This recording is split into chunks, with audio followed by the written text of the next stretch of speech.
Oh my God.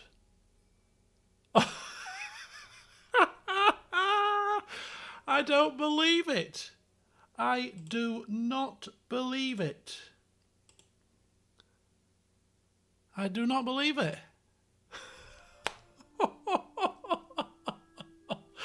Hello everybody, good evening. Good evening. I can't believe what I've done. I can't believe it. I do apologise. Let me explain. I haven't fallen asleep. What happened was, for the past 10 minutes, I've had a splash screen on, playing some music in the background with the countdown on. I thought I'd gone live. I hadn't. So the countdown's playing, 10 minutes to go and all that kind of jazz, because I thought I'll start at 10 past because I've got a few things to do. So I'll put the splash screen on, put some Mass Effect menu music on, let you guys just listen to that and chill out for a bit, and then when the countdown reaches 0, I'll put myself on. I forgot to go live. So for the past 10 minutes you've been looking at the thumbnail, thinking, is he asleep? I don't believe it. I can't believe it. Anyway, the reason... it's a shame. I'll do it now. I'll show you what the splash screen was now. So here we go. Here's the splash screen that I had prepared. I got two thumbnails. The thumbnail of the video was submitted by Uncle Mozilla, and Oliver Feeney submitted another thumbnail, which was this one. So I put this as the splash screen, so that you could see both of them with the countdown on. As you can see, the countdown down. Well, you can't see the screen. But anyway, obviously the countdown says now. So thank you to Oliver Feeney for submitting this. I do apologise. It was supposed to be the splash screen for the countdown, and I didn't bloody go live when I was putting it. I'm so sorry. My technical. It's been 11 years and nothing changes. So there you go. I'll leave that up for a second or two, so you can see it. I'm bloody useless, aren't I? Absolutely flipping useless. Hey ho, never mind. How are we all this evening anyway? Are we all well? Do we have our snacks ready? Do we have our drinks ready? Are we ready for an evening of debauchery? All good here. All good here indeed. It is nice. Do you know what I'm going to do? I'm going to actually go to the stream here, and I'm going to go to an image. And I'm going to change this for a second. I'm going to get rid of my display capture. This is all very professional, you see. What I'm going to do is I'm going to actually put this back on as the backdrop for the intro and stuff. My face is going to be covering half of it, unfortunately, but there you go. I'm covering most of it, but you get the gist. Right. Okay. So good evening, folks. I'm an utter clown, but then there you go. I suppose that's why you're here, for my stupidity. So yes, good evening. Welcome to the 11-year anniversary stream. Well, and a party stream. It's a party. It's a time to celebrate. It's a Friday night. Fancy doing this on a Tuesday. It would make no sense whatsoever. So. Let me know what the volume level is like for the music, because the thing is, I'm not got my headset on, because playing with this particular headset on, it's a noise cancelling one, and I can't do that for 6-7 hours. I need to have my head free from restrictions, so the volume might be a bit quiet at the moment, so I'll just put it up a little bit, and let me know how it goes. Okay, so it still might be a bit quiet. You'd think I've been doing this 11 days, not 11 years, wouldn't you? Ah, dearie me. Right, anyway, and not only that, but it's now, what, quarter past 6, which means that the lights are going to change, it's going to get dark, I'm going to have to faff about with me blinds, all that kind of stuff's going to have to happen. But anyway, good evening you all. I can't give you all a shout out, but it's good to see your familiar faces here. Welcome. And what I'm going to do to start things off is I'm going to run down the itinerary, because I have a slight itinerary. This could be subject to change depending on the amount of drink and whatever else kicks off, but I have come with a notepad and a pen and a plan. you know, trying to feign professionalism here. Is it fooling anybody? Right, so to kick things off, we have the introduction, which, well, I screwed that up, so I can put a big red X through that. Screwed that up. But we're going to have a drink and snack showcase. I'm going to show you my drinks, show you my snacks, and then we'll crack a drink open, have a cheers, and then we're off. We're going to do a bit of preamble and chat. I thought we'll have about half an hour or so of just easing ourselves into the stream before things get messy. We'll have a bit of a conversation. I'll, see some of the messages and stuff, and we'll just have just a general preamble. Whilst I'm sober, at least, I might make a bit of sense at least for the first hour, and then we're going to dive into the nostalgia section, which could last a while because. I've got 3 pieces of nostalgia, well, actually several pieces. The main piece of this nostalgic trip for this particular stream is a look back at the forums. The forums are still out there, folks, and I went across there about a week ago for a particular reason, which I'll talk about when we go back and look at that section. But we're going to be looking back at the forums and just reminiscing about the birth of the community. So we're going to have a bit of a forum nostalgia look back. Then I'm going to dive into a bit of nostalgia for myself and share some stories with you and share some things with you. Yes, the original forums. Not the Med 2 forums, the very, very, very first forums, but the old forums that King Lemon created for us. They are still out there, and I shall show you the web address should you wish to go back and look in your own time, but I will also be looking back with you guys as well. I'm going to be looking at some of my school reports. I've got 3 school reports from my high school days. I thought it would be quite fun to read out some of the comments from my teachers when I was a wee whippersnapper. So I've got that, and finally the final bit of nostalgia. I have my old when I was a probationer, when I first joined the police, we had to complete a portfolio. I have the portfolio on my or I had it on my bookcase, and I've never opened it since I finished it, which was in 2008, I believe. It's just been there as a kind of memory because everybody hated the damn thing. But I've taken it off my bookcase, I've blown the dust off it, it's now sat here, and I'm going to use that as a means to take a trip down memory lane and maybe recall some tales from the witness statements that are in there from officers that saw me doing things and witnessed me doing things and signed me off as competent. So a bit of a look back at that as well. So that's the whole nostalgia section, 3 little bits, which should probably take about 4 hours. And then I've also got down here a bit more light-hearted as the drinks begin to flow, and I'll probably be slurring my words at this point, but I have downloaded the Jackbox Party Pack, number 7. I think maybe we'll give that a go and see how that pans out.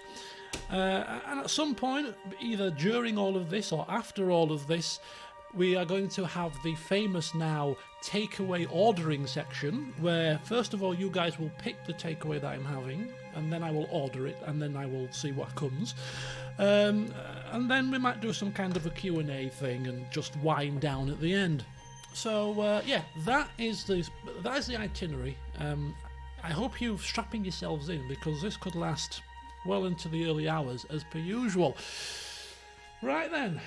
Drinks and snacks showcase. Get yourselves ready, my friends. Get yourselves ready. Let's get ourselves some drinks poured and some snacks out. How's the volume levels of the background music? It's a bit of E-shade. I thought I'd start nice and mellow. Okay, I'll start with the snacks first, because when I start showing you the drink, I'll have to pour one. What's everyone's favourite flavour of Pringles? Is my question to you. Volumes are good, right? Excellent. So yeah, so Oliver Feeney, thank you for the thumbnail. That's on my own. Uncle Mozilla, as I say, thank you if you're watching this back or if you're here now. Thank you for the thumbnail for the actual stream itself, and also thank you, Uncle Mozilla, for the introductory video. Has the stream crashed? My stream seems to have... Yeah, it's gone down on my preview screen, but all my lights are in the green.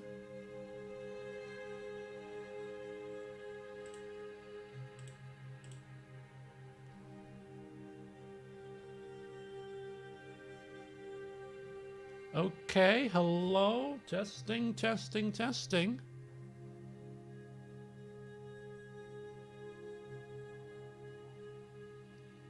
Well, that wasn't me. That what my internet's fine. Everything's on the green here. That was a YouTube issue.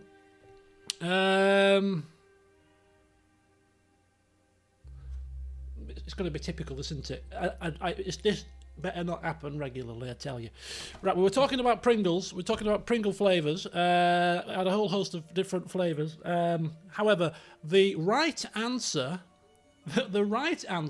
was had by Catherine, because my favourite flavour of Pringles is indeed paprika. Paprika. Beautiful. Absolutely can't get enough of these blasted paprika Pringles. So I've got some paprika Pringles. I've got to thank. We must have very similar taste buds, Catherine, because this is another recommendation. The Pringles wasn't a recommendation by Catherine, because I love these, but these were a recommendation by Catherine, I believe, for the last Christmas party stream. These McCoy's Muchos tortilla, folded tortilla snacks, which is absolutely beautiful. Absolutely beautiful. So I have some of them. If I get a sweet tooth during the stream, I don't eat sweet stuff. In any stream, I don't usually eat sweet stuff because it taints the flavour of the rum. So I don't generally tend to have sweet stuff, but I don't mind. I might have a couple of these. I've got the old Butterkist Cinema Sweet Popcorn, which I'm not a big lover of popcorn, but I do like this one. The only issue is it gets stuck in your damn teeth, doesn't it? And I won't be eating, I probably won't eat any of this, to be fair, but you never know. When I've had a few drinks, I might go a bit insane. I'm a big lover of white chocolate. Big lover of white chocolate. And it's very rare that you see bars of it around, I find, compared to milk chocolate. And when I saw this in the supermarket, a massive 190 gram bar of Cadbury's white chocolate. I've never seen this before in my entire life, and apparently it came out in 2019. I didn't know Cadbury. And the thing about it is, the chunks are about that thick. They're massively thick. Absolutely like heaven is this. So there you go, that's my snacks. I've just gone for the four things, you know. I probably won't even eat anyway, a couple of mouthfuls. I'll be too busy gabbing away. So that's that. So I'll try a snack or two in a second, but the most important thing is the drink, isn't it? Yes, of course it is. So, I put it in the Discord, but I'll share with those of you that might not be aware. But yeah. This is my choice tipple when it comes to all things special. The old Ron Zacapa 23 Solera. A mixture of rums from Guatemala, sort of 23 years old. It's made with sugarcane, honey, aged at a high altitude in oak barrels. Oh, it is fantastic. It's a little bit pricey for a rum. It's £45, which is pricey. You're talking quite high level whiskey and your bloody Grey Goose vodkas for that price. But this is the equivalent, you see. And there it is. There's the bottle. Oh, look at it in the shop. There you go. Very fancy. Oh, my mouth's watering already. I tell you. So we're going to have, I'm going to do my regular Tom Cruise impression now, because I'm going to actually mix a cocktail before your very eyes. It's my favourite cocktail. It's an old-fashioned, which I'm sure I've told you before. This is a Zacapa old-fashioned, first had on a cruise about 6 years ago. If I can open the damn thing. Oh, very fancy. It is nice. It really is nice. I only buy this for special occasions, as you can imagine. I can't be splashing out £40 every bloody time I want a sip of rum. And even though it is very nice, there's only so much you can have before you revert back to the, well, I say you, I mean me, reverts back to the old Captain Morgan's. No matter how fancy the rum is, it's just not, I've never found a rum yet that's as nice as the old Captain when it comes to drinking a lot of the stuff. I can drink all of these different rums, you know, to a certain degree before I need to go back to the old faithful. I just butchered this top. Absolutely butchered it, and I'm absolutely stone cold sober. Right, so it comes. You can tell a fancy rum when it comes with a corked top. The satisfying sound of the cork being removed. Oh, did it make a popping sound? Ah, there you go. Oh, yes. Oh, bloody lovely. Bloody delicious. Right, okay, so I also have a Ron Zacapa glass as well for me Ron Zacapa rum, because that's how you're going to do these things.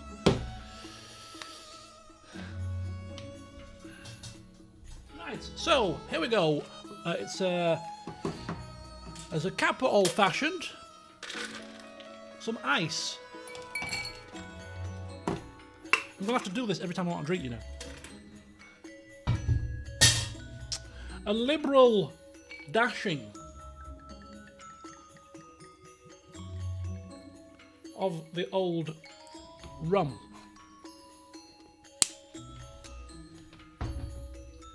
And then, this was another £8, was this bottle. Some sugarcane syrup, pure sugarcane syrup. Just a little splash of that, not too much. Just takes the edge off the rum, smoothens it up a bit. Just a touch of water, just to water down the sugar a little bit, not too much because there's already some ice in there. And then you finish it off with this was another £10. A bit of the old Angostura bitters. Just a couple of dashes of that. Oh, got it all over my desk. How flipping marvellous. And what you do is you take a spoon, because I haven't got anything fancier than that, like a cocktail stirrer. Give it a stir.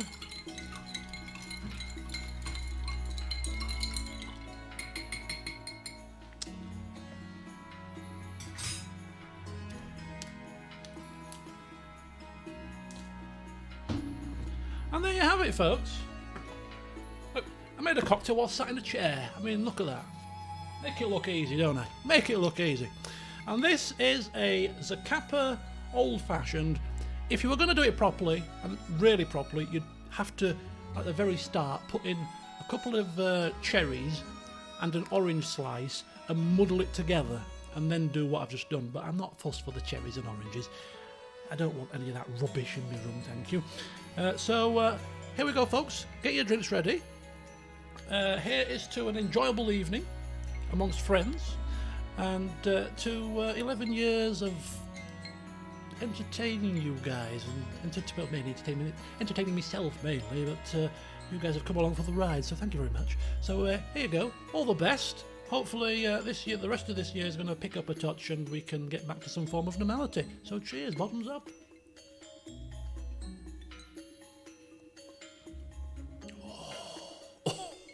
Oh, that's so good. Holy cow, I've not had this rum for about 18 months. Probably maybe even 2 years. And it is it's good. It is definitely the rum to have as a treat. You can taste the honey, you can taste that. You're getting a bit of brown sugar flavours. Oh, so good. You're a bartender, Chris. You'll go easy on me. How did I do? No, give me the honest opinion. Would I cut it? If I had a cocktail shaker, I'd give it the full beans, but you don't need to shake this. Oh, this is delicious. This is absolutely delicious. Yeah, where's everybody watching from? Good question, Chad. Where's everybody watching from? Is there a cocktail simulator game? Why rum over whiskey? I don't know. What it's all to do with the tongue. Some people's tongues like that rubbish, some people's don't. I'm one that doesn't. I have tried whiskey. I've tried single malts. I've tried blended. It's not for me. Not for me. I've got a sweet tooth, and obviously rums are a lot. Most rums are a lot sweeter than whiskey. I like sweet things. That's probably why.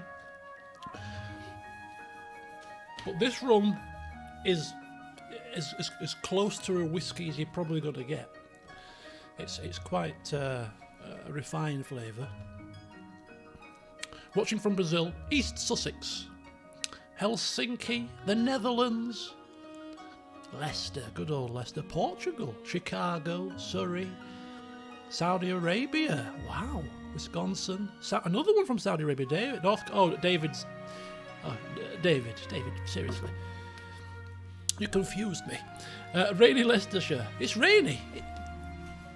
Are you just talking in general? You're in South Korea. I don't believe you, David. Where are you really?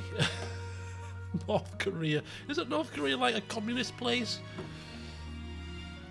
You can't... Was it China that they sort of ban a lot of internet sites?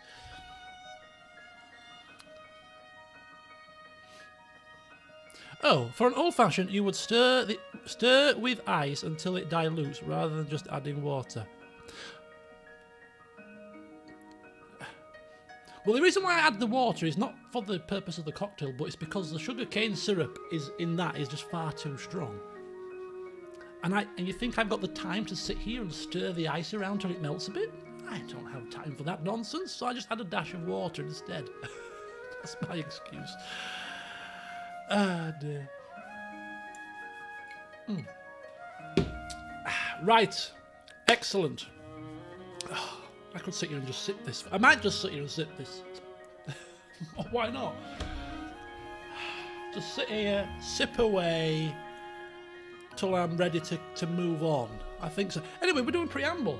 We've done introductions, we've done snack showcase, drinks and stuff. I'll take it off my list. Let me turn this down a touch, it's too loud for me. So here we go. Preamble and chat. There you go. So I can preamble and chat with you guys while I'm sipping my drink and enjoying the flavours for a little bit, because I've not had this for a long time. All right. Treat yourself. Exactly. If you can't treat yourself on your anniversary, when can you treat yourself? I'm from York. The House of York. Long descended from the days of Richard. Oh, yes. Really from Australia. Okay, I'll believe you from Australia. Australia, what time is it in Australia? It's like 6 o'clock in the morning, isn't it?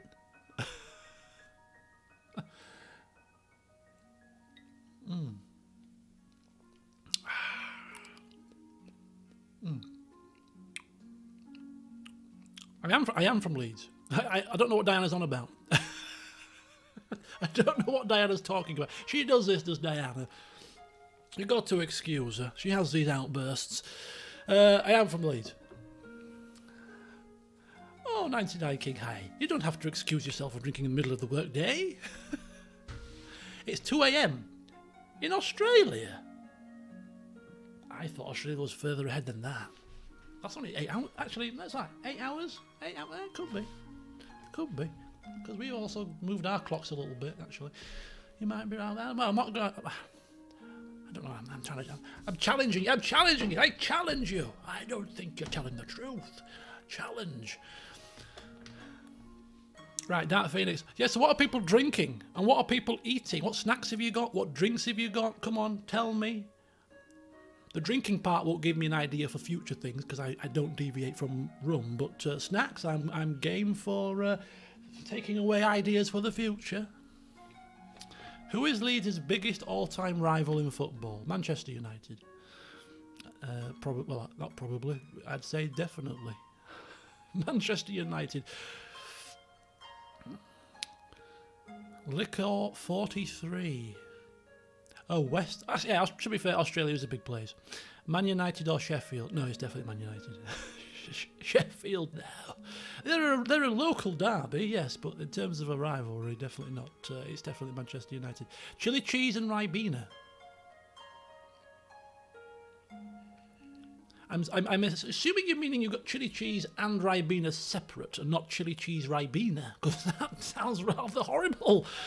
Yes, I've got this new concoction, chili cheese Ribena. It's delicious. Some Corona, good old Corona, quite topical. Yes, but Manchester United's rival is not. It's true. Manchester United's biggest rival is Liverpool. Yes, we are insignificant. So insignificant they're not bothered. Western Australia, caramel cheesecake, yogurt, brownie hobnobs, sticky toffee pudding hobnobs, and you're on medication so you can't drink.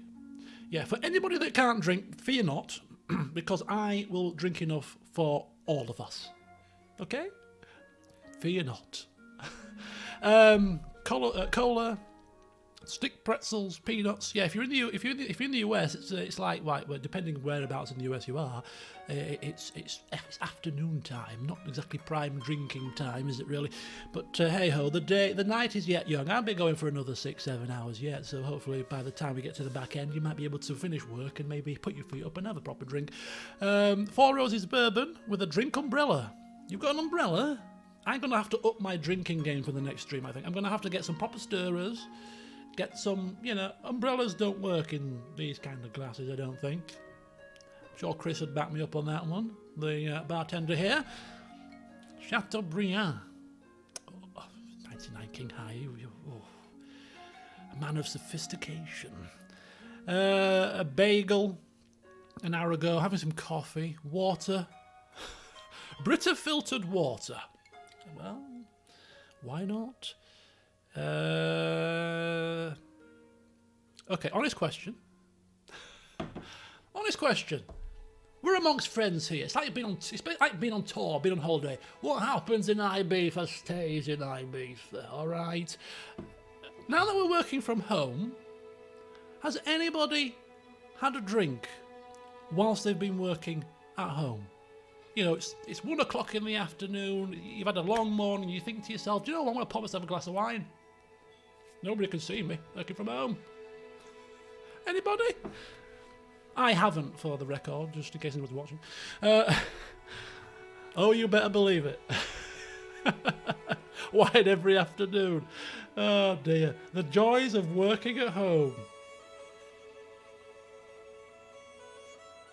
Holy hell, I'm getting messages. I should put my phone on mute. I'm busy for the next 6 hours. Do not disturb me. I'm drinking rum all evening. Not while I've been working. Is that the official answer? In case somebody's watching, or is that the true answer? Work. What is that thing you call work? I wish I could say that, really. I really do. I don't dislike my job. I quite enjoy my job, in fact. I do enjoy my job, but a job is still a job. And if I personally had the choice of not working and doing something else, I would choose not working and do something else.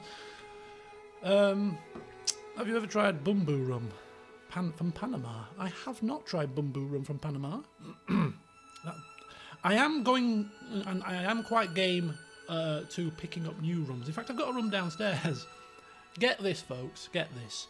Where does rum come from? It comes from hot places, Caribbean, this is from Guatemala, Puerto Rico, Jamaica, Barbados. Some rums come from the Far East as well. So not really surprisingly. But I've got a rum downstairs called Salford rum. Now, I haven't looked where it's from, but if it's brewed in Salford, it's not the kind of place you would put together. Salford and rum. Anyway, I got it about 6 months ago and tried it, and it's still on my bar, which tells you as much as you need to tell about the flavour of the damn thing. James, thank you. Oh, thank you, James. Thank you. Yes, if you're working in a job that's like NHS, police, fire, that kind of stuff, yeah, you're kind of a bit scuppered. But I mean, even if you're working in NHS and you're working from home, yes, it's a bit of a responsible job to start. If you're an online teacher, for instance, if you're a teacher online and you're doing classes, I wouldn't advocate sipping on some wine between your lectures. Good grief. I don't know, maybe it'll spice them up a touch.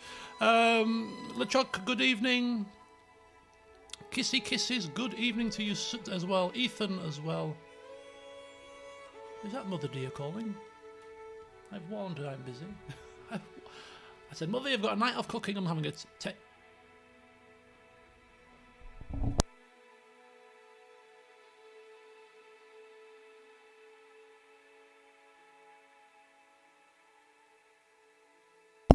Okay, true story. I said to my mother, right, I'm doing an online virtual party, no problem. She's seen me come upstairs with all the snacks. She's seen me come upstairs with a bottle of rum and all the other bits with it. What did she ask me? Do you want some fresh orange? Like, no, I don't want any fresh orange. I've got rum, thank you. Good grief. I don't know, bless her. What will I ever do with her, tell you? Oh, Lord. Do I want some fresh orange? No, I don't. Has it got alcohol in it? Yeah, it's got double vodka. Oh, dear. Right, what I'm going to do is I'm going to change my backdrop now to what I initially planned. But so once again, thank you to Oliver for the thumbnail here, the timeline of the channel with all the different LP photos on there. Really good stuff. Let's bring that down and let's bring up what I actually planned to have, which was this here, which is a backdrop. Oh dear, I'm losing control of all my chats here. Which is a nice scenic beach backdrop, because we haven't been on holiday this year. So I thought, what better thing to do than to make myself feel like a pile of crap and make everybody jealous, and because they've probably not been on holiday as well, and put a picture of a beach on. You know, maybe at some point at the back end of this year we might be able to visit a beach somewhere. Anyway, so we've got a nice beach backdrop for the time being. I need my vitamin C. Yes, I do, but not this evening. Maybe I'll have some vitamin C tomorrow. How about that? Let my mum join the party. I'm telling you the honest truth. I did consider make a guest appearance to say hello, or do a little mini segment with her, but I decided against the idea. Bless her. I don't want her to make a fool of herself. Although I'm sure you take picture on a 75 this year, your old lady. Is she got in a bit of a tiz on camera?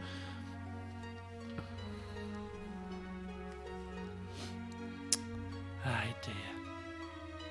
Random question. Do I still use Sony Vegas for my video editing? Yes, I do.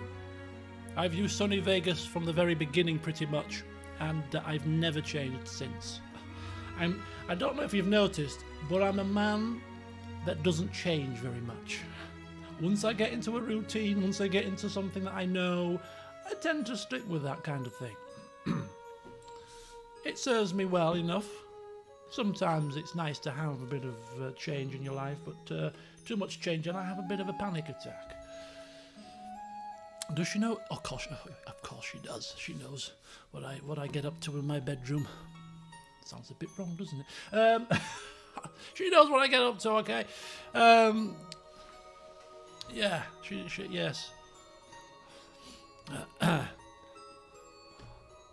Also, another true story.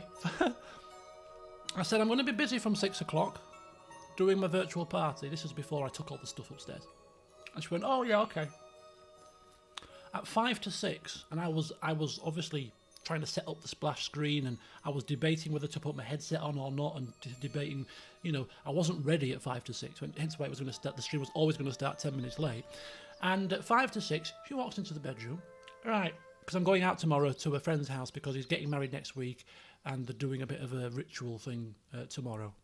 It's a Sikh chap, so they're doing all the kind of stuff that they do in preparation for the wedding, whilst in the realms of lockdown. But anyway, so we're going to go over, they're going to get all painted and stuff, and we're going to have a couple of photographs, quick bite to eat, and then we're off.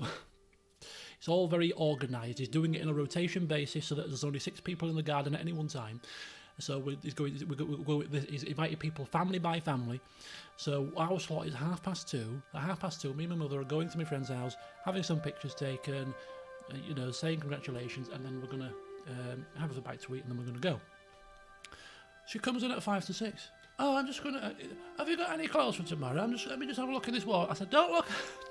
No, mother, can get me own flipping clothes out the wardrobe. I'm busy now. Oh, right, okay. Dearie me. Anyway. But she's not hoovered on stream for a while. I might get her to get the hoover out a bit later, just for old time's sake. And I'll also ask the ice cream man to come round as well. Remember the ice cream man? He used to always be coming round on the videos. Oh, this rum is so good. Oh. I have got some Coke downstairs and some Sailor Jerry's, just in case this gets a bit too much. Because these sipping rums, they're nice in moderation, but, you know, Chris can back me up here, the bartender. An old-fashioned, it's quite a heavy cocktail. It's got sugar in it. It's got the rum is already sweet as well. It's a very heavy drink. So after about 4 glasses of these, you've had enough. I'll have to resort to a regular sort of rum and coke kind of affair. Oh, don't even start me off on clothing. Wow, this has gone a bit loud. Just turn it down a touch. Don't get me started on clothing. She's got 2 wardrobes full of clothes, and she's routinely bringing clothes in to show me that she's never worn before. She's had them like 3 years. She's also got a spare bedroom, because we've got 4 bedrooms in the house. There's only 2 of us, so there's a spare bedroom at the front where she's got about 3 clothes rails full of clothes. That's her dressing room, she calls it, although she never goes in the damn place. Clothes galore. Shoes? Don't even start me on flipping shoes. I've got about 4 pairs of shoes in this house. She must have 200 pairs of shoes. Again, many, many pairs she's never worn. I don't. What is people's infatuation with bloody shoes? Some men have infatuation with shoes. Trainers, they have like, I've seen people got umpteen pairs of bloody trainers, 25 pairs of trainers. We got wear a pair of trainers every different day of the month. Bloody hell, man! I didn't expect this to turn into a flipping old person's rant. I do apologise. Right, what else we got? Hoover, ice cream man, nephew playing COD. Anything else? Yeah, any other guest appearances I've had over the years? I don't know.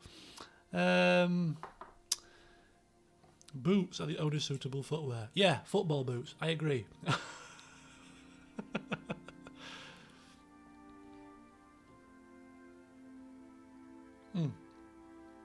Moths, wasps, the dog outside, bless her, Tess.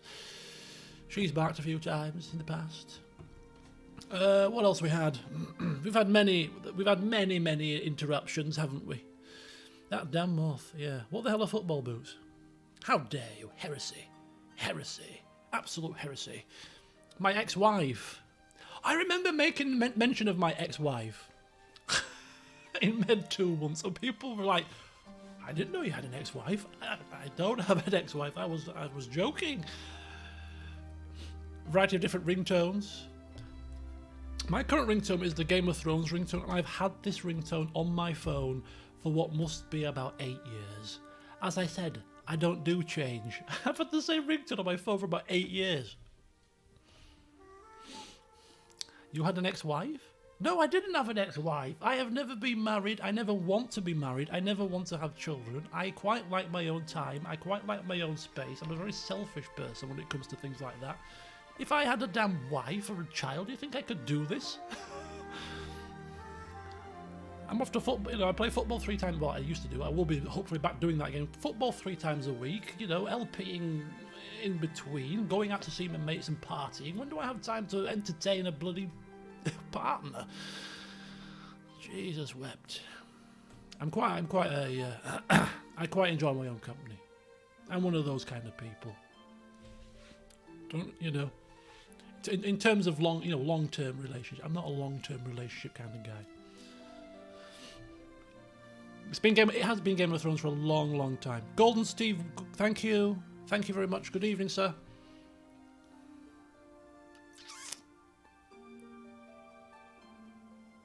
Find Damo an ex-wife. I'm living my best. Yes, I'm still got a few. There's still a bit of life in the old dog yet. Apart from the fact, I don't know if you can see the beard, but it's got a few greys poking out. I debated whether to trim it today, but I thought no, a bit of grey shows sophistication. You know what I mean?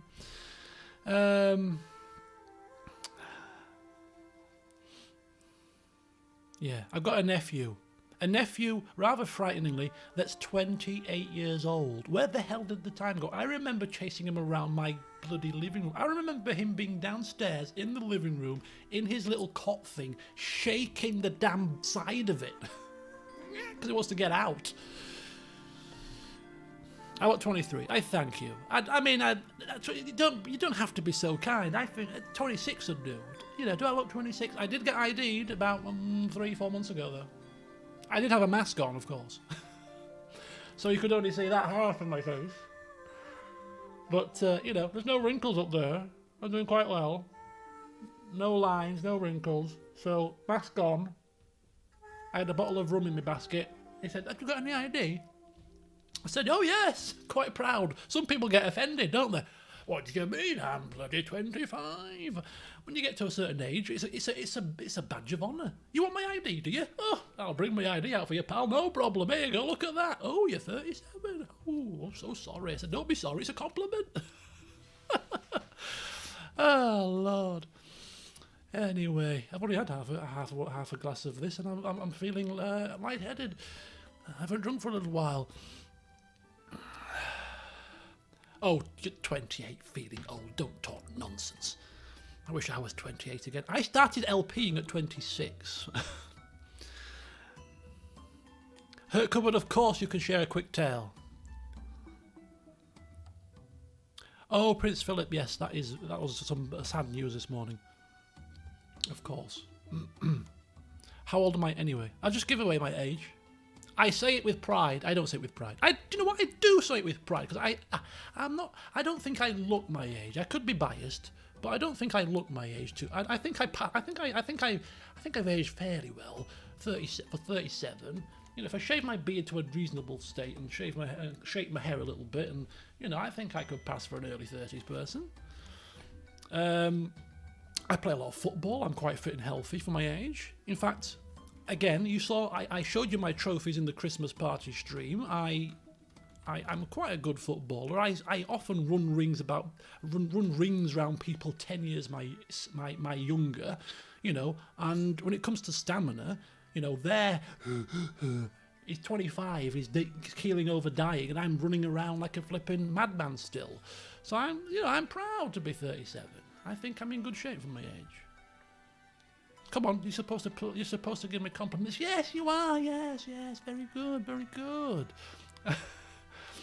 Yes, the old curse of the 45-year-old white guy before the old webcam came up. Yes, people thought I was an old white guy. Yeah. Eupolemus. Mass Effect. Oh, you see, this is what I mean. This is why I'm a little bit upset that I cocked up the intro, because this was the starting song that I had on the splash screen when the countdown was on.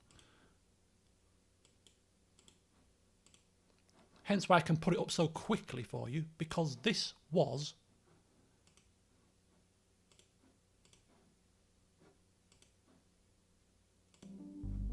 There we go. There we go. This was what was on the introductory, the sort of the first 10-minute splash screen that I thought I was, you know, streaming to you guys whilst I was messing around with my bloody stuff. I had this music playing, and the reason why I had this music playing was because I am sort of really looking forward to playing the Mass Effect Remastered. Yes, I am playing it. I am going to be streaming not the entire 3 games of the remastered, but I'm going to be certainly streaming it on release day, or as close to release day as possible, so you can see my sort of initial reactions, and then I'll kind of do the odd ad hoc stream here and there of certain bits. I've already streamed all of the games, LP'd all of the games, so I don't intend to stream the entire series, but I will be streaming some bits, certainly. You know, they're making a new Mass Effect game to come out after the Legacy Collection. Well, hopefully it's a good one. Hopefully it's a good one. Oh, thank you, kissy kisses. I'll drink to that. Thank you so much.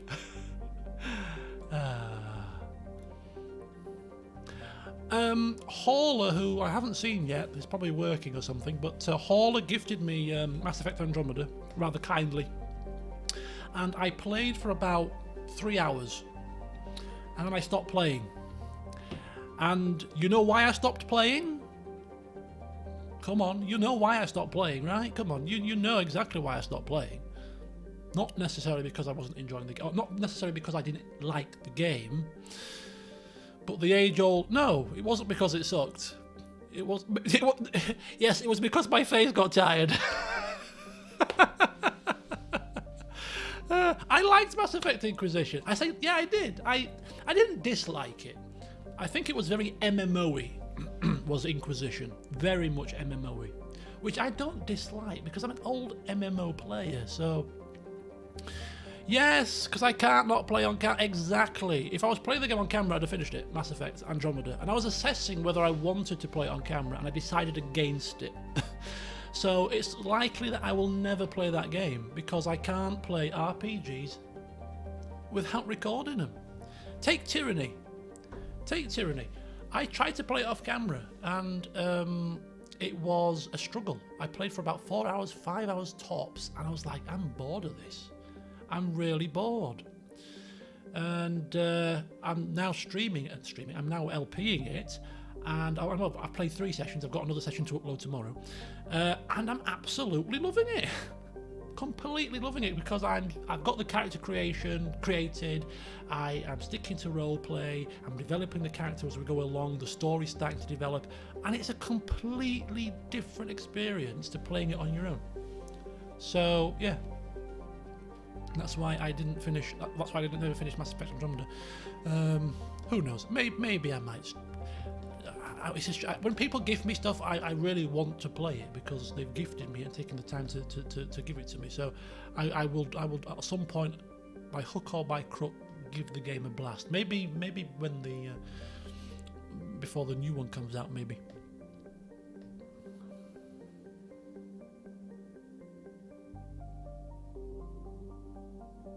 Oh, you're back to work, kissy kisses. Well, have a good day. Don't work too hard. That work malarkey is overrated, you know. Yeah, if there's enough appetite for an Andromeda LP, I mean, it's a very long LP to commit to without me wanting to do it myself, but I kind of do. Oh, my mate's ringing me now. Oh, for God's sake. This is the trouble when you're doing this kind of thing. The question is, do you take the call or do you not take the call? I'll take the call. It's my mate that I'm going to his house tomorrow, so I better take it.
Right, I'm back. I do apologise, you know.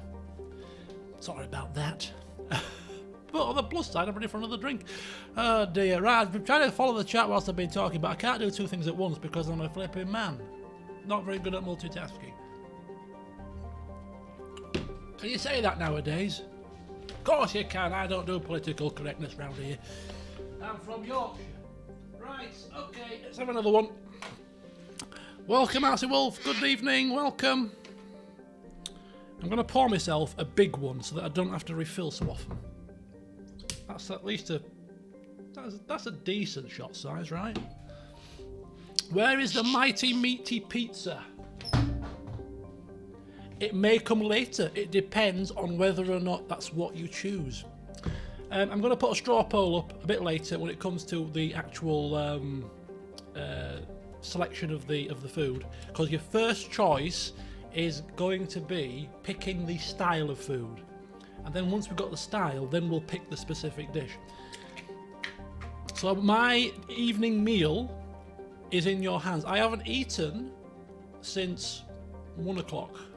So by the time it comes to like 9-10, I'll have been, you know, I'll be ravenous. So you better pick something good. That's all I'm saying. No pressure. I don't want to see none of this silliness going on. Alright. Let's put pineapple on with jalapenos. That'll be a laugh. None of that nonsense this evening, folks, okay? Don't let me influence you. Do as you wish. Whatever you pick, I shall eat. My God. Whose birthday is it? Somebody's birthday? Oh, Arcee Wolf. Happy birthday. Well, double celebration we've got going on here. We've got people getting married, we've got anniversaries, we've got birthdays. I'll have to have a drink for all the occasions. God. That's the only trouble with this drink, that is that it's like, it just takes a bit of making. There's like different ingredients. It's not like making a rum and coke where you can just put the rum and the coke in and then you're ready to go. Do all these little fandangle things.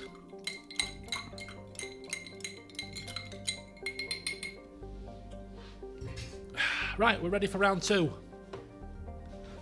Oh, I'll have you. No, another non-drinker. Come on down, non-drinkers. I like to see you. It means that I have more to make up for.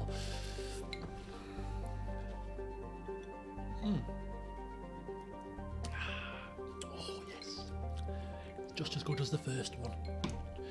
The thing with making this cocktail is sometimes you can put not enough syrup in, too much syrup in, you know, because I don't do measures. I just do it by eye, by hand, consummate professional and all that. I just dash it in there. So sometimes the proportions aren't quite right, but it tastes just as good as the first one.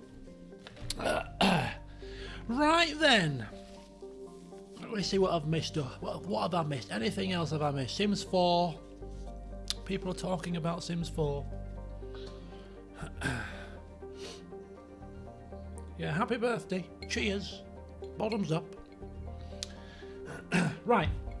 Well, we've been going for an hour, so let's make some one thing. Now, I don't know how this is going to work, and I don't know if anybody in the chat is aware of what's happening, but apparently at 8 o'clock on the Discord server, there's going to be some kind of a surprise for me. A Discord server channel was set up about 2 days ago. I was told not to go into it, so I've muted it and I've not gone into it. And apparently there's some kind of a surprise happening at 8 o'clock. Is that right? Does anybody know about this? I don't know. But that's so at 8 o'clock I might have to do something. I don't know if I'm sharing it on screen. I don't know if I'm looking at it in private. I don't know what's going on. I don't even know what's going on. I'll just if anybody here knows what's happening, just direct me what to do and I'll do it. But I don't know what's happening. So yeah, 8 o'clock, big surprise. Big surprise.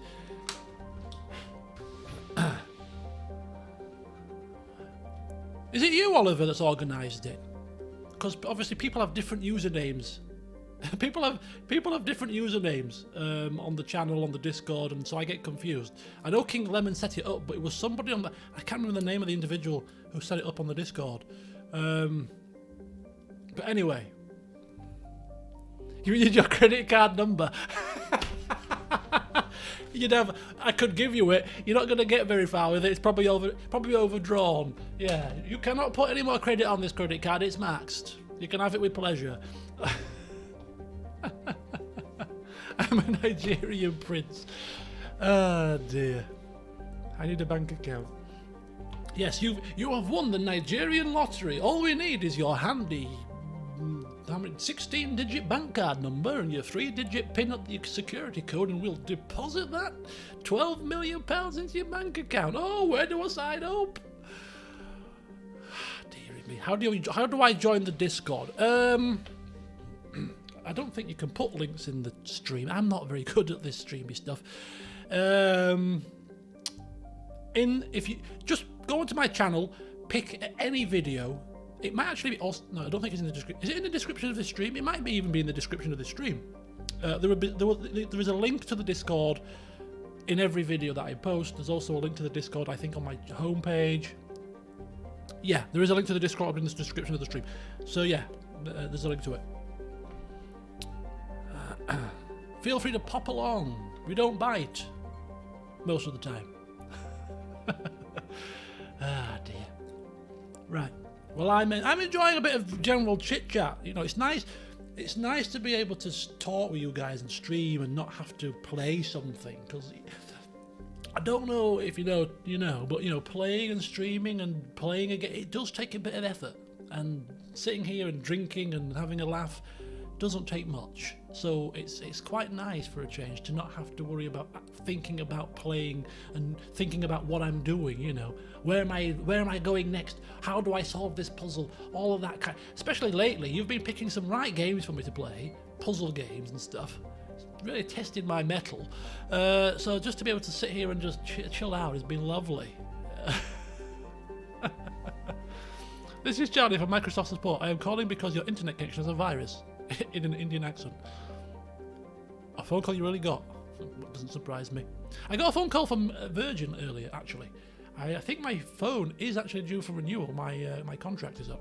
But what I tend to do is when my contract expires on my phone, I keep it for an extra year, because then I end up paying like £9 a month just for the SIM card, just for the contract rather than the phone, and then I'll get a new phone about another year after it's expired. Because I'm not a big phone person. I don't know if you noticed, but I'm not a big phone fan. I'm not one of these people that's stuck to my phone. I know it buzzes occasionally, but I hate these things. Other than to, emergencies or whatever. This is my old man syndrome. When people think I was a 45-year-old white guy, it's probably because I act like a 45-year-old person. Not race, of course, but I just act older than I am. I hate these things. I hate seeing people stuck to, how you doing? You walk. I was walking to work one evening, and one morning rather, and I'm walking up the path to get to the office, and there's somebody walking right straight towards me, not looking where she's going. And if I didn't deviate my course, she would have walked right into me. Like, can you just take your flipping self out of your phone, love, and pay attention to what you're doing? Tell you. Anyway, sorry, rant over. Yes, so this year, Satire Art Studio. If you're going to come into my stream and I've had a few drinks, could you change your usernames to something that I can pronounce? Yes, I've got a few Total Wars planned this year. I'm going back to some Total War games. Older Total War games, generally speaking. We've got the Rome remaster, which I'm looking forward to. It is just a remaster of the original Rome. I don't think it's making any great shakes. A bit of an overhaul to the user interface and stuff, but generally speaking, I don't care. I love the original Rome, so even if they may have missed opportunities to maybe do a few extra little bits and bats, I'm not that fussed. I'm still going to play it. I'm still looking forward to Three Kingdoms. Really am looking forward to that, but I'm glad that I'm actually playing the Rome Remastered first, because it gives me a bit more time to finish the Three Kingdoms programme that I'm watching, because I'm still not finished it. More about the roleplay when I get to the showcase of the old forum nostalgia, because yeah, that was why I went to the forums in the first place, and what gave me the idea to share the forums with you guys on the stream. I was looking for the old Rome roleplay.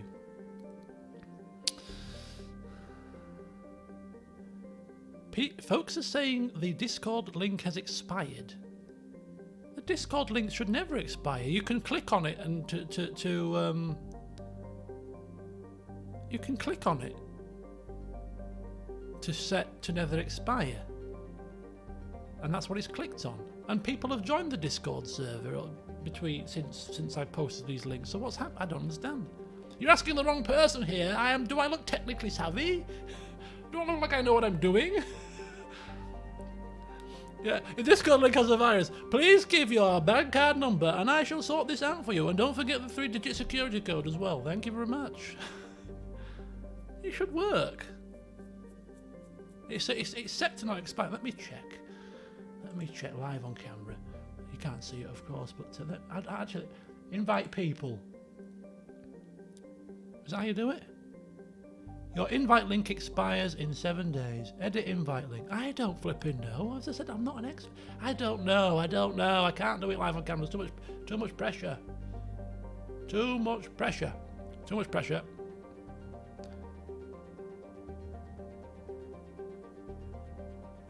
When it's clicked, it says it's expired. Really? We need lemon here. That is not the right link.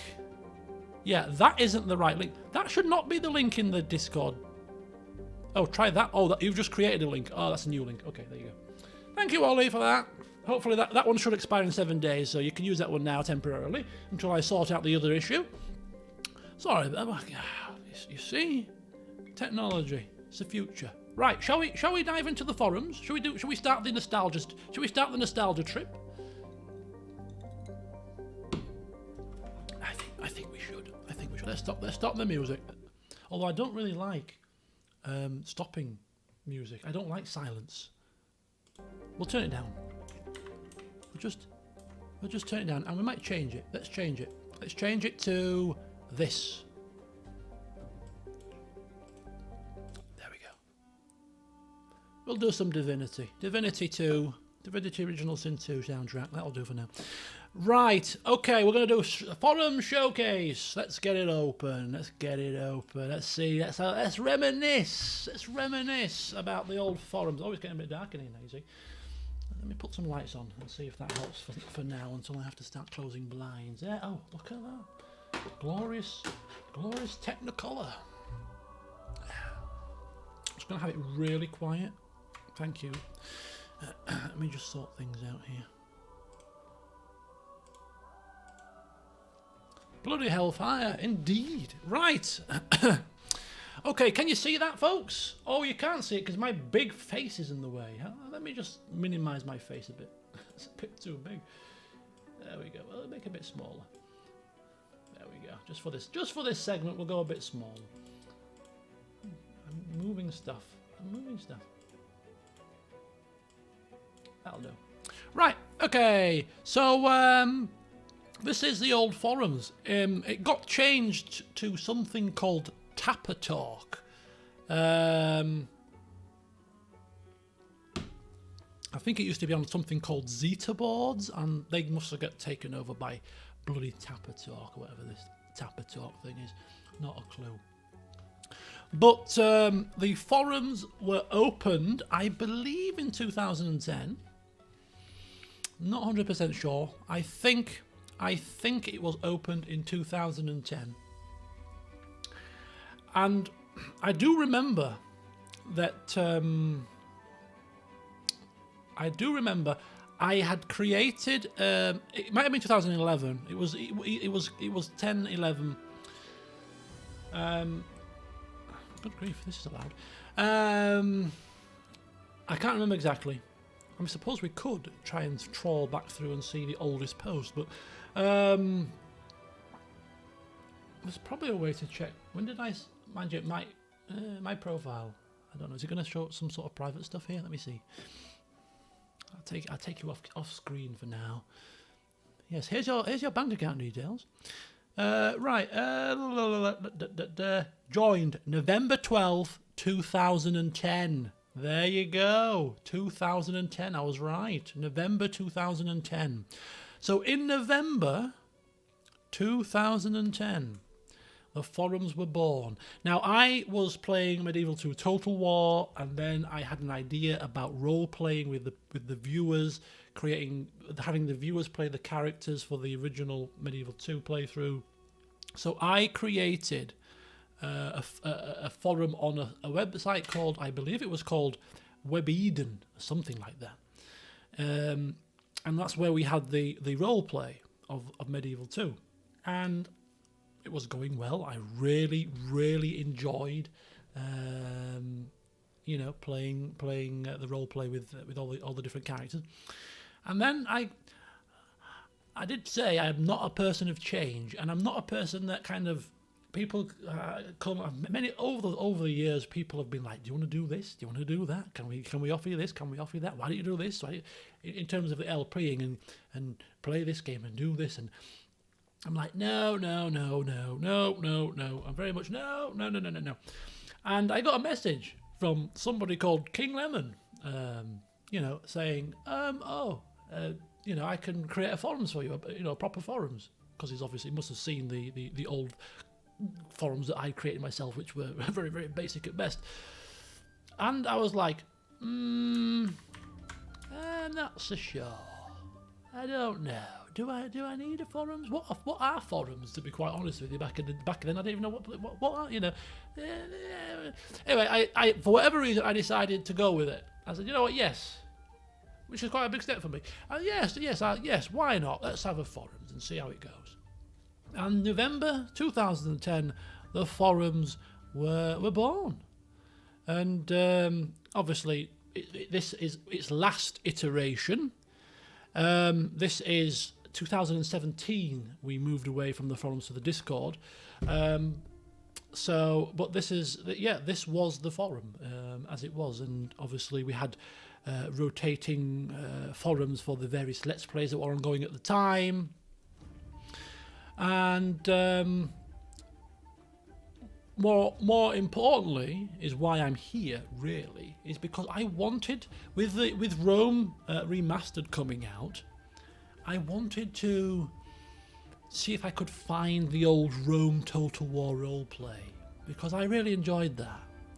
And I found it, you see. I found it. So we've also got the creative area. There's the archive. So a lot of the archived stories are here. So for instance, you're currently talking about a lot of Medieval 2 stuff. And in here somewhere was the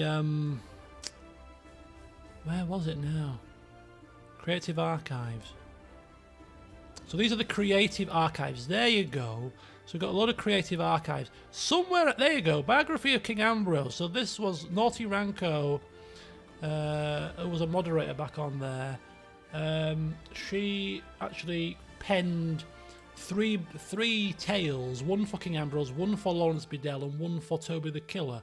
And here it is, in all its glory. The biography of King Ambrose is completely here for you to read and reminisce about, should you wish to do so. So I'm not going to obviously read it all now, but there's my little picture. Yeah, there's me on a bar stool. Somebody spun me. I've told you the story before. Somebody spun me around, and as I'm going, whee! Somebody managed to get that perfect shot of me spinning in a chair, having the ride of my life. Tej, good evening. So we've got Ambrose's biography posted in November 2010. So if you want to take the link down, or of the forums at least, you can come here and have a meander at your kind of leisure. There must be the other ones too. Yeah, Toby, Diary of a Killer. This is Toby the Killer's diary. There it is, again, all in splendour. Chronicling Toby the Killer's escapades, perhaps the most famous assassin in any Total War game that I've ever played. Here he is. No, the forums are open again. I found the forums. I found the forums. They were transferred to Tapatalk. They are still here, as they were in 2017 when we moved away to the Discord. So this is the diary of Toby the Killer. It's a very long diary, but if you want to reminisce, here it is. It took me an hour to read it, apparently. So, yeah. And we've also got Lawrence Biddell's escapades in the Scholar in Arms piece. Again, more. I mean, to be fair, these were really, really, really enjoyable to read. Really capturing the essence of the escapades of the characters in the I mean, look at this. Look at all this writing, all this text, all of this. Toby, Lawrence, Ambrose, from a game and from characters in the game just moving around a little campaign map. All of the kind of story that came out of that. It was just absolutely unbelievable. So yeah, you've got the link. You can see you can't see the link because my face is covering it. I'll just move my face, and if you take, oh shoot. Do you know what I'll do? I'll post the link to the forums in the Discord server. That's what I'll do. I'll post the link to the forums in the Discord, and you can go in there and have a look and root around at your leisure. But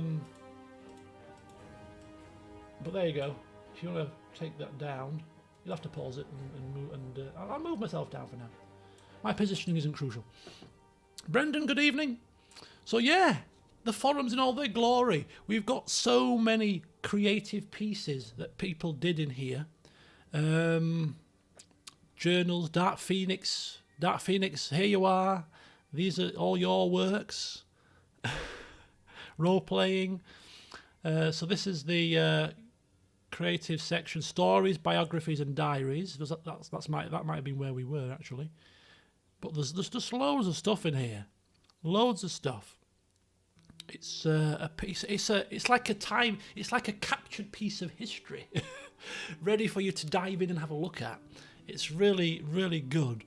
It really is so much stuff in here. But what I'm going to actually look at is the somebody did a diary for King Mitchell, who was another member of the royal family in the Medieval 2 story. Oh, the trouble with this is you can't move out of it. We had a section for drawings. Some people submitted some sort of art Hyper K2's drawings. Oh, they're linked. They probably don't work anymore. Let's have a look at this. Oh, we still got some stuff. Oh, bloody hell! Oh, you've got cake. Oh my god. Cake. The Elder Scrolls Skyrim drawing by the Fiddler. Fiddler's still around. This might... see, have we got a picture? Oh, did we get a picture? Fiddler, where are you? He might not be here, but oh. I will post a picture tomorrow because my sister took my camera on a trip to London. Hopefully you will all like it and tell me if I should add colour. Oh, he's here! Oh, Fiddler won't thank me for this. If Fiddler ever watches this stream back... Can we zoom it in? Oh, bless. Look at that.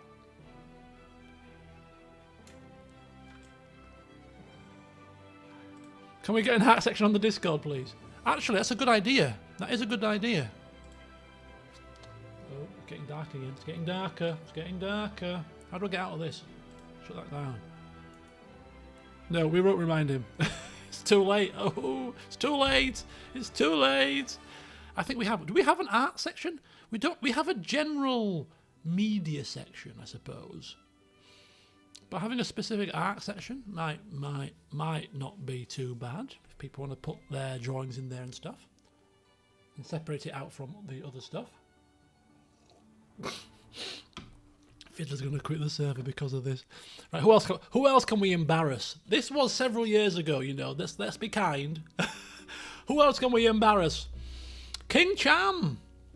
King Cham, long-term viewer, here you are in 2012, submitting a Half-Life 2 parody comic. You're all going to regret me doing this section, I tell you. What's this? Oh, it's linked. Any links are probably dead. You'll be thankful to know. Oh no, it's not dead. It's alive and kicking. So here we go. We have a parody comic here. Did you pack your own bag? Yes. Did anyone ask you to carry anything for them? Oh, the old questions at the airport. A man on the train asked me to hold him. Does that count? No, please, remove your shoes and step through the gates. Click, click, click. Boy, they sure like to take pictures. Good thing I'm so photogenic. That's not bad. Oh, look, you can't do what I do and be embarrassed easily. I'm never embarrassed. Right, who else can we embarrass? This is turned into an embarrassing section. Who can I embarrass next? I never anticipate this to happen. It's just my evil nature. Right, we've got AARs. Oh, King Lemon. Got Daisy AAR in here. Oh, cool. So as you can see, there's lots of stuff in here, lots of stuff in the forums for you to take a look at. Now, one thing that I caught my eye, which I found really hilarious, was in the suggestions forum. There was a forum where people could suggest games for me to play. Oh, where are you? Where are you? Show me where you are. If you see yourself, shout out, and I'll see if I can click on you and go to some of your posts. So if you don't want to be embarrassed, keep quiet. If you do want to be embarrassed, tell me if you see yourself, and I'll go into your profile and see if I can find some of your posts. Anyway, so game suggestions. Somebody said this is what made me laugh, because you know how I'm usually late to games. Sometimes I play games 5, sometimes even longer years after their release, because that's what I do. The last post in the PoE section is me, which you can see from the home screen. Let's do that first. Where's that? Where's PoE? Oh yes, there you are. Can I click on you and see your posts? You posted 6 times. You joined in 17. I can't. It doesn't show you your post. Like in Discord, you can see people's posts. That's a shame. What did you put?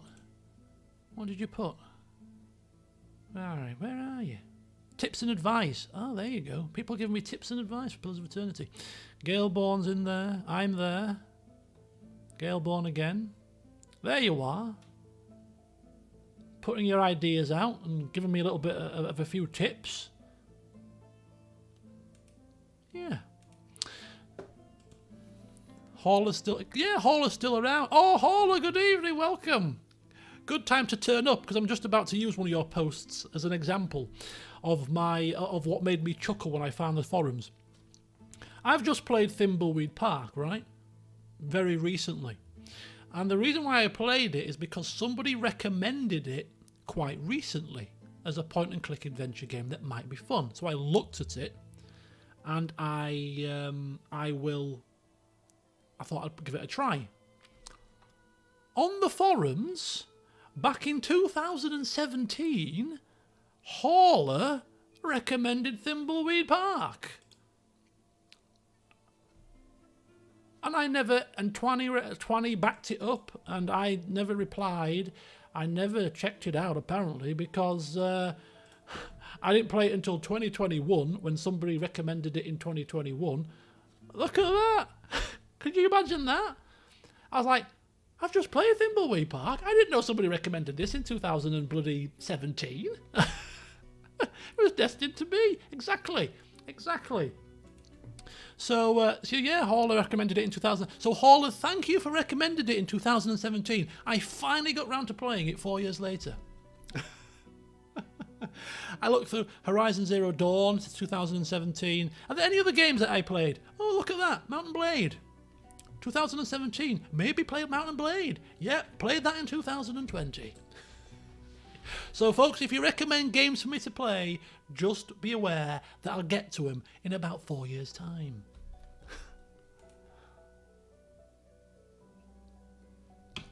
Anything else on here? Final Fantasy 15, played that off camera. Did I actually say that?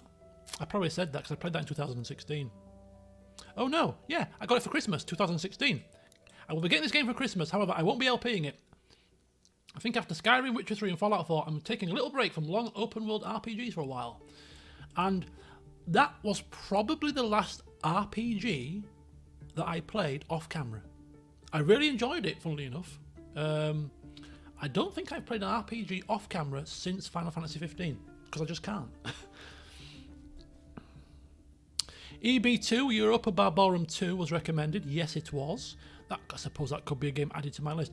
But no, Rome Remastered. I think they're also remastering Alexander and the Barbarian Invasion as well. So I've never finished them at all when they first came out. So I'll probably do those as well. Then it's Three Kingdoms. Then it's DEI. That's the Total War roadmap for 2021. Forget your bloody COVID roadmap. This is Total War roadmap in all its splendour. So anything else that people recommended that I eventually played later, much later? Somebody recommended Pillars of Eternity. Obviously, I played that. We're going way back into the archives now. 2013. Oh, this is great, isn't it? It's just absolutely. I'm trying to recognize people's names. Hauler, all the way back in 2014. I've seen Cham as well. Anybody else that I recognise from these that are still around? I mean, obviously I recognise a lot of these names because, but in terms of that, Joker Jake's still around. I'm doing Thrones of Britannia as well. I'll be doing a few other games as well, but the ones that I really want to play, I'll be playing first. Somebody's messaged me. I think my friend wanted a link to my... the friend who just rung me said, can you give me a link to your stream so I can watch it later? You don't want to see me making a fool of myself, do you? Surely not. It's kind of weird. Doing this to you guys is one thing. Doing it to people that you... or having people tune in that you know in real life, it feels kind of strange. It's like, oh, I want to watch. Like, no, you don't want to watch. You don't want to watch at all. What do you want to watch for? You stay away. This is not for people that know me. Far from it. What else we got in here? CK2, obviously. Right, oh, RimWorld. This is another one.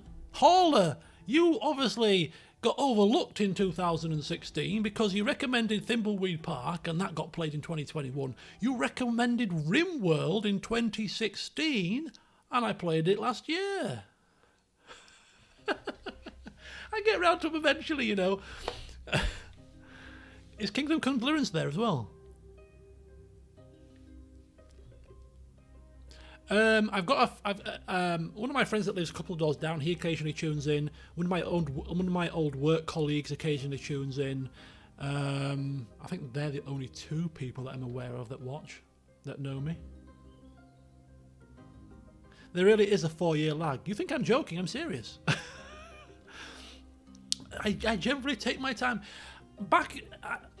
Recently, there's not as many games on my list that I want to play at the moment. I think I've played a lot of games that I've wanted to play over the years, and I've now kind of caught up. But back in these days, my list was quite long of games that I want to play, and so that's why it's taking a bit of time. My current list probably stands at about 6 games. So if somebody recommended a game now, and plus back in these days as well, I wasn't streaming as much. So progress through games was a lot slower. Whereas now, when you can stream some series that are a bit shorter, stream some of the longer series every sort of 5 to 10 videos, it helps with the pacing. So I think if people recommend games now, I'm more likely to get around to them at a reasonable time. But back here, 4 years was the average time frame.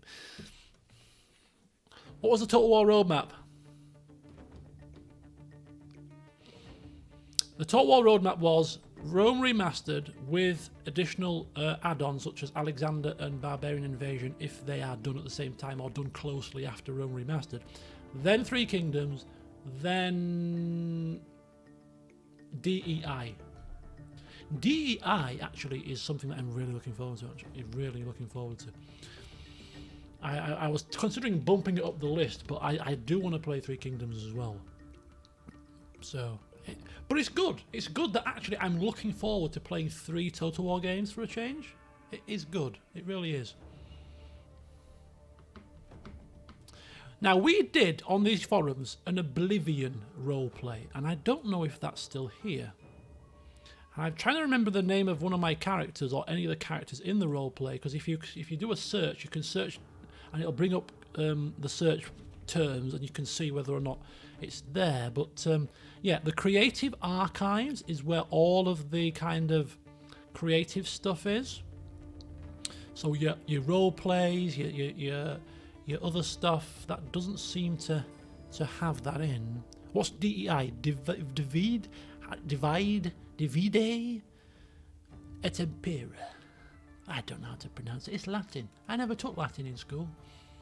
Although we did have Latin lessons on the menu. And true fact, obviously, I didn't actually get into history until I left school. In school, I hated history because they forced you to learn about history that you weren't interested in. Let's learn about the French Revolution. And apologies if you like the French Revolution as a history buff, but it's like, I don't want to learn about the French Revolution. That to me is boring. I hate sort of 18th, 19th century. What the hell is happening?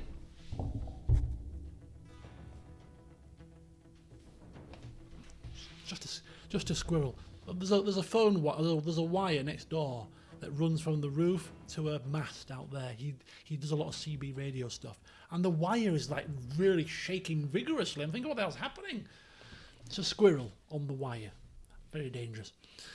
Yeah, Latin. So yes, Latin was in school, but if I'd had the same interest in school that I do for Roman history when I left school, I would have taken Latin lessons instead of French. 100%. 100% I would have learnt Latin rather than French. French? Oh, but Latin's a dead language. You might use French when you go to France. I've been to France a few times. Have I ever used French? No.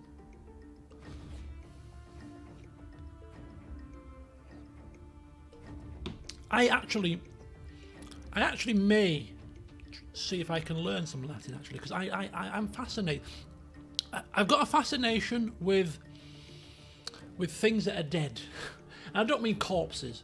I mean like things like a dead language. I find that quite fascinating. To learn a dead language, you know, buildings that are no longer in use. They're essentially dead. They're no longer in use. They're abandoned. I've got a fascination with things that have been, and then they've now been disowned, disused, out of operation. So yeah, I'm really intrigued about. I would actually quite like to learn a bit of Latin. I know a few odd words, obviously, through games and stuff, but and obviously a lot of English. Let's say a lot of English. Yeah, well, a fair bit of English is taken from Latin sayings and stuff. But yeah, I've got a fascination with things that are dead. Yeah, that didn't come out quite right.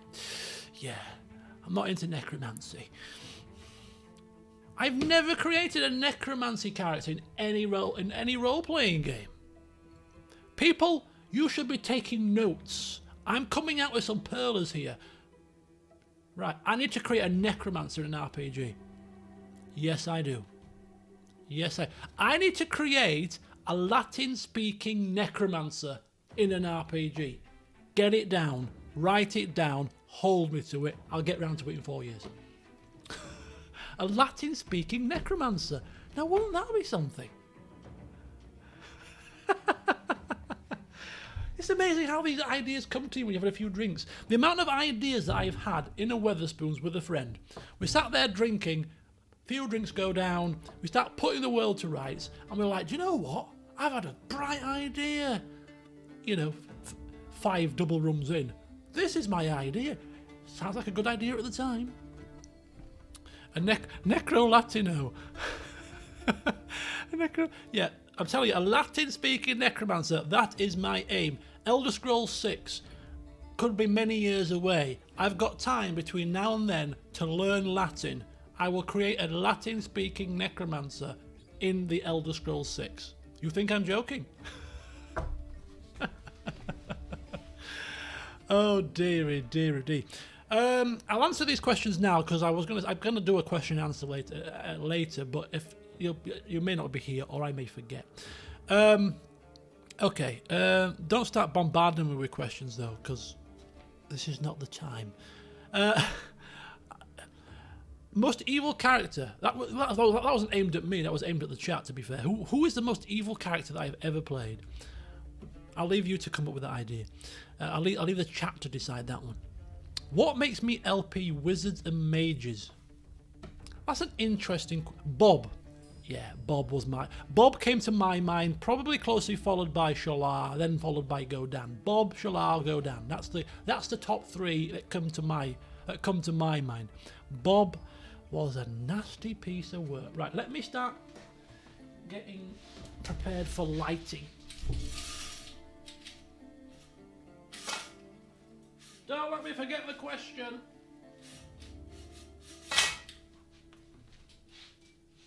I've only had 2 rums. I'm drinking far too slowly. I'm drinking far too responsibly. I'm demonstrating what responsible drinking should look like. I'm doing my bit for the community. Right, we've got lights on. I shall also tweak the camera settings to turn the gain up a little bit, and then we'll put the lights on a little bit later. It's not quite dark enough yet. So if we just do to properties, give me that there, put the gain up a touch. Look at that, it's like daytime again, isn't it? It's magic. The joys of technology. Bing! Right, let's keep going. Right, why do I play mages? Do you want to know why I play as wizards or mages? 2 words. It's a name of a person, really. Harry Potter. I read Harry Potter books from 2000 and... Let me get this right. 2001. 2002. I first read Harry Potter. 2002. And then went through the books when they were released after that. I read the first 4 books in one go, because they were all out at that time. And then I read the 5th one, the 6th one, and the 7th one when they were released. I queued up at midnight for the last 3 books. And after Harry Potter, I was like, yep. 2006 was Oblivion, right? 2006 was Oblivion. And when I played Oblivion, I created a character that looked like Dumbledore. Big beard, big hair, white beard. And that was what started off me playing wizards and mages in games. My very first mage character was a character called... Let me get this right. What was he called? I can't... Soldermeyer. I created a character in Oblivion in 2006. Was it 2006 Oblivion or 2007? One of those two. I created a character called Soldermeyer in Oblivion after reading Harry Potter in 2006-07, and that was what started me off playing Mages and Wizards. I played World of Warcraft for 18 months. And when I say I played World of Warcraft, I played World of Warcraft 12, 13, 14 hours a day for 18 months. Not every single day, 12 hours a day, but I put hours and hours and hours into the World of Warcraft. As a wizard or a mage called Soldermeyer. Got him to level 80. And that's what started it off. And it's even to this day, it's my favourite class to play, is a wizard, is a mage. But funny enough, on the actual channel itself, I've played more warriors. I've played Horston, I've played Godan. I try not to play so many mages on the channel, because that might be a lie, actually. If I rack my brains, maybe not. But yeah, most of my first playthroughs off camera were always with wizards. Yeah, so that's where my wizard came from. That's where my wizard infatuation came from. It's all stemmed from Harry Potter. Right, we're going to go into the archives even further now. This was the reason why I came here in the first place. You can see the search terms, actually. It's a good job that the search terms aren't anything rude. I don't search for rude things. Where's it gone? Where's my search terms gone? What are you doing to me? I found them, you stupid moron. Bloody, the trouble with this forum is it doesn't go back properly. Oh, for God's sake. Search for what I'm asking you to search for, will you?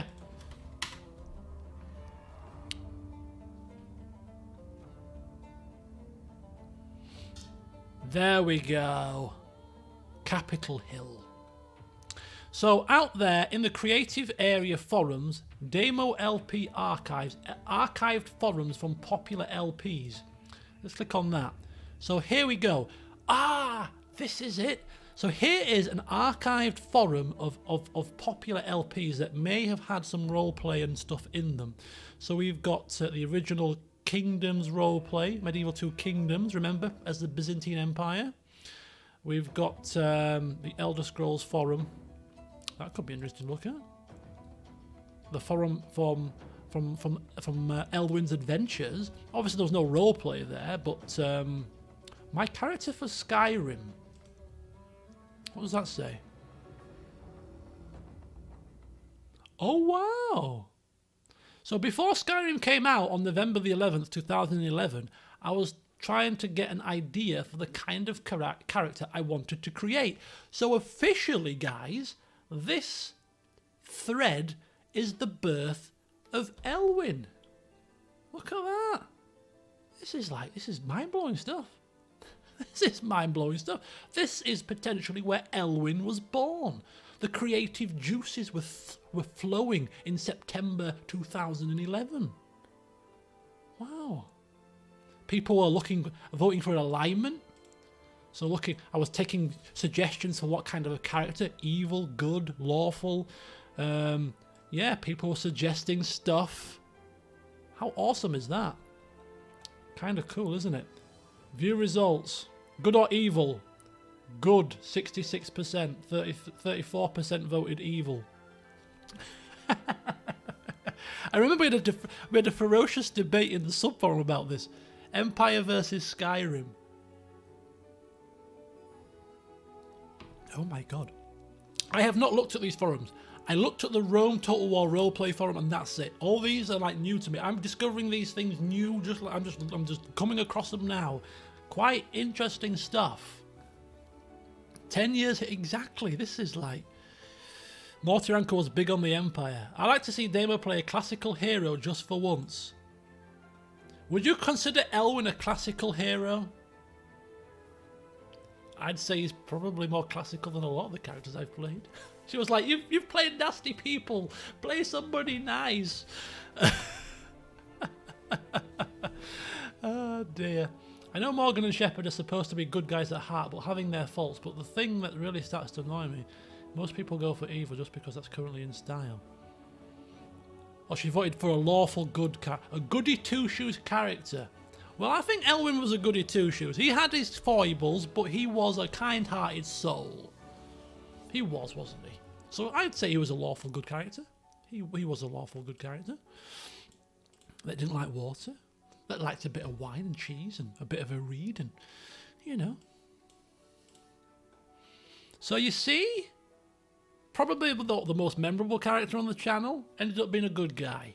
So all these flash-in-the-pan evil characters, we don't want them. We want a good, wholesome Elwyn character. We want a good, wholesome, wine-drinking, book-reading wizard that doesn't like water. That's what we like. Wine, cheese, and a book. I know. So there you go. This essentially is the birth of Elwyn right here. We've just witnessed it live on camera together. Elwyn's birth in the forums in 2011. I know. Spectacular stuff. Should Elwyn get a dog? Any chance for a fully modded Skyrim in years' time after this Let's Play? Says Hauler in 2014. It's been 6 years, Hauler, so you never know. Never say never. There's always a chance for me. It might be 6 years later, 7 years later even. But it's just still a possibility. And I say that tongue-in-cheek because about 2 months ago, I toyed with the idea of doing a short Skyrim series with the mod that Rycon is currently playing. I can't remember the name of it now off the top of my head, but Rycon's playing a Skyrim at the moment with a mod, an overhaul mod of some such, but it's still based in Skyrim, but it adds a lot of different stuff. No, it's not. No. It's you're still in Skyrim. It's still, and I was watching a bit of it, and I was like, could I create a character that I could take through a quest line that I've not done, and do that for maybe like 20 parts, 30 parts? I toyed with the idea. I did. The thing that turns me off it, mods. I can't stand mods. I can do a couple of mods, but modding is not my. It just goes so wrong. Modding always goes wrong. I hate it. But I mean, Skyrim is quite stable now, so mods going out of date is less likely to happen, I suppose. But anyway, it's not happening yet. Living Skyrim, yes, that's the one. Living Skyrim. It's a mod that's got, it's like a mod that's got a load of mods packaged into it. So you install that and it's done. Apparently, you install that, boom, you're done. There's no other mods to mess around with. You just boom, put that in, nice and easy, and off you go. So it's like, I was kind of like toying with the idea, not now, but when I get my new PC, should I maybe have a little bit of a short foray back into Skyrim Legendary Edition with Living Skyrim and have a bit of a play and see whether or not I might be able to tease out a side kind of LP out of it. Maybe. Who knows? Who knows? Right, so that's the Skyrim forum, but the reason why I'm here is not for Skyrim. Transfer to... Oh, who remembers this? This is the trouble with these kind of things where you're doing like a look through. You just end up bumping into things that you never expected. Who remembers when I tried to transfer my save from the Xbox to the PC? Who remembers that? And I can't believe that I actually got it to work. It worked. It was buggy and crashy as hell, but it worked for a short time. What a calamity. Because I wanted to mod it. I wanted to get it onto the PC, put some mods in, and continue the playthrough with some mods. And I was in Falkreath? No. What's the name of the place that begins with S? Solitude. Solitude. I was in Solitude at the time. I remember it like it was yesterday. I was in Solitude. The spiced wine merchant was in Solitude. I was in Solitude, and I was thinking to myself, can I get this on the PC? I did, but it didn't work very well. Openworld Addict, good evening, sir. How are you? Good to see you again, and thank you very much. In a Zoom meeting and making pancakes. Well, enjoy. Enjoy. We're just looking through the old forums, Openworld Addict. We're doing a bit of nostalgia, looking through the old forums. This might be a particular section that you'd be interested in. A bit of nostalgia on the forums. Yeah, clear roads on the map. Yeah.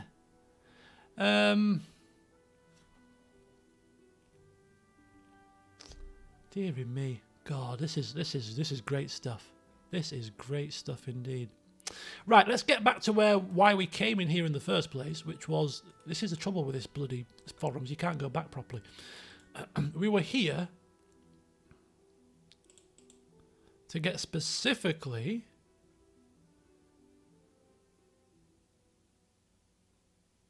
hang on. Oh, I love this music. I love this music. Let me just turn it up a little bit. If it's too loud, let me know. I'm just gonna finish my rum and pour another one. I'm just drinking too slow at the moment. It is a sipping rum though, so you're supposed to sip it. This takes me back to a story. Please check my King Ambrose email. Where's my King Ambrose email? Please check your King Ambrose email. What? Can we have a Skyrim soundtrack on soon? Yes, we can. The night is yet young. We can have a Skyrim soundtrack after Divinity. The 2986 email. Oh, it's 8 o'clock. Oh, hang on. Okay, so apparently the surprise is now ready. Let me pour a triple rum for this. I'm quite disturbed at actually how much rum has gone from this bottle already. I should savour this. It cost me a little bit of money. Hang on. Right, okay. Check your email. Surprise time. So am I checking this email on camera or am I checking this email off camera? What do I need to do? What's the procedure?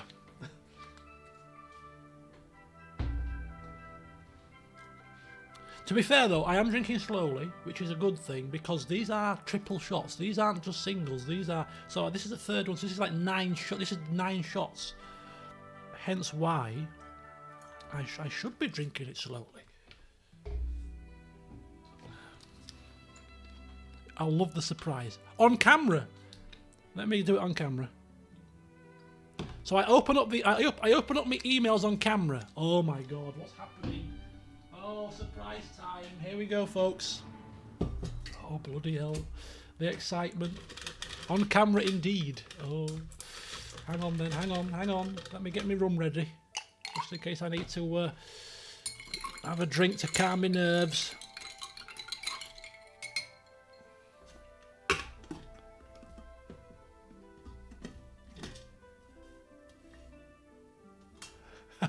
Marcus, welcome. Let me know when you get your rum. Any rum people out there? Who else is drinking rum this evening? Any rum brothers or sisters out there? I can't be the only person drinking rum. Don't fall off my chair. I'll try not to. Hey, who remembers when I fell out of my chair? When I was streaming Metro? Remember? Oh, you didn't see it on camera. I was eating and I fell out of my chair. The chair tipped over when I was playing Metro. Someone film this and share it in the Discord. Oh my god, what have you done? Holy cow, I haven't looked, I haven't peeked, I completely crossed my heart, promise you, swear on everybody's life. So this is going to be a surprise. I'm going to have a drink now and then I'm going to go over to the emails. And then we'll come back to reminiscing over Rome Total War roleplay, which is why I'm here really. We haven't got there yet because I've been coming across other stuff. Yeah, okay, here we go. I'll do it now. I'll just put my credentials in off camera just in case there's any sensitive information there. Hot Wheels. Hot Wheels Unleashed. Nope, that's my personal email. Why am I getting an email from Hot Wheels? Who are you? Get a lot of spam emails. I really need to look at why that's happening. Right, okay, let's go. Let's go. Sign in. King Ambrose. Next. The password is already saved. Oh, excuse me. Right, okay. Let me get my chats up. So you can probably see I get a few emails from people trying to give me Steam keys for things. Group greeting. This is a group greeting e-card. Ooh. Oh, look at this. View your card with gratitude, the group greeting team. Can you see that? Oh, you can see that, yeah? You can see that. The surprise was just actually Hot Wheels.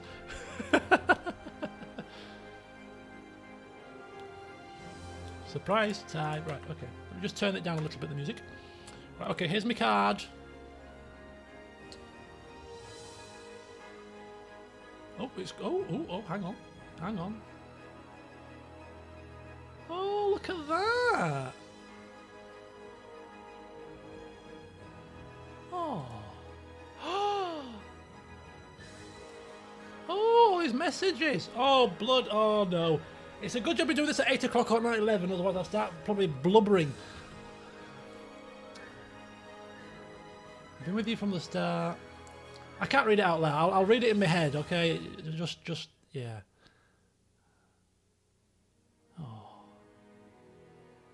Oh, he's playing sad music now as well. Even worse. .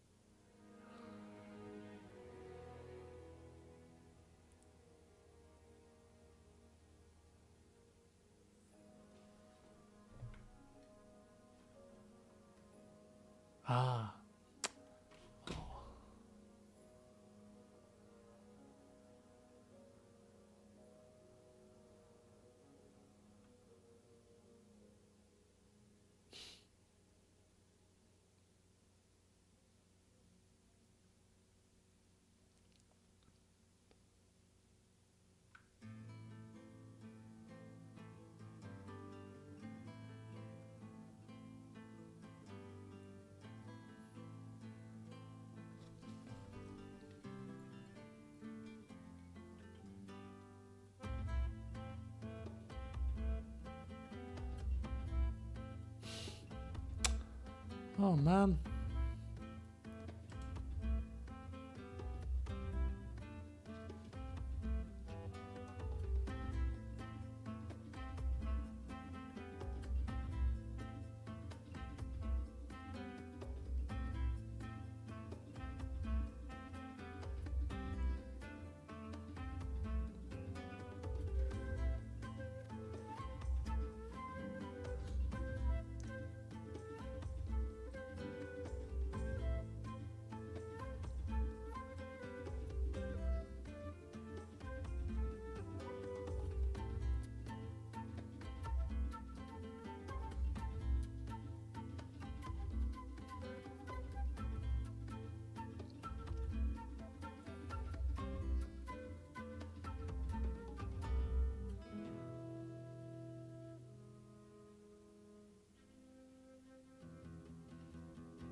Oh wow.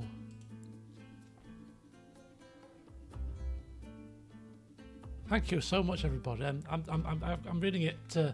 I'm in my head. I do apologise, but this is so awesome.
Well, oh, sorry.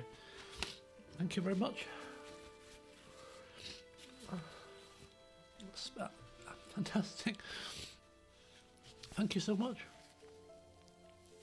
Oh, dear me. Oh, that was absolutely amazing. Thank you so much for your comments. I've really had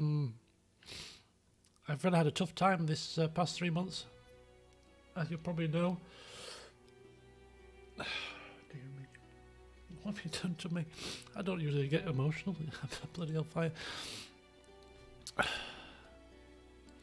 But I'm glad you've all enjoyed, and this is. I've said it before, but you know, as long as one person is enjoying what I'm doing, I'll keep bloody going. And as hard as you know, as tough as I've had it the past 3 months, particularly with stuff, this whole lockdown crap has really got to me recently. You know, I'm still going to keep going. Somebody asked, I think it was Cham that might have asked a bit earlier about, you know, have you ever considered stopping? No. And even the past 3 months have been hard. I've stopped recording. I stopped recording videos for a little while, but I still streamed. You know, I didn't consider stopping. I found a different way to keep going. But you know, I'm recording Itinerary now, and I'm back on an even keel. So, thank you so much, guys. Thank you. It was very nice surprise. And Oliver, thank you for arranging that. Really appreciate it. Oh man, I didn't expect to be crying on the stream. I've never cried on a video to this extent, at least anyway. I got a slight couple of tears when Lee died, but that's about it. Good grief, I'm not an emotional person usually, but that's really nice to see. Thank you so much. Oh dear me, you've made me a blubbering mess. Oh dear me. Right, thank you very much. It was much appreciated. James Park, good evening, welcome to the forums. You were a part of those as well. Ay, dearie me, I didn't expect that, I tell you. Right, it's rum time. I need some rum, all right, and some snacks. I've not even touched my snacks yet. It's time for a snack.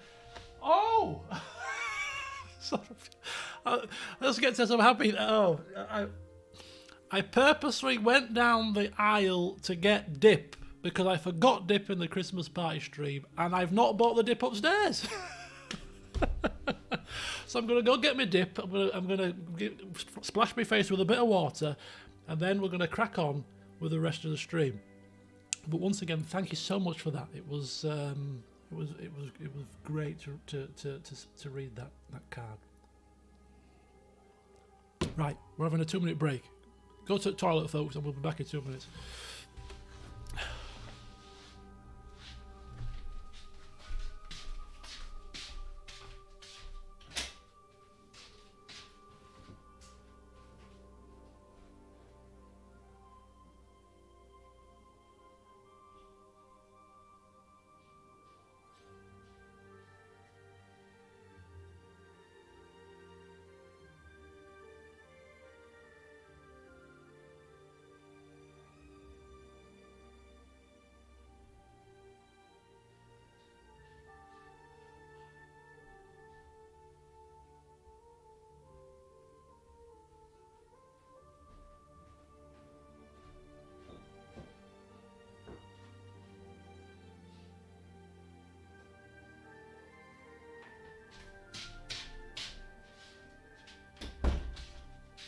Oh, I love this music.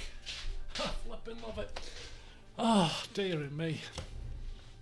Stiff upper lip has been, yeah, it's been broken. Bloody hell, 11 years it's taken me to break me. 11 years. I've been through many a things. And a bloody card broke me in the end. Right.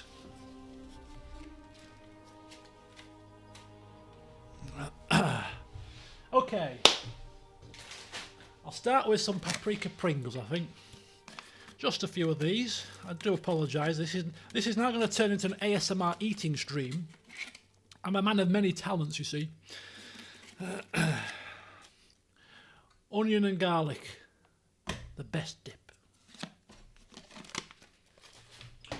Is it time for some Skyrim? Somebody asked for some Skyrim music. Should we put some Skyrim music on now? Or should we put... I don't think Rome Total War has a soundtrack very much, does it? Because we're going to start looking at the road. No, we'll put Skyrim on. Let's put some Skyrim on. I don't know why I'm now shaking like I'm freezing cold all of a sudden.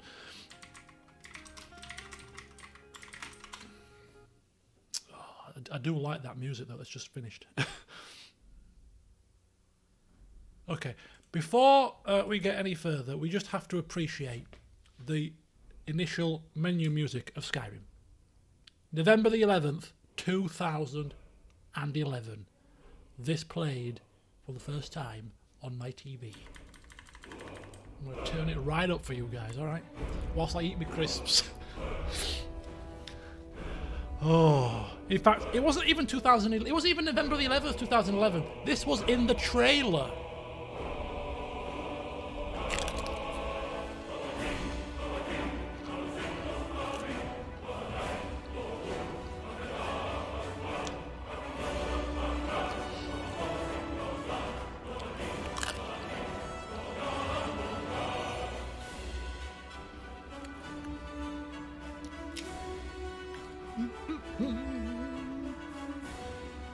The most epic crispy together. Yeah!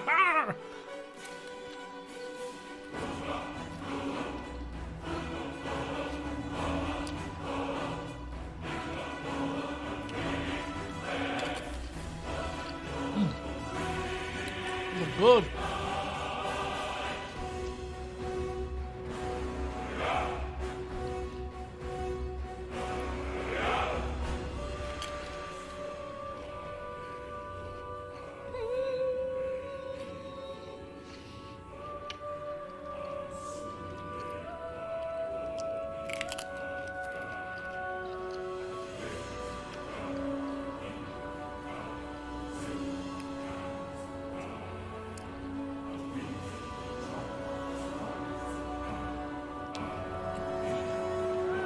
I love this bit now.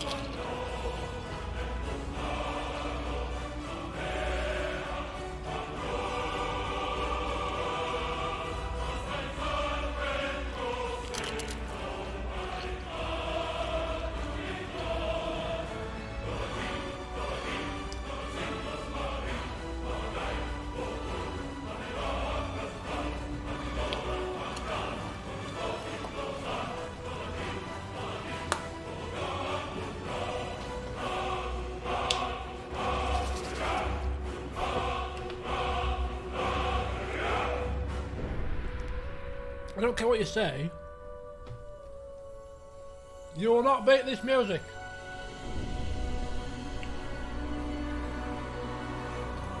There's been many good game soundtracks, but you will not get much more iconic than that.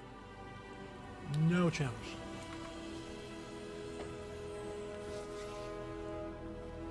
Alpha, good evening. Read us a Skyrim book. God. Elwyn read a fair few of those bloody Skyrim books, I tell you. Maybe I should try reading a Skyrim book after a few more drinks. That'd be quite funny.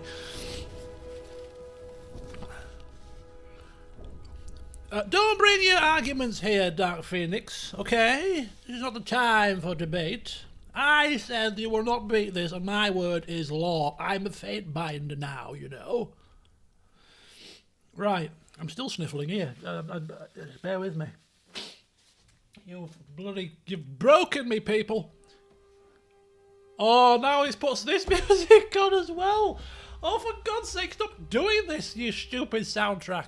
With your damn nostalgic pieces. Can you put a piece of Skyrim music on that we don't recognise? Oh, this is also the music that played when we were in the cart, tied up and bound after being captured as a mage, just in the wrong place at the wrong time. Elwyn was in the wrong place at the wrong time, got swept up with some Stormcloak soldiers. Oh man, can you... Oh man.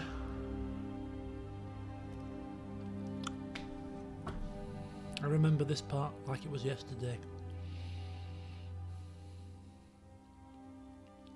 Oh, who put this on? Whose idea was it to put flipping Skyrim music on? God's sake. I mean, I know we're in the nostalgia section. Dear me. I should have... Right. Total War. Rome Total War is getting remastered very shortly. I played Rome Total War on the channel in 2011. And it was a full roleplay in that people took... It wasn't like a roleplay like the medieval where people had characters. People took offices.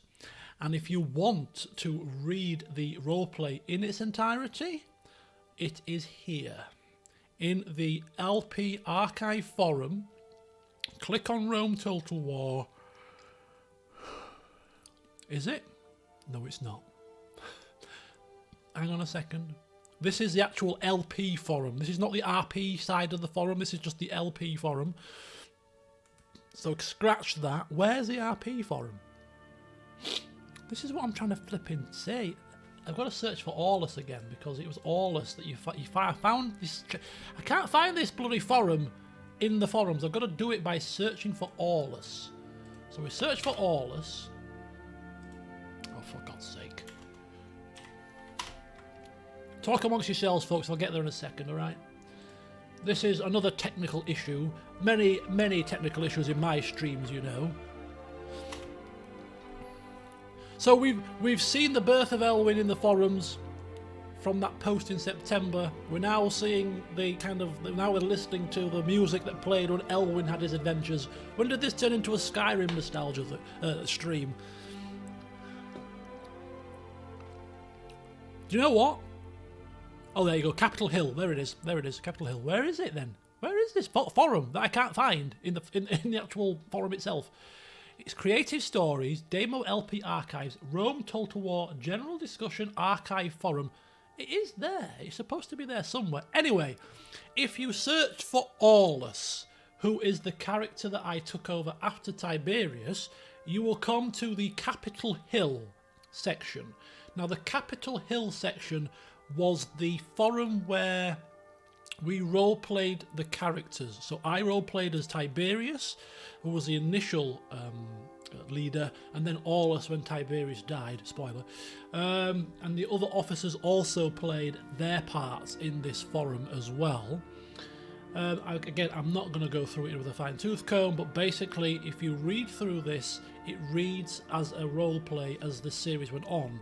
And for the perfect experience, if you ever have the time and would want to do this, if you've never seen this series, then the best way to do it would be to read this roleplay and then watch the videos alongside, because it puts context to the discussions that happened in here, and the discussions in here happened in character.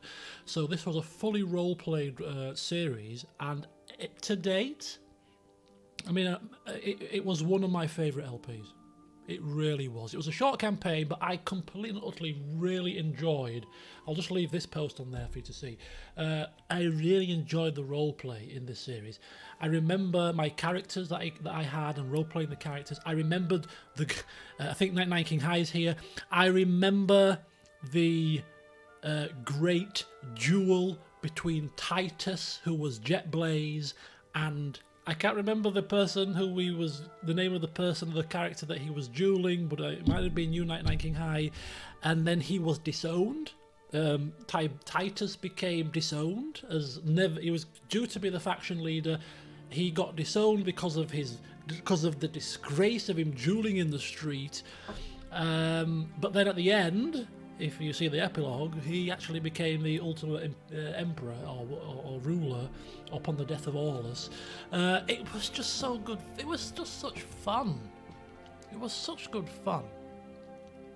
The halcyon days of Total War, I would say. Total War games have gone downhill in my opinion since for many a year. It's why I've not played them. It's opinion only, my opinion. Yeah, it'd be nice to revisit Rome with a remastered version because I love this game. The Amos character lopped my head off. Did I lop your head off? I might have to find that. I didn't. That wasn't actually in here. That wasn't in the roleplay. It must have been in the other part because there was like the roleplay forum, and then there was a different forum for the people as well. It was like two separate forums, one for the officers in the Capitol Hill, and there was another forum for the people as well. So I'll have to find that other forum and find that jewel and stuff because that was quite a good little fun little thing there. Really, really good. Yeah. The reason why I did a short campaign rather than a long is because keeping a roleplay up for a long campaign would have been nigh on impossible. People lose interest in terms of the actual officers, the role players. You know, it's very difficult to keep a roleplay up for a long time. So that's why it was kept as a short campaign, so that the roleplay could last from start to finish, which it did. So it served its purpose. And it's best to, I always find it's best to leave people wanting more than leave people thinking, I've had enough of this. Which obviously has probably happened many times in my LPs because they're all RPGs and usually quite long. But I really enjoyed this. We did a very similar roleplay for Shogun 2, if you remember as well. And Shogun 2, in its own right, was quite a significant LP in that we almost lost. I almost died in that LP. We were very close to defeat. The RP element of the Shogun campaign started about 2/3 of the way through, and I was watching, and I looked and found the Shogun 2 roleplay forum as well. That's actually easy to find, I think. There you go. Shogun 2 Tokugawa campaign roleplay edition. There it is, and you can see the Daimyo's Hall. And this is where all the discussion and the roleplay took place of the Shogun 2 campaign as well. Here I am, Master Hirotada-sama. Oh, San, I don't know, it's a long time ago. Lots of tea drinking, lots of, things, Japanese things I've forgotten. But one good thing about doing a roleplay I found was it forced you to get into the lore of the time and research about things to put into the actual roleplay posts, and you learn about the time period and stuff by doing it as a roleplay. It was a great history lesson, and since 2011, I've been on many cruises where I've been to places, particularly Rome, on the back of what I learned from doing things like this, visiting Pompeii, Herculaneum and places like that, and it really enriched my kind of interest about history.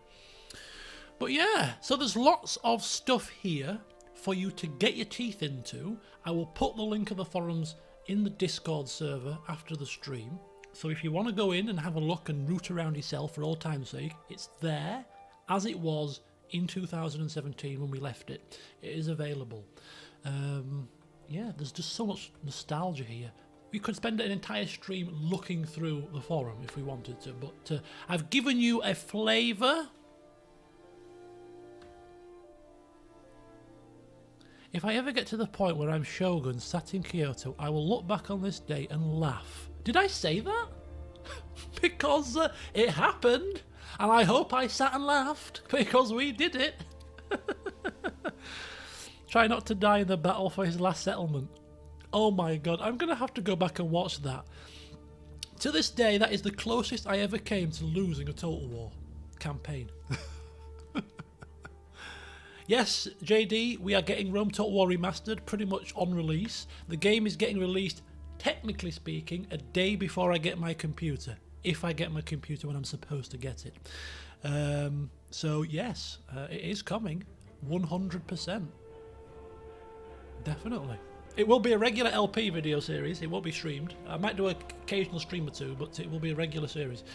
I think Total War games are best played as LP videos because it allows me time to kind of plan, prepare, get any kind of narrative ready.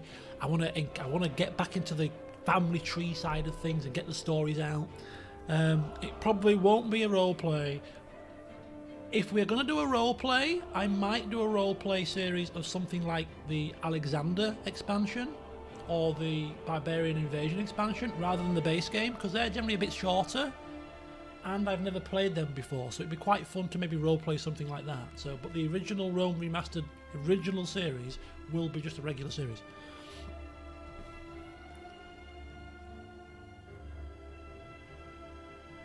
Man, this is so good. So good. So good. Right, we'll shut this down. Enough nostalgia and tears and stuff already. I'm going to bring back up me beach theme. Put myself a bit bigger again. And then I'm going to have a couple more snacks because I want to open those nachos. Okay, while I'm getting my nachos ready, another question for you guys. When we're allowed to go abroad again, wherever you're based, unless you live in somewhere like Australia, which, you know, you've got all the weather and all the beaches you need. But if you're in somewhere cold like England and you like going abroad somewhere warm, when you're allowed to do so and it's safe to do so, where is the first place that you're going to go? Where are you going to go first on your holidays? Because I've got an answer. Because I'm going to book a holiday next week.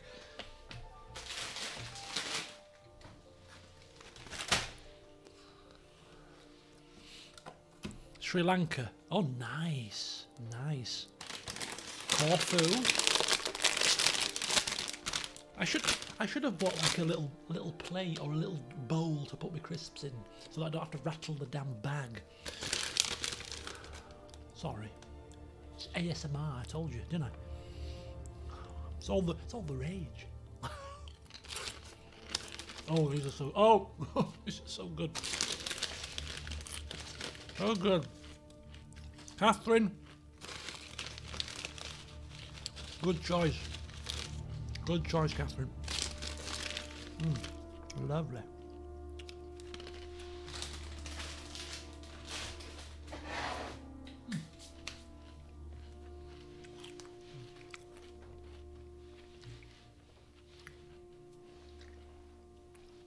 It's 8:30.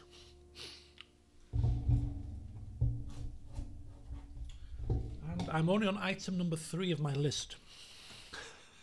It's going to be a long evening, folks.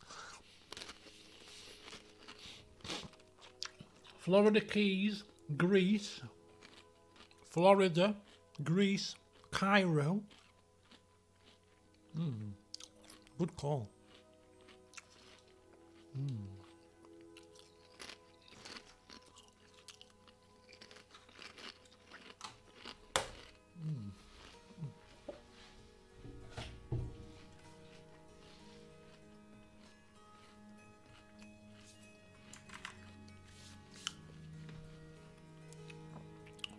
I like this music as well.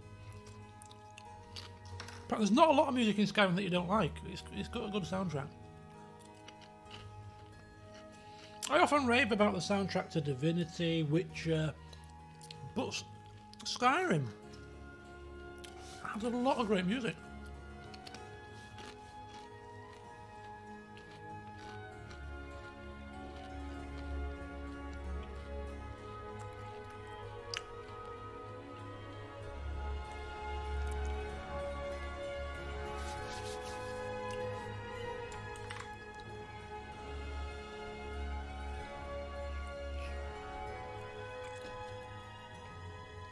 Okay.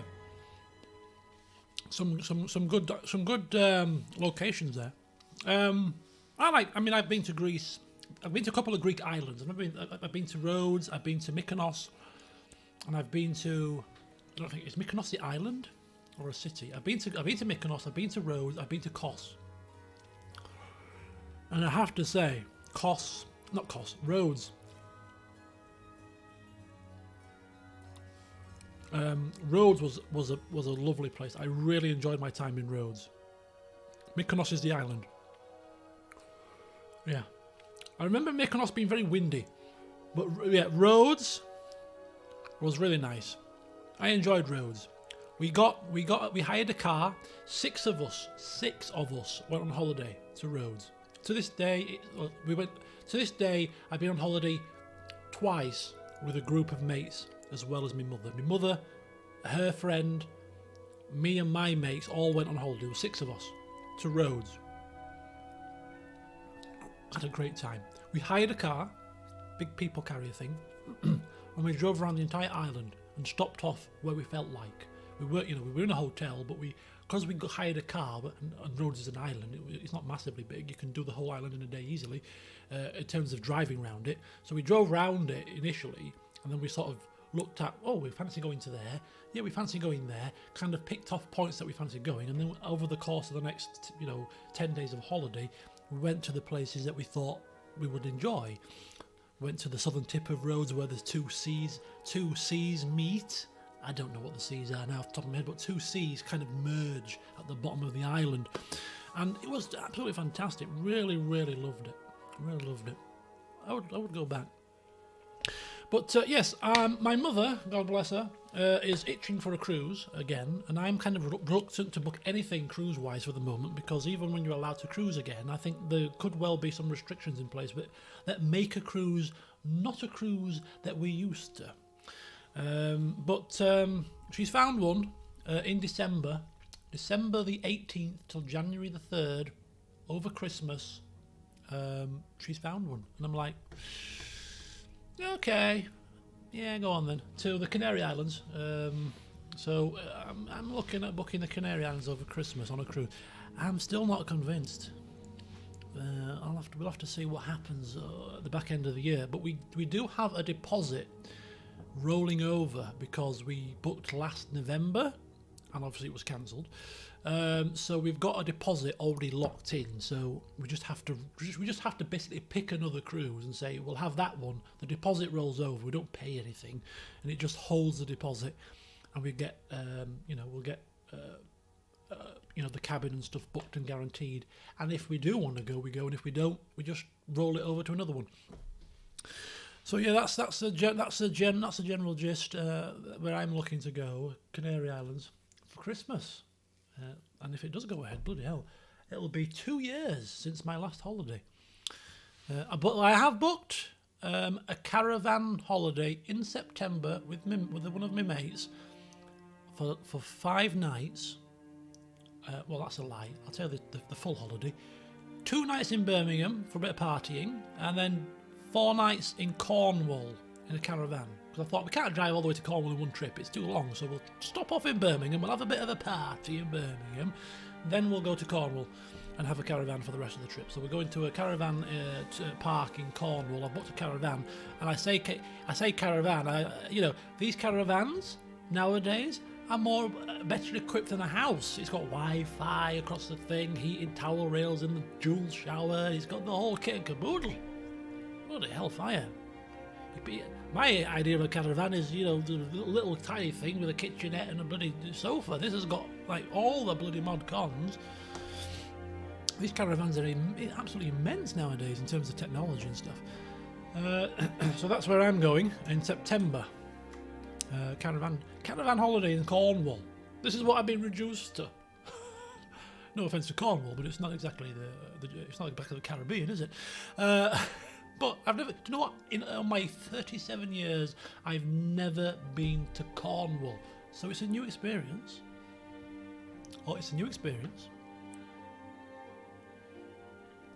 Right, part 2 of the nostalgia tour. We've done the forum. What we're going to do now, as I minimise the beach because it's making me really pine for a holiday. The second part, we're going to have a quick look at channel analytics, and the only reason why I'm looking at channel analytics is because I just thought it'd be quite fun to see what the situation is, and whilst we're playing Skyrim, it's quite pertinent really, because Skyrim may feature in the analytics that I'm looking at. I got a pasty stolen out of my hand at Cornwall. Is that a joke or are you serious? They stole a Cornish pasty out of my hand. Right, I think it's dark enough now to go into the ambience of lighting.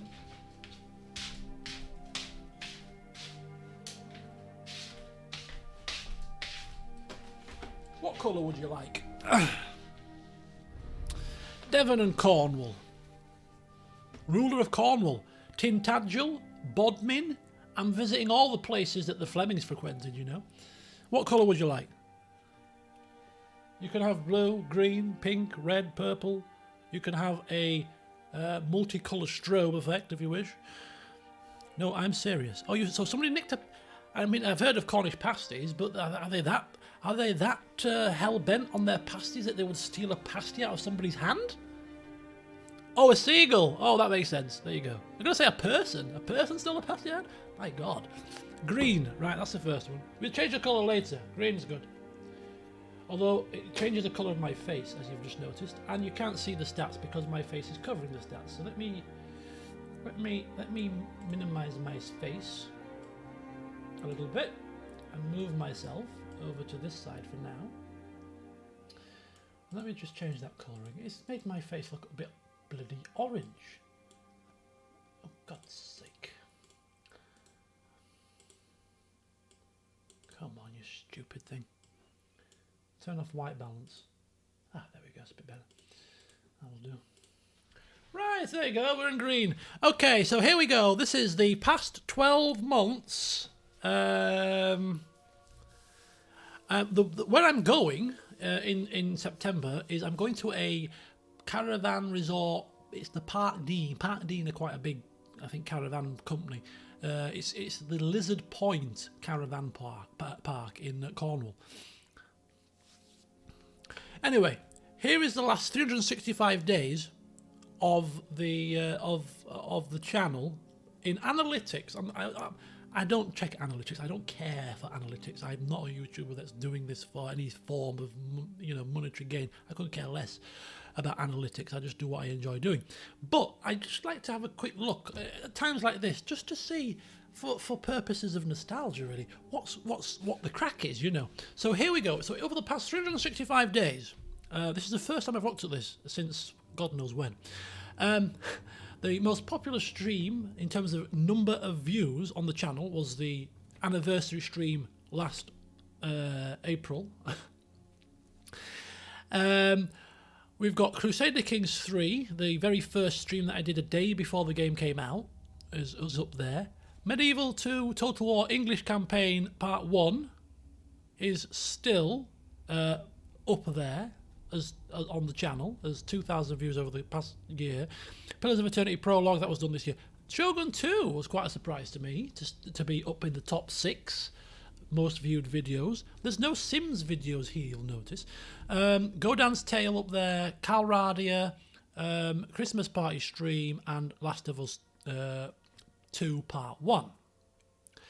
But what you will see is, what somebody's noticed already, is coming in from left field in number 2 position, Medieval 2 Total War Settings FAQs. What?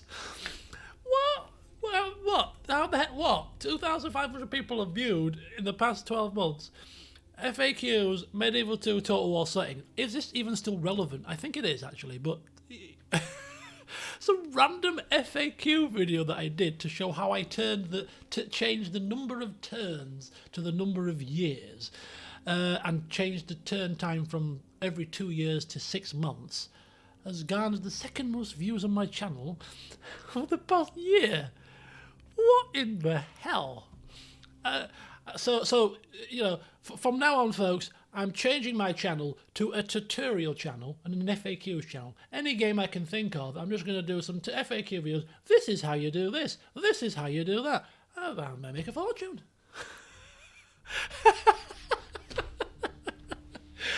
I can't believe it. I saw that and I was in shock. It's like, I expected like the Medieval 2 campaign itself to be in second position, or maybe The Sims 3 to be in a random tutorial video that I've completely forgotten about that I ever did is in second position.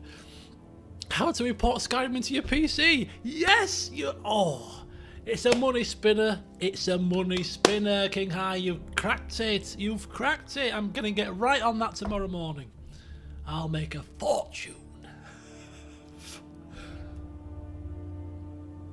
So that was the first thing that piqued my interest in the old analytics section. Only do it for older, outdated games. Yeah, exactly. That's a good idea, yeah. I think there's some life in this.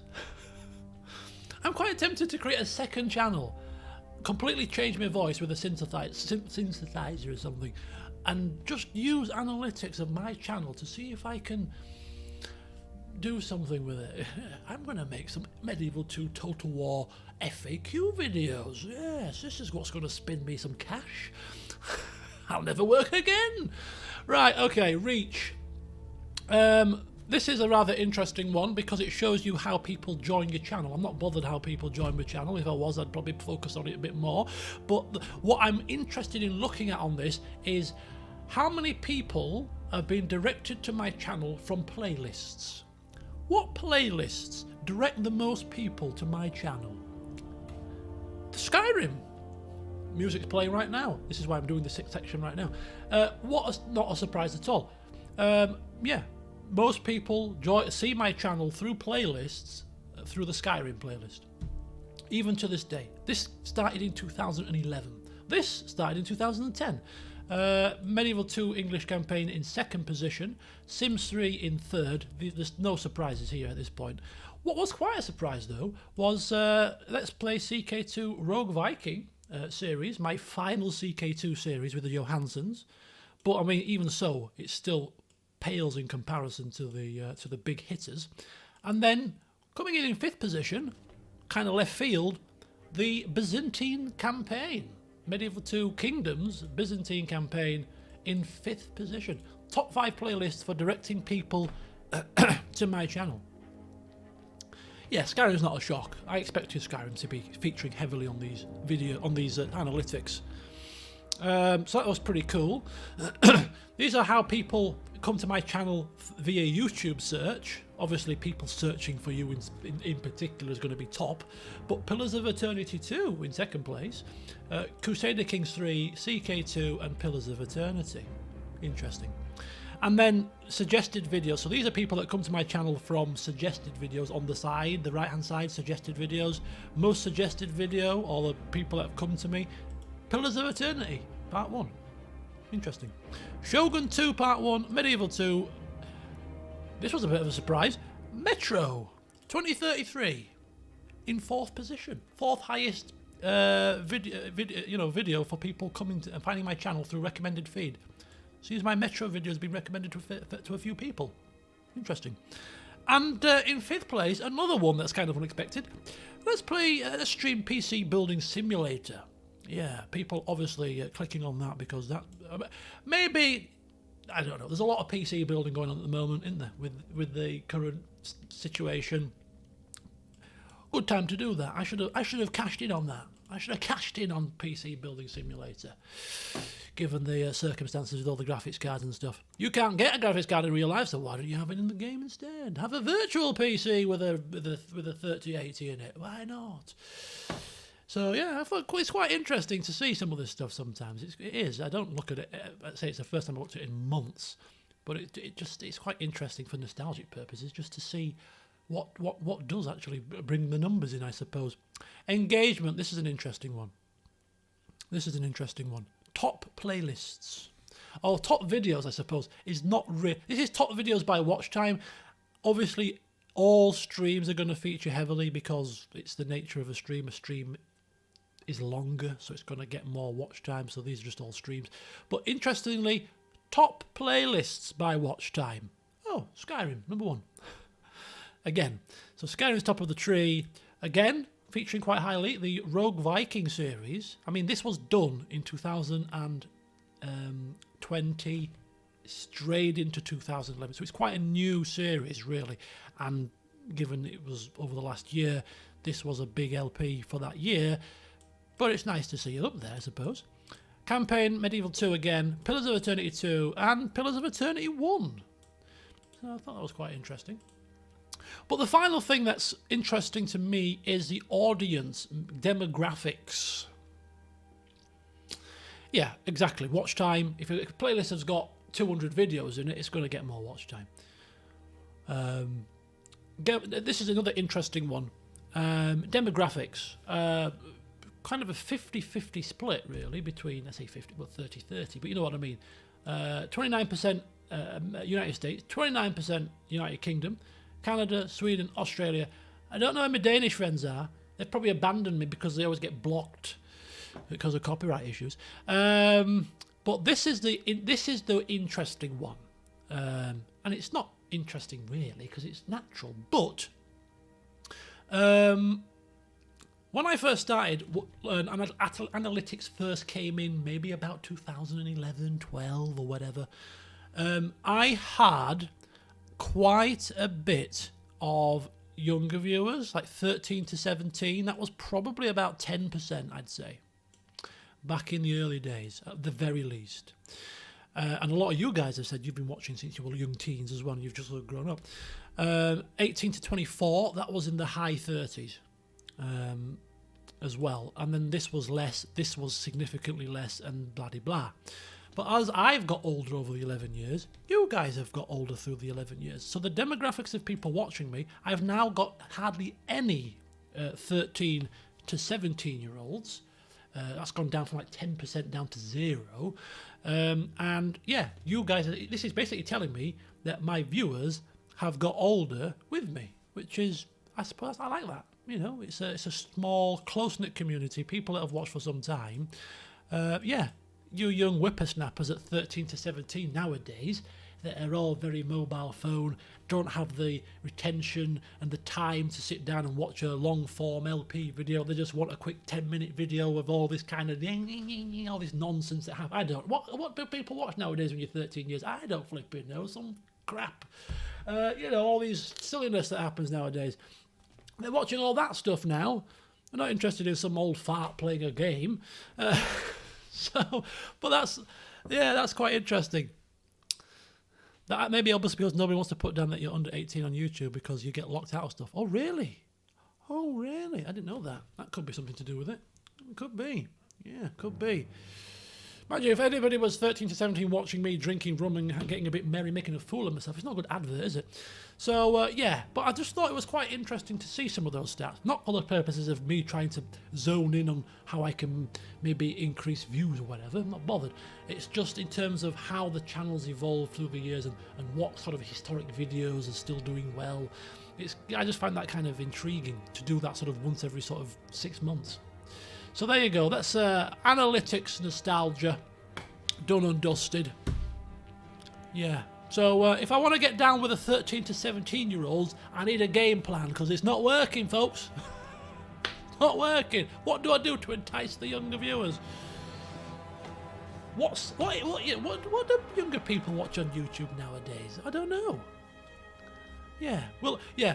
I dread to think what this analytics screen will look like in 20 years' time. Nobody 0 to 17, nobody 18 to 30, whatever it was. Yeah, all your viewers are over the age of 40. Exactly. That's how I like it. They've been with me since they were teenagers. I need to get hit with the kids. I'll never get hit with the kids. I need to try TikTok. That's where I'm going wrong. Yes, exactly. That proves my point. It's about retention period. It's about entertainment.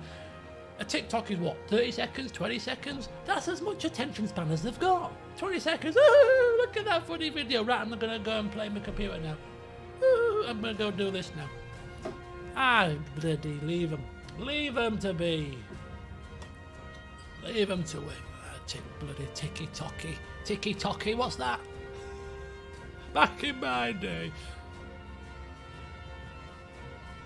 Start screaming into a camera. Oh really? So if I start screaming, yeah, no, I'm, yeah.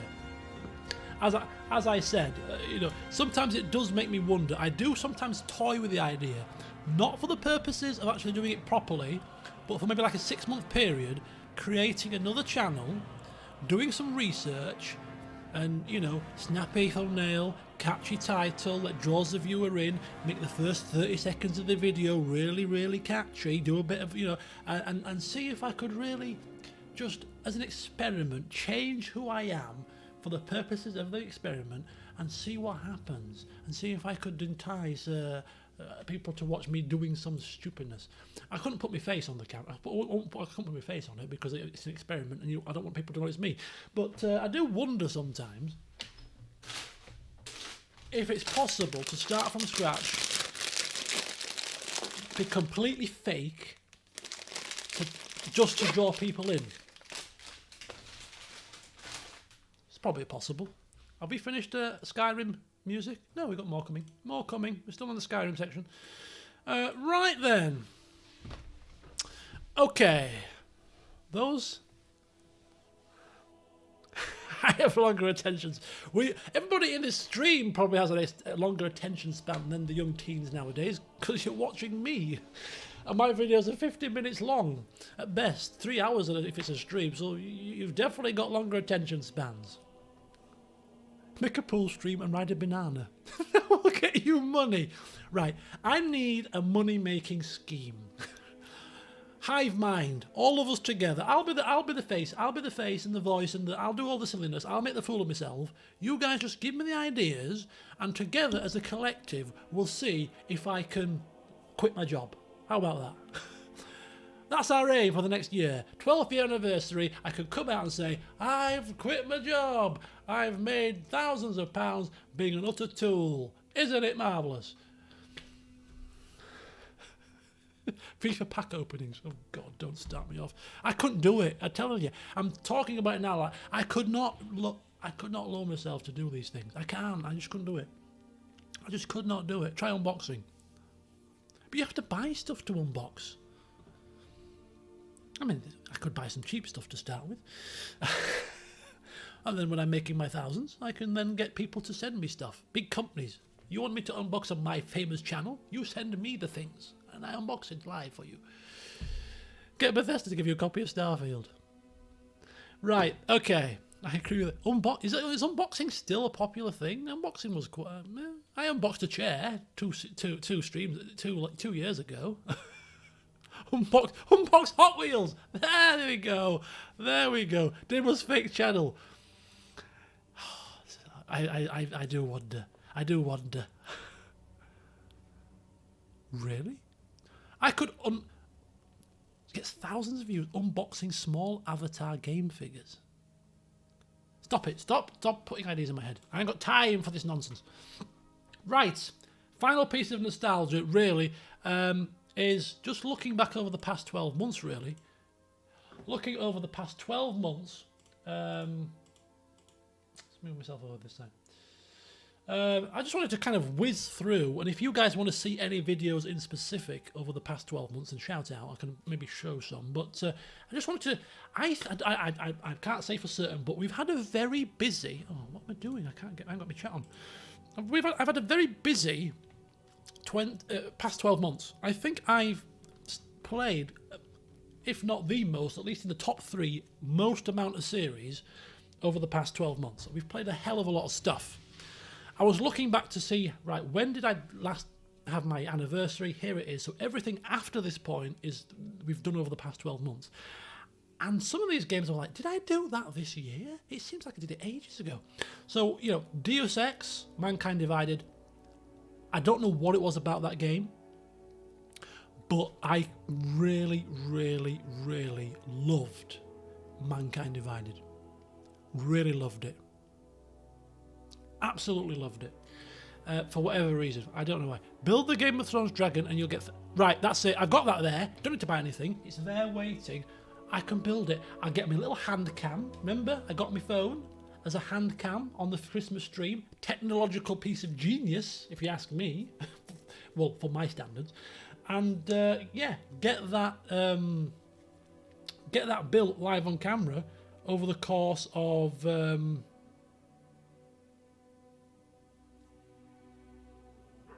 Give me a second. Oh, hang on! 1, 2, 3, 4, 5, 6, 7, 8. Oh, quickly! I'm missing out on football here. Holy cow, that was a close shave. We've got a football group. Football's on a Monday at the moment, and the first 10 people to put the name down gets into the game. My phone's on silent, and so it was time to put your name down, and there was 8 people in front of me. Just got in as the 9th person. If I miss football on Monday, I'll be mortified. Yeah, so Deus Ex started kind of about March time last year, because I remember starting it during the lockdown, or at the time of the lockdown, because I remember saying at the start of that video, start of the series, that I'm going to be upping my LPs to about 4 to get everybody through the lockdown, including myself, to give you guys something to watch. Because lockdown was new then, it was something new, it was difficult, it was, so I was trying to put videos out and do all these different series to give you guys something to watch, and me something to play, I suppose, whilst the lockdown was on. But yeah, Deus Ex, I don't know what it was, but I really, really loved that game. Loved it to bits. Unexpectedly, because I played it 5 years after it was released, the old 5-year delay. We were halfway through our Rogue Viking campaign, which was a series of CK2, which I'll remember forever. I really enjoyed that. What I really enjoyed about that was the sheer difference in the styles of the different characters that I played, from the really religious Johann to the dark arts that was it Godwine the First that was the kind of dark arts guy who married the female, the lady that was like the lioness of England, to the really fat and jovial Godwine the Second, maybe, who was like obese, and we had an obesity crisis whilst he reigned, as he partied hard and just grew fat, to the really ridiculously evil, heavily scarred, one-eyed Senred. There was just so many different characters that I role-played there in different styles. That they all had their uniqueness, and they all had their own stories. It was just brilliant. I really loved that series. Really loved that series. And that was the beauty of role-playing CK2. I mean, I've played CK3 and I haven't played it since Godin's Tale, but because CK2 was so rich with expansions and DLCs at the end of its life, it was a role-player storyteller's dream. There was just so much content for you to get your teeth stuck into, and even in peace times, there was umpteen things to do. You could be at peace. Johann I was at peace most of the time. He became king without trying to be king. He ended up taking a duchy title, and then he was put on the throne because England suddenly turned elective out of the blue. He never strived to be king, but suddenly he found himself thrust onto the throne. To this day, I've never, in a CK series, been put on the throne without trying to get on the throne. It was unbelievable. And then again, another first for me, and probably something that's very rare in a CK series, I purposefully, for the purposes of roleplay at the time, made myself go from a king to a duke, because I changed my vote to not vote for my own son as the next King of England because he wasn't ready. And then I died unexpectedly, and somebody else came on the throne. So I basically demoted myself as a player for the purposes of the roleplay. And again, how many people are going to do that? You watch any CK2 playthrough, how many people purposely go from being a king to a duke? People are always want more. They want to get more power. They don't, So it was, it was. And then the reveal moment when we found out, or I found out live on the recording, that he'd killed his own father. Such a twist. To this day, I'll never forget that series, and that was such a joy.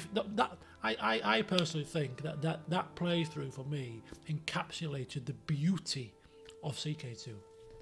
The beauty of it, the pure storytelling, roleplay beauty of that game was in that series.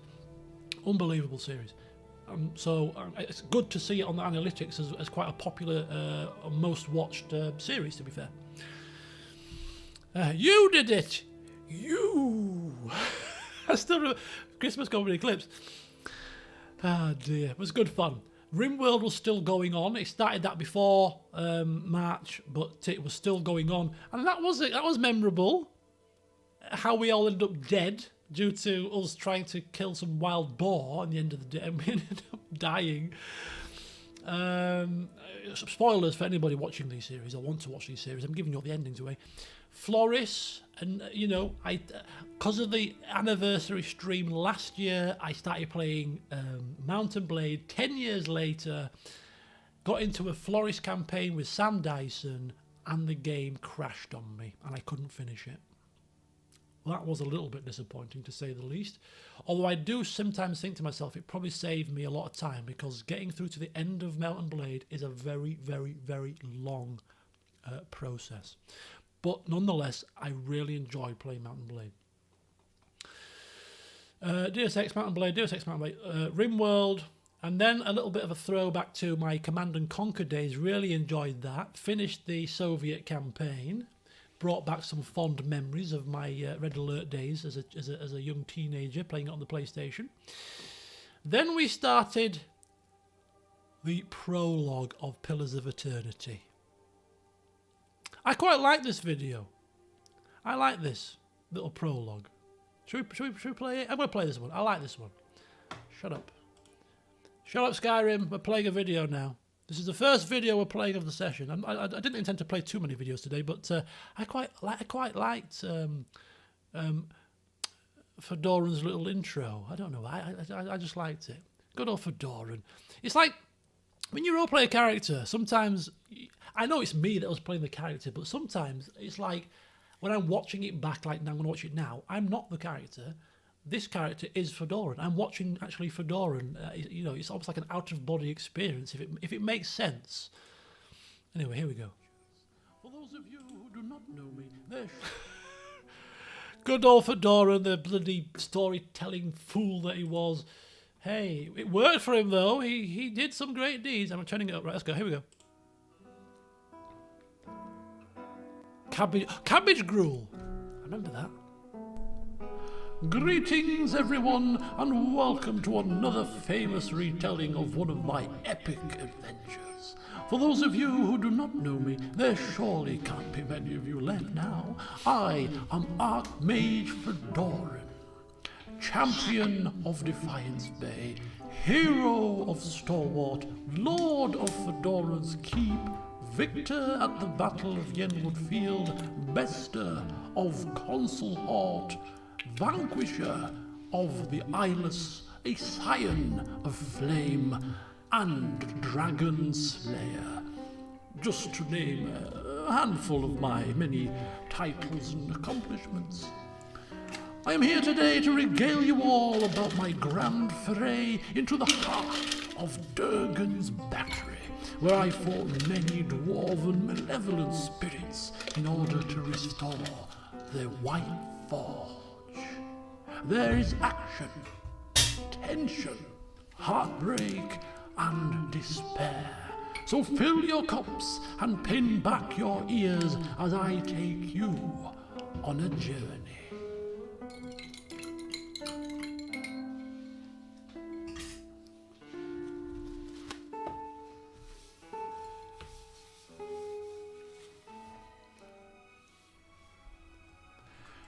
And then there was a bit of narrative as well to go with it.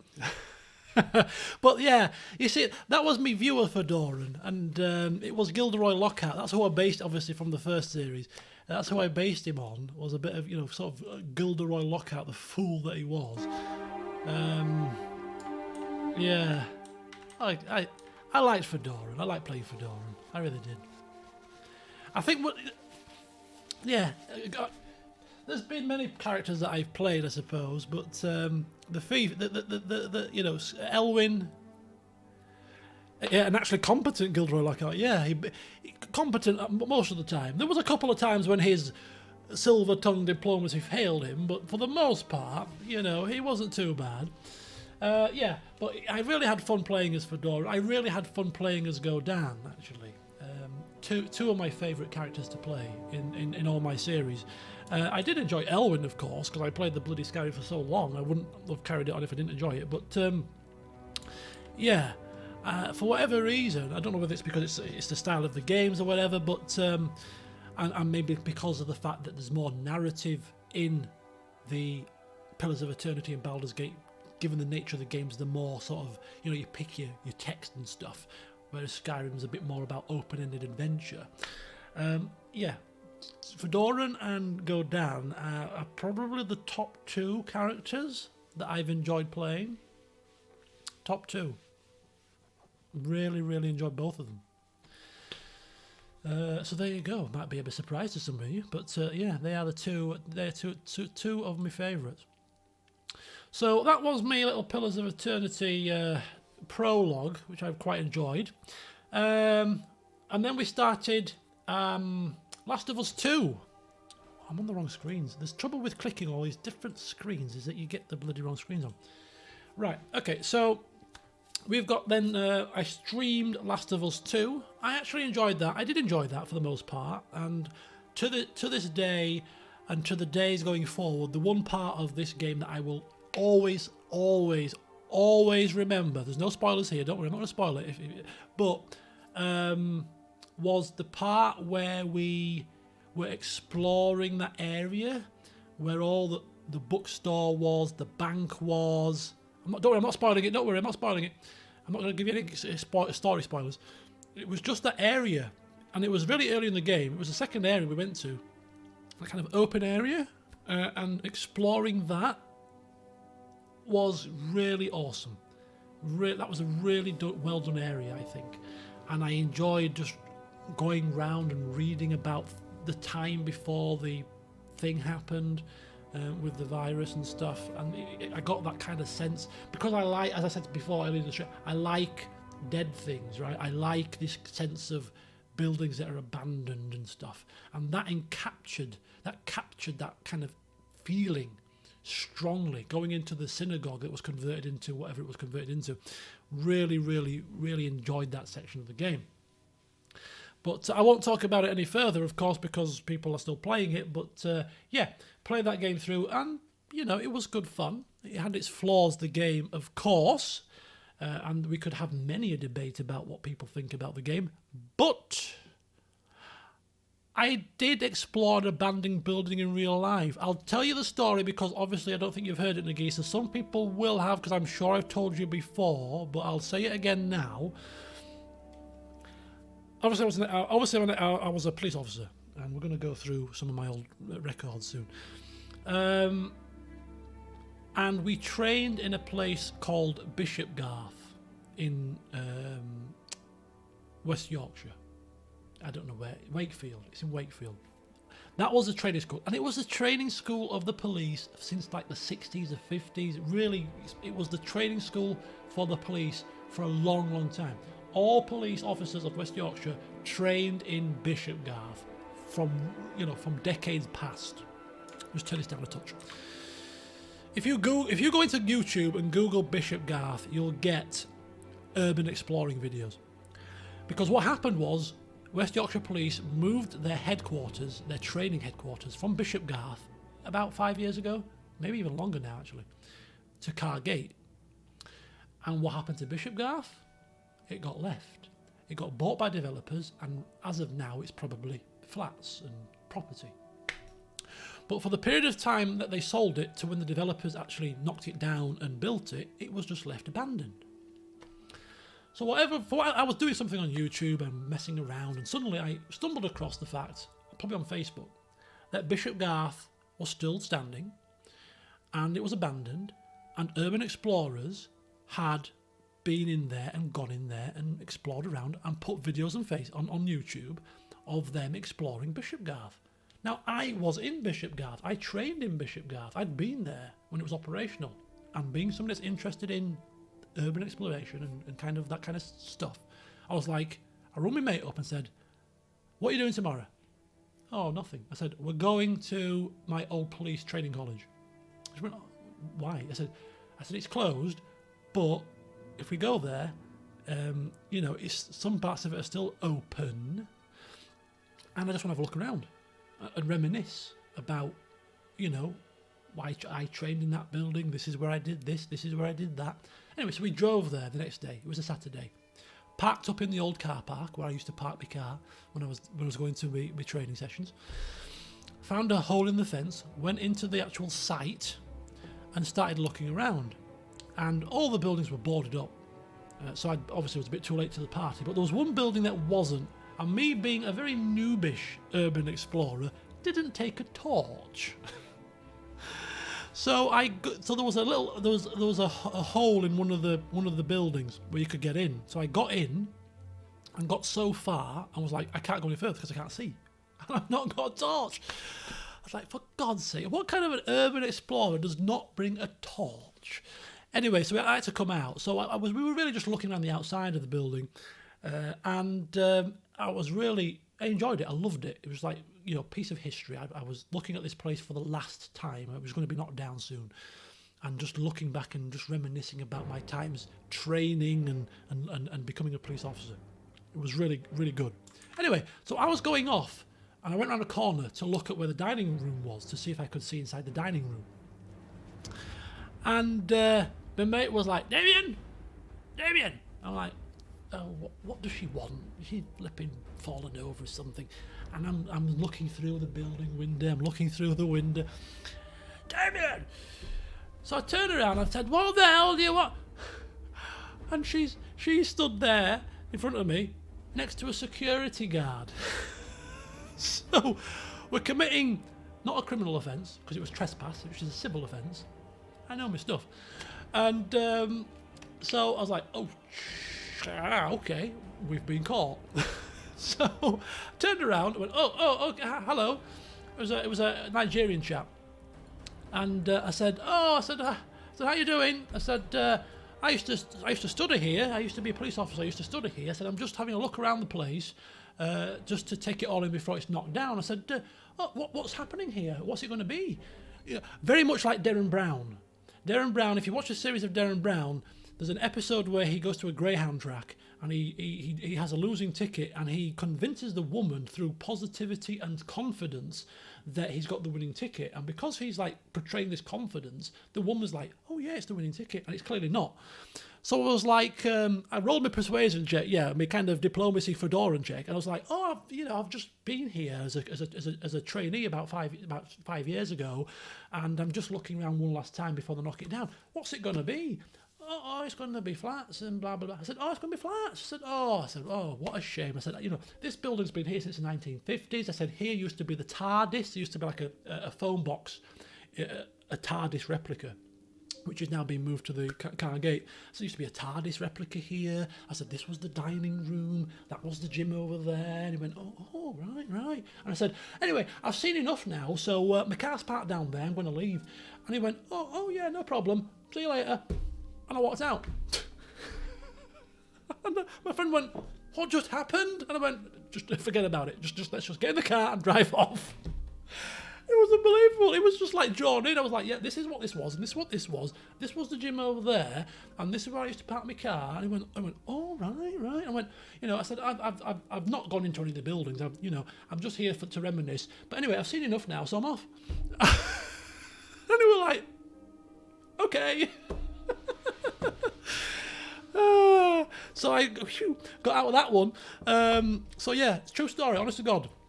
Nigerian security guard caught us, and I managed to somehow convince it. Well, it wasn't a lie. I'd been in one of the buildings for a short time, but I'd not taken anything. He could quite clearly see I'd not nicked anything. I was literally there just to reminisce, but I just engaged him in conversation, and I was kind of just telling him about what all these different buildings was, and I was just telling him about my experiences as being a trainee here, and he was like, "Oh right, oh yeah, all right, I'm off now. See you."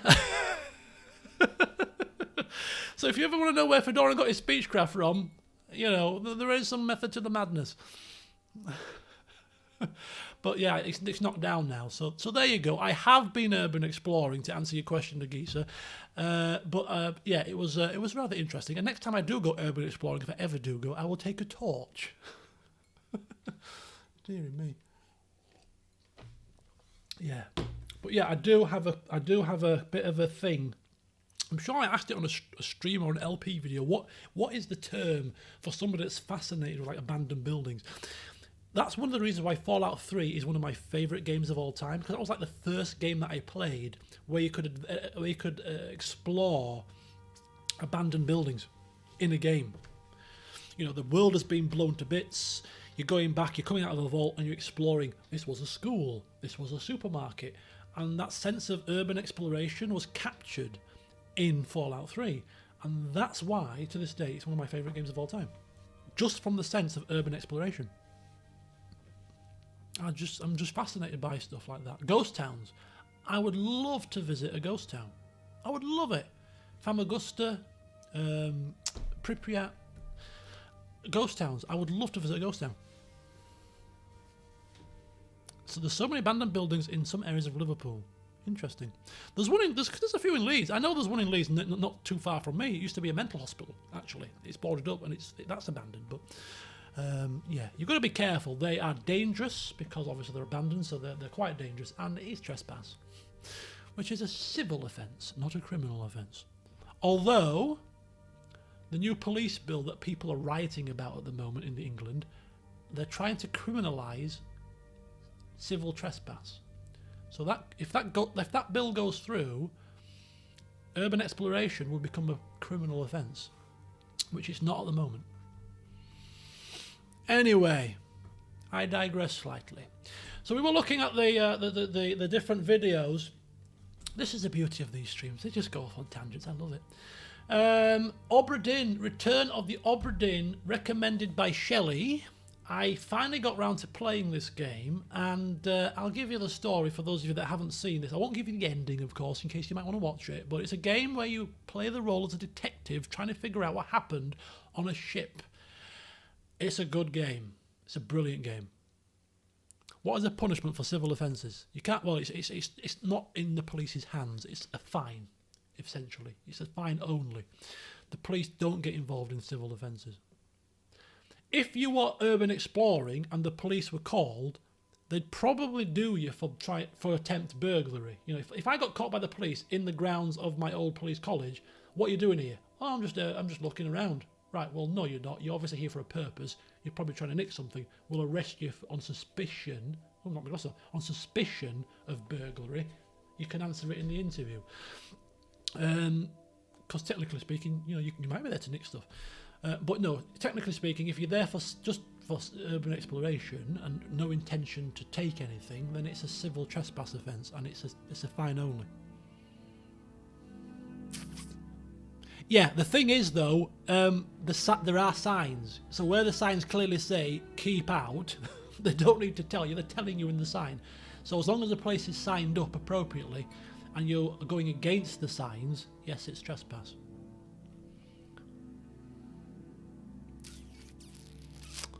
So anyway, Obra Dinn. Obra Dinn was a game where you play the detective. Now, I will admit, the first stream that I played of this frustrated the hell out of me. And after the first stream, I actually debated whether or not I was going to continue the series, because it was like, I don't know, is this game for me? I'm getting a bit confused. There's all these different things going on. And then you'll see that the third video was a shorter video. And this stream was, this video here was the video that basically hooked me into the game. The first stream, if you remember, actually, I was hungover. I was hungover when I played this. I remember. I was hungover. I wasn't kind of in the headspace to play a game where I had to think.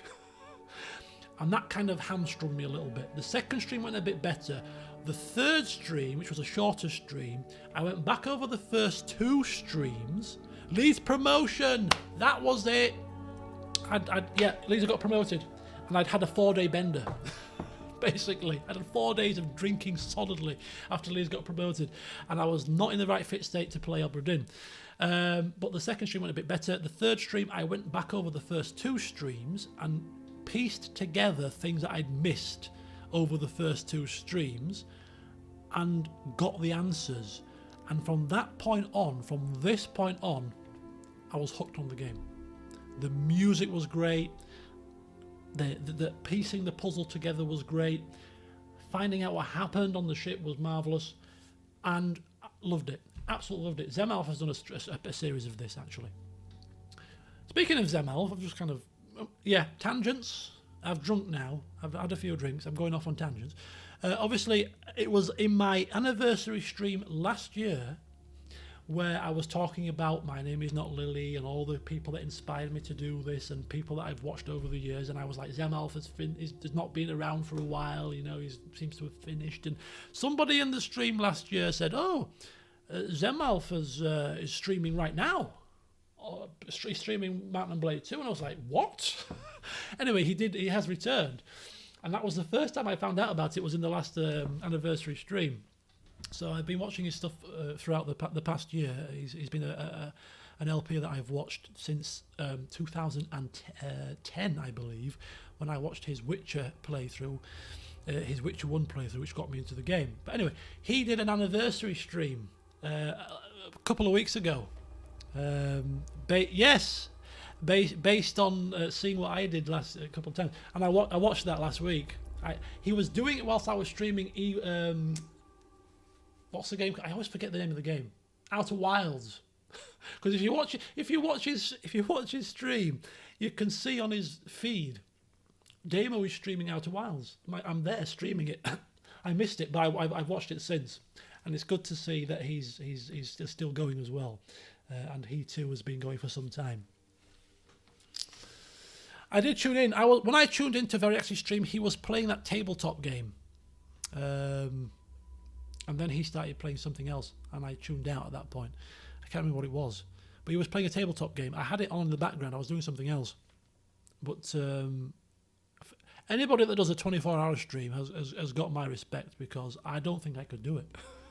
People have asked, "Can you do a 24-hour stream?" I'm like, no. I'm toyed with the idea. I don't know if I could do it. I don't know if I've got the stamina. I'm 37, people. I'm 37 now. You'd have to start with a 12-hour. You'd have to start easy. You have to ease yourself in. I mean, these streams are 8 hours, so I mean, we'll see. We'll see. I might do. It could be an aim for this year. It could be. I'd say 12 hours to start with, which isn't going to be that difficult, considering that these are 8. It won't be too bad. Drink coffee. Can't certainly drink alcohol because I'll be asleep at the end of 8 hours. So it won't be going for 8 hours drinking rum. I'd be dead. Alcohol poisoning. He's made the game himself. I didn't know that actually. Oh, that's just not a tabletop game, my friend. No, that's a game he's made. Oh, bloody hellfire! Wow. As I said, I had it on in the background, so I wasn't zoned in. It's a thing I usually do. It's I think it's maybe a thing a lot of people do, to be fair, nowadays. It's that I got 3 screens for streaming purposes and also for sports trading. So when you've got this many screens, you don't generally tend to have one screen on and one screen only. You know, I've got like a screen on here where I've got something playing, screen here where I'm doing something, and maybe sometimes it's only 2. But that's the trouble. You don't focus on one thing at a time, and that's something I'm guilty of, and probably maybe I'm not the only one, of course, nowadays. People are like, yeah. So, but no, I mean, I've watched Variax for a long time myself. I don't watch any LPer religiously for any kind of like daily videos or whatever. I dip in, I dip out, I see what they're doing when I've got a bit of downtime, you know, playing a lot of football and doing this. You don't have a lot of free time to start binge watching people. But yeah, he's been going longer than me. But a fellow Yorkshireman, a fellow role player, and plays very similar games to that I play. It's difficult not to enjoy the content that they put out. But yeah, God, us old timers, eh? I don't think there's many YouTubers. I mean, I said this last time. I don't think there's many YouTubers out there that have been going for this long. You know, there's not many, surely, not many. I'll have to start watching that, you know, because I'm telling you now, I've tried to get into Morrowind many times, and maybe it's the old syndrome of if I just play it on the channel, I'll get into it. I just can't. I don't know what it is. I've got Morrowind on my bloody bookshelf here, a physical copy of it. I bought it. I just can't do it. I don't know why. But if I start watching somebody that I think that grabs me, I think, hang on a second, because that's, you know, a couple of people I've watched have grabbed me and made me play certain games. My Name Is Not Lily made me play Baldur's Gate, and you know, Zemalth made me play Witcher. So it does happen. I just need to find that right. It's really funny actually that I mean, I've had this conversation with a few other people before, and as somebody that role plays, and you know, I want to see people role playing. I want to see people playing the style that I play because that's what I enjoy. So I want to see that, and it's so difficult nowadays to find people that do that. So like when I'm playing, I'm playing Tyranny now, and I like to watch role plays. I like to watch role plays. I like to watch playthroughs of games that I'm playing currently. I kind of watch along as I'm playing. And so I sat down and I started Tyranny, and I'm like, right, I want to watch a role play of somebody playing Tyranny alongside what I'm doing. And I'm like, I was searching, and I was searching, and I was searching, and could I find a playthrough of somebody that was role-playing Tyranny properly? No. No. Oh yeah, my name is not Lily. He stopped LPing like 2013. I always have this kind of slim glimmer of hope that he comes back, but I really do. But no, he moved on. Got married, got a job in Zuma Games, I think it was. It's probably maybe not there now, I don't know, but it was such a sad day when he left. I absolutely loved his videos. Oh, we've got like kind of reflective music on, and I'm doing a reflective piece. Anyway, let's move back through the nostalgia. What we'll do is we'll finish this nostalgia, and then we'll go into food ordering, because it's 9:30. I've not even got anywhere near the end of my list. I don't know if we're going to get Jackbox Party Pack done. All stop. You see, people ask, have you got an ex-wife? Have you got a wife? This is not the pure reason, but, you know, when you do get hitched, and my best mate down the road is getting married. He's getting married in July. My other best mate, who I'm going to see tomorrow, he's getting married next week. We're all the same age. We're like the three amigos, the three stooges. We all grew up together. We're all 37. And, you know, the two of them are getting married at 37. I'm still not married. Never will be. We've all been like young, free, single, living it up. Very similar mindsets. And as I said before, I'm selfish. I don't want to have to worry about somebody else, worry about bringing up children. I can better look after my own faculties. You know what I mean? And my mother's like, and people like, well, you don't know, you might change your mind when you meet the right person. No. No, I don't think so.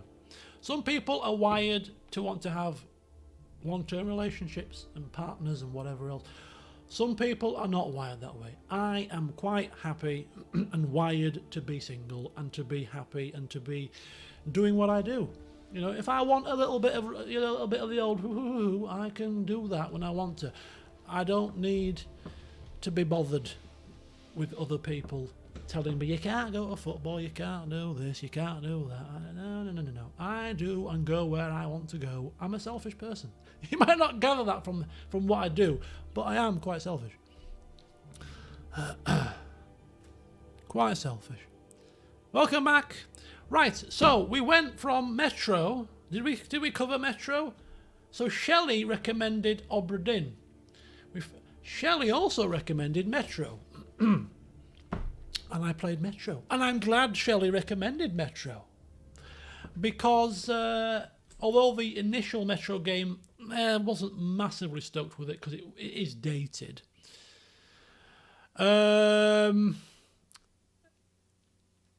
When it got to Last Light, Last Light, things picked up a little bit more. And then we'll get further to my favourite game of the year.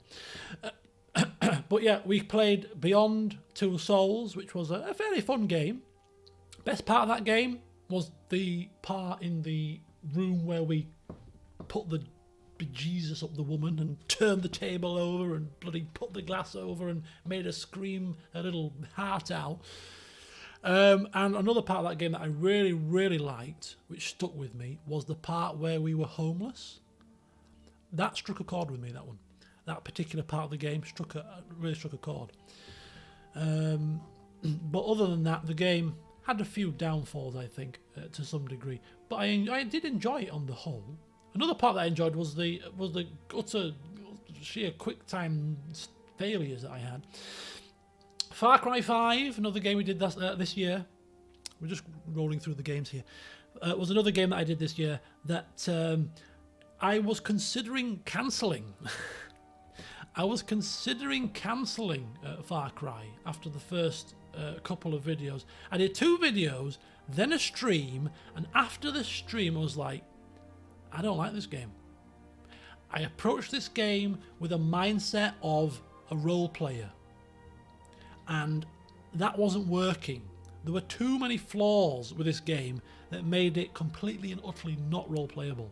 Constant spawning, you know, things that were just popping up again, and there was just a whole host of issues with it that was like, you cannot roleplay this game. There's too many immersion breaking things in it.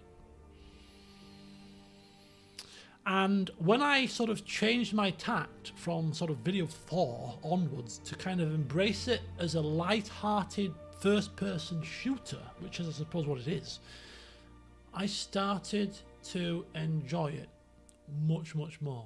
And I really had some fun with this game after that point. I really did. But yeah, it wasn't a roleplay game, that's for sure. PAX panel. I took part in a PAX panel. Jessa organised a PAX panel for 4 role players that she knows, and we talked about role playing in games. I was alongside Voices of the Dark, Rycon, and God, the other chappie. I can't remember his name. I'm subscribed to him though. What's he called? Can I get his picture up? I feel so bad. Couch Warrior TV. Honestly, I am subscribed to him. And I've checked out a couple of his streams. There, Couch Warrior, I'm there. Yeah, I took part in a PAX channel, PAX panel rather, and that was good fun. And for those of you that watched that, you will have heard my natural Yorkshire accent coming out, because it's really bizarre that I kind of saw this as a kind of a Zoom meeting, kind of work-based Zoom call. So I put on my I was talking in my normal accent, whereas when I'm doing other things like this and videos, I don't talk quite so broad Yorkshire. So I had a bit of a different accent in this video. So if you want to hear my normal tones, watch this for any length of time. But yeah, my favourite part of this was when I broke out into Fedoran for a very brief moment. I was like, Jessa just sprung it on us in the stream. Oh, why don't you do some voice acting for your characters? And I don't voice act, generally speaking, my characters very often. I do some casual voice acting for NPCs and stuff, for like Baldur's Gate, to kind of give a little bit of variety to the constant reading. But I've never really voice acted a character from start to finish. Thankfully, I started voice acting with Fedoran quite, through the Pillars of Eternity, and so I actually had some ammunition. Otherwise, I'd have been sat there like, oh, I don't voice act. So I got to bust out a bit of Fedoran in the PAX band, which was quite fun. But yeah, Jessa, I've been friends with Jessa for a long time. For a long time, probably 2011-12. She's been going since 2011, I think. And we talk quite often. She's started the Grand Dames channel with other sort of grandma gamers that she PAX panelled with also, and she's such a lovely individual. West Yorkshire, James, West Yorkshire, thank you. So yeah, so it was great that she invited me to that, and it was great to be. When she asked me, she said, "There's no pressure. You don't have to do it if you don't want to." We're like, "Yes, of course I'm going to do it. Yeah, be good fun." Dear. So that was good. That was good fun. Don't tell me why. I enjoyed this game. Another Don't Nod series, kind of episodic series. That was good. That was good. I remember being stuck I remember being stuck in this game in the shop. I can't remember why I was stuck, but I was stuck for a little while in a shop. I couldn't figure out what to do. But for the whole, it was an interesting game. We played a transgender character, and we were in what's the name of the county? What's the name of the state? Alaska. Couldn't remember the name. Alaska. We were in Alaska, and we got lots of lovely scenery and stuff. And the story of the game, I found the story quite interesting. Quite enjoyed that one. Blackout. Oh, good evening, thank you. And then we switched to PC Building Simulator, round about the time when it was all kicking off with the old PC parts, and I was pining after a new PC. So to get my PC fixed, I started PC Building Simulator. Did a very short series. Quite a repetitive game, hence why it was only a short series, but they've had so many updates since I last finished playing this. I was quite tempted to reinstall it, but I did say that once I get my new computer, I will do one more video of this game, basically building the computer that I've got, and that will still happen next month. Fingers crossed. I will build my PC on this game for sort of one last video of this, and then the game of the year for me, really. I mean, I know I've played Pillars of Eternity and stuff, and you know, other good games, but sometimes games just grab you for whatever reason. And this is another. Well, obviously Shelley recommended the original Metro, but this is because he recommended that I went through the whole trilogy. And I started playing Metro Exodus, and when I was playing Metro Exodus, I played Metro 1, was kind of like, yeah, it's not bad. Played Metro 2, yeah, it's a bit better. Played Metro Exodus, this game is amazing. I loved the game. Absolutely loved it. It was perfect. It had elements of Fallout, you know, it had elements of urban exploration, it had all the elements of a game that really strike a chord with me. Yeah, it's not massively roleplay heavy, but the immersion of... There's roleplay on the one hand, and then there's immersion. And if the immersion is deep enough, then you don't have to roleplay, because you're kind of in the game, because the immersive features are so strong that you don't have to be role-playing it. You feel like you're in the game because it's that immersive. And this is one of those examples. The game was so immersive. From everything that you did, you know, there was hardly any HUD, no map screens. Oh, let's bring a map screen up and break the... Everything was done in the game. You want to look at your map? You've got to go into your backpack and look at your map. And whilst you're looking at your map, you're vulnerable to attack.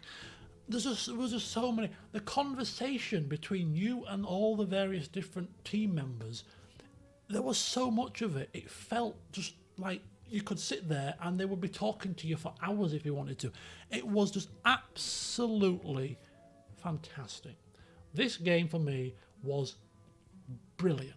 Absolutely brilliant. And it came out of left field. It just came out completely out of nowhere. Pretty much like Stardew Valley did in 2020. A game that you didn't expect to hit you so hard, and it just really did. And they're bringing out a remastered version, which will be free for people that own the original game. And I'm playing that, because I couldn't play this with any of the ray tracing and all the bells and whistles on this computer. So when the remaster comes out with even better graphics on my new computer, I will be making the most of that and playing this game again, because that's how much I loved it. And I don't replay games very often, but I will be playing this again to get all the graphical splendor. It was a fantastic game. Fantastic game. And so fantastic, I got a mug with the thumbnail on it. If I get a mug of a game, you know I liked it. So Outer Worlds then started, and the less said about this game the better. I really didn't like this game very much. When I look back, I generally tend to have a proper opinion of a game after I finish playing it for a while and the dust has settled, and I look back and think, right, what did I really think of that game?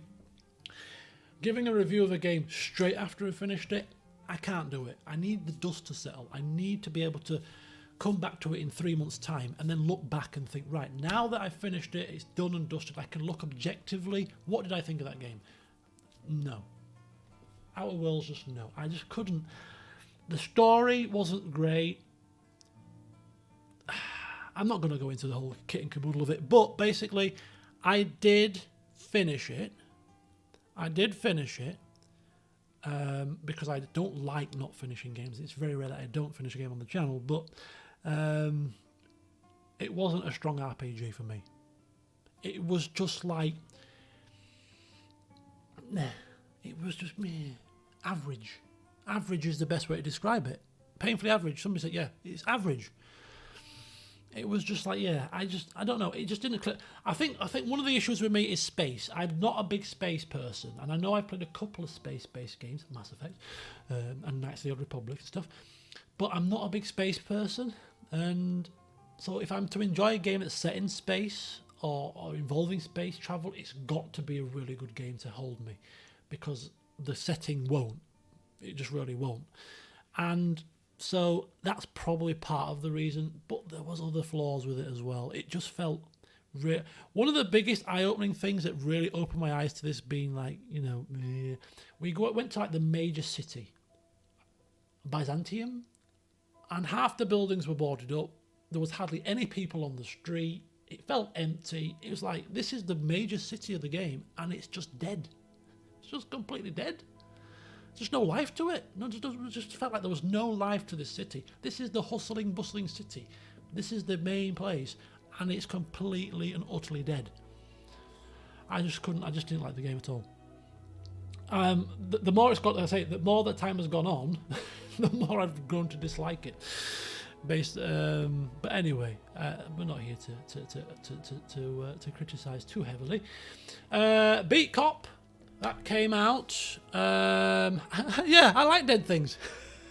I like dead things, not dead things that are supposed to be alive. Beat Cop, again gifted by Hauler. A game which was surprisingly good fun. Really enjoyed playing Beat Cop. I quite enjoyed voice acting the sergeant. I really enjoyed voice acting the sergeant. 80s policing at its best. It was a good fun series. Low budget. Oh, you were talking about Outer Worlds, about low budget. So that was a good one. Godan's Tale then kicked off, playing CK3 as Godan. Again, Godan was playing as Godan in CK3 was great fun. But it did make me think and did make me realise, again, dust settled, that CK3 is, compared to CK2 that I've just waxed lyrical about further down, is an empty game in comparison. If you're comparing base game CK2 to base game CK3, CK3 of course has got far more content, but in terms of CK2 finished to CK3 now, bare bones. And one thing that I considered doing was a playthrough with Fedoran. You knew it was going to come. I'd done Godan, Fedoran, may still happen, was next on my list. And the reason why it's never come is because I had a little bit of a test run and to test my theory. And my theory was, if you play CK3, and I might be wrong, and correct me if I am, because then I'll dive right back into it. If you play CK3 as a character that's diplomatic, doesn't really want to start waging war, and wants to do other stuff to entertain themselves, like you could in CK2, CK3 is nowhere near as satisfying for somebody that wants to play non-expansionist. That's the feeling I get. Now, I've not played the game for a massive amount of time, so I could be wrong with that. But from the playthrough that I got with Go Down and a couple of other little side playthroughs, the kind of non-expansionist side of things is a little bit lacking. So if you want to play as a Fedoran that's just focusing on diplomacy and other little things, you're kind of lacking stuff to do. So I'm parking CK3 for a little while. The next CK3 series is going to come probably 2-3 years down the line. But on the whole, it's got. But what I did say then, and I will still say now, is CK3 has got a very, very strong starting platform to work on and build on compared to CK2. How much money you have to pump into the DLCs to get it to that point, well, that's another matter. I may go back to Paradox and say, hey, you're giving me a Steam key for the original release. How about you give me some Steam keys to these DLCs so I can play it and showcase your game to the channel? Who knows? Maybe I'll do that. To this day, they're the only company that's given me a Steam key that I've asked for. That's kind of cool of them. Oh, a bit of dramatic music. Right, okay, so then we move on to Do Not Feed the Monkeys, which was a fun game where we played as a bit of a snoop, bit of a voyeur. Ishay, 112 Operator. This is a 112 Operator. I had an intention why I played 112 Operator. That never transpired. That never transpired for reasons of gameplay mechanics.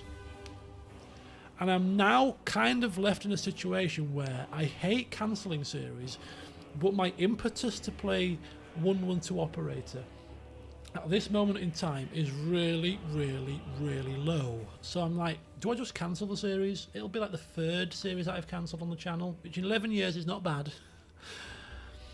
Do I just draw a line under it, or do I force myself to finish it? Because the game, it's just not enjoyable. It's just so stressful. Where's the enjoyment in being stressed out when you're playing a game? I don't know. Anyway, we'll leave that for another day. But E-Shade, on the other hand, was a game that I absolutely adored. And I can't remember who recommended this to me, but somebody gifted it to me. And I think it might have been, was it Twanny? If you're in the chat, apologies, just shout out. But somebody gifted me this. Rather funnily, it was at the same time that I was looking at the game, because I stumbled across it elsewhere, and somebody gifted it because it was in the sale. It was in the Steam sale, and somebody gifted it to me, and I was like, I was gonna get this game anyway because I just started reading about it.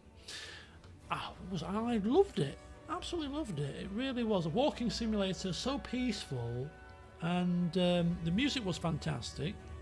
It was, those Sunday streams of E-Shade were really good. Really good. Just kill it. Yeah, I might do. I might have to do. I haven't played it for 3 weeks. So, you know, I hate cancelling stuff, but it's like, well, I do kind of want to get to the end of it, though, in a strange way. I want to see how it ends. So I might still continue. It's not, yeah, it won't be, you know, I'm kind of intrigued as to how it finishes. So then we get into the back end, closer to the present, but we've got Thimbleweed Park, which I absolutely loved. Absolutely loved. Antoine, it was you. Yes, you're there. Thank you for that one. Absolutely loved Thimbleweed Park. Did somebody gift me this as well? They might have done. If you've gifted me Thimbleweed Park, was it Hauler? Somebody gifted me Thimbleweed Park. I'm sure they did. It might have been Hauler. Like, I told you about this in 2017 on the forums. My God, just have the game, man. Anyway, I think somebody gifted... Yes, I'm almost certain somebody gifted me Thimbleweed Park. And played it and loved it. Absolutely loved the humour, the writing. It was good fun. It was a puzzle game, and I'm thinking, I don't like puzzle games. Why do I want to put myself through puzzles? But it was really, really, really good. Oh, no. Actually, I think I bought this myself. Yes, somebody bought me Tentacle. I bought this, and then somebody gifted me Tentacle. I think I bought this. Yes, I think I bought this. And but anyway, Thimbleweed Park. My claim to fame was that I got likes on my Twitter from the Thimbleweed Park page, and I also got likes from the voice actor of Agent Reyes as well. The voice actor of Agent Reyes liked a couple of my posts on Twitter. Whether they watched the stream, who knows? Probably not. But it was. I thought, I've got a like of somebody. Oh, this is what all the youngsters want when they put their videos on Twitter and stuff. They want all the likes, don't they? So that was kind of cool. Then a game that was really bizarre. Rapture. Everyone's gone to the Rapture. I loved it. I loved the exploration game, the exploration part of the game. It was an old English village in the 80s. I like nostalgia. I like English. Don't know if you noticed from my campaigns. I like England. So walking around in an English village, and they got that English village to perfection. It felt like I was in the middle of the countryside. It was brilliant. And getting all that information and seeing the people interacting with the kind of the lights because there weren't people, there were just like lights, weren't there? And seeing all that and people dying when they got bombed and stuff. That, what was she called? That lady that we loved to hate, and then we saw her basically get bombed to death, and we were like, oh my god, that poor woman. Really loved all of that, and then the ending was like, oh my god, what the I was gonna swear, what the flipping hell's happened here? This is just, what the hell? I'm disappointed at the ending. So yeah, I read the ending after the event and was like, okay, I get that, but that's still a rubbish ending. Wendy, yeah, poor old Wendy, bless her. Wendy, yeah. Oh, I liked Wendy in the end. But yeah, so in the end, basically, spoiler alert, yeah, this thing, this, what was it called? I can't remember the name of the damn thing. Basically, this thing was going around killing everybody, people bleeding, more dead, and then right at the very end, there was two of them left. There was the lady, and there was this thing, and she was saying, "You've killed everybody. This is bad." And the thing was like, "No, I have not. It's not bad. I've reunited everybody with their loved ones. That's what I've been doing. Everybody's now dead, so they're all reunited. It's not a bad thing." And then basically the whole world ended because this thing had killed everybody. It escaped the village. It tried to quarantine it. It had failed. It got out, killed everybody. I get that now. Fine. Still don't like the ending. Still don't like the ending. But like the game, the process of getting to the end was good. The ending, not so good. And of course, when you get a bad ending, it taints the whole experience. So it did a little bit, but no. On the whole, the exploration part and walking through an English village on a game was good fun. Little Nightmares, this was gifted by somebody. Hauler, it was you. Enjoyed this one. There is a Little Nightmares 2, and Darren Brown was in the trailer. Which kind of like, I want to buy this because I like Darren Brown. I've seen him 3 times live, and he's absolutely unbelievable. The stuff he does. And I'm going off on a tangent again, but people are like, I don't believe in that stuff. It's like, oh my god, he's not doing magic. He's manipulating people's minds because people's minds can be manipulated. It's a fact. You know, it's a fact. People's minds can be manipulated. NLP and all that kind of hypnosis is real. It's not a fad. It's not fake. He does real stuff. He manipulates the human mind based on the human mind's flaws. I'm not going to go into I've researched this. I've done a lot of research into NLP and subliminal messaging and stuff. And I know it, and I it's not fake. But anyway, I've seen him, I love him. And so when I saw him in this advert, I was like, oh my god, I might have to buy this game just because he's been in the advert. But now that I've played the first game, I am going to play the second one eventually. Even though I've heard the second one is not quite as good as the first one, but I will still play it. But it was another kind of puzzly type of game, and I enjoyed that. I enjoyed this as well. And then we get Sunlight. I thought I would enjoy that, but it was a little bit weak. Ethan Carter I particularly enjoyed as well. Who is Darren Brown? Oh, Darren Brown. I'll get to that in a second. Tentacle, which was another brilliant game, gifted to me by somebody. It was Hank. I don't know, Hank's here. It was Hank who gifted me this one. Another good one, based on the fact that I played Thimbleweed Park. And I got another like from Thimbleweed Park on one of my Tentacle videos.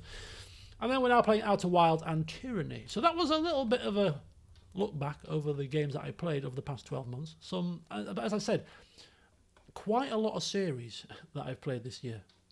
Quite a lot. And a lot of disparate games, from your RPGs to I forgot about Cyberpunk as well.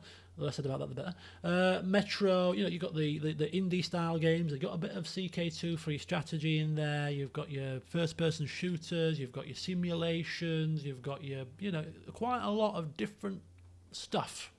It's been a busy year, really, to be honest. I've done more than I've realised I've done when I look back over all of that. But Darren Brown he's not a magician. He's not a magician. Darren Brown is, how would you describe him? He's somebody that's, as I say, if you were to try to wrap him up in like a one-word title, magician might be closest. But see you later, Mark. He's not a magician. I wouldn't say it. A mentalist. Yes, mentalist is probably best. Mentalist. Not in the sense of, you're bloody mental, mate. But yeah, a mentalist in terms of that he manipulates and he bases his stuff on manipulation of the human mind. I've got his book. It's really interesting, actually. A really interesting read. But I might have told you this story, but I've read a lot of Darren Brown, and I've read a lot about the human mind, and I've practiced a little bit of hypnosis here and there, and I'm intrigued in this kind of stuff. And the human mind can be manipulated. It's very predictable, the human mind, in certain things. We cling on to routine and pattern. We have an unconscious part of our brain that hooks onto routine and pattern. And when you can interrupt routine and pattern, it leaves the mind susceptible to suggestion. If you were to, you can't drive around a lot right now, but if I was to get in my car and drive to work, and somebody was to come and ask me, did you put your seatbelt on today? I would not be able to answer that question. The reason being is because the act of putting your seatbelt on when you're driving your car is an automatic subconscious thing that you do. Your mind does things automatically to make room for your conscious mind to do other things. It's very fascinating stuff. I do a lot of reading of these things in my spare time. And so when patterns are interrupted, it causes a bit of a freak out in your brain for a split second, and then at that moment, your brain is susceptible to suggestion.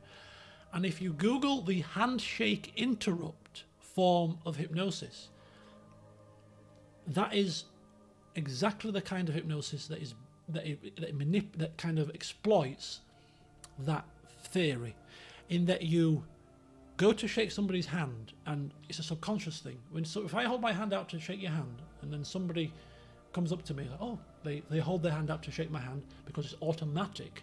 What you do is, rather than shake the hand, you grab the hand and you don't shake it, and then you do something else. And because their kind of mind is like, what the flipping hell's going on here? It creates a void almost, and then you suggest something in that split second that you've confused them, and their mind will be like, right, okay, let's do it, because it's confused. Anyway, there's lots of stuff you can read about that, but it's very intriguing, and that's why I'm really fascinated with Darren Brown, because I've seen him live 3 times, and I'm telling you, when I tell you I've seen this man live, he is absolutely unbelievably fascinating in what he does. Anyway, so there you go. There's your little snippet of my foray into tapping into the human mind. And the reason why I was telling you that is because lucid dreaming is another form of a bit of mind manipulation. And again, if you Google lucid dreaming, what lucid dreaming is when you are aware that you're dreaming. Now, I'm kind of like, that's ridiculous. If you're dreaming, you're never aware that you're dreaming. You're just dreaming, you know. But lucid dreaming is being aware that you're dreaming and having the influence over your dream.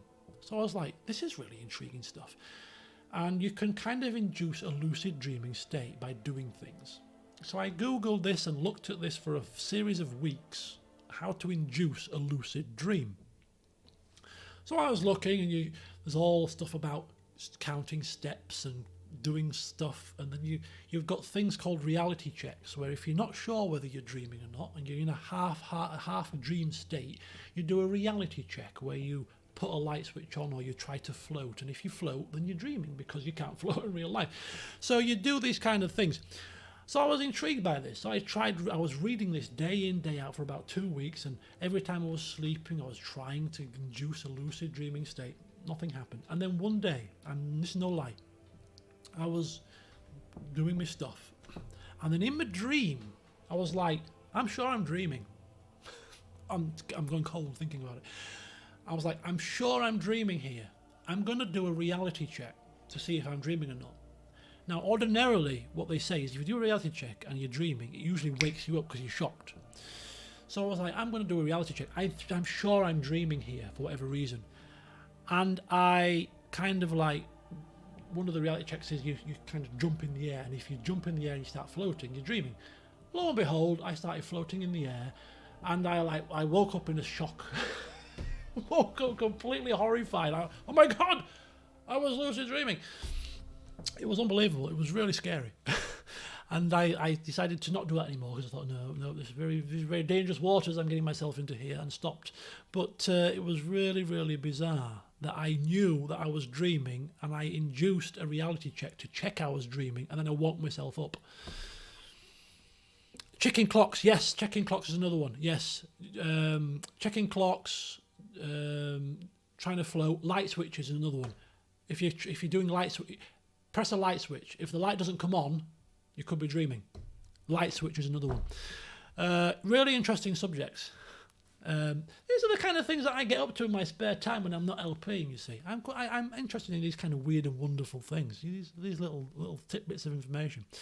Anyway, so there you go.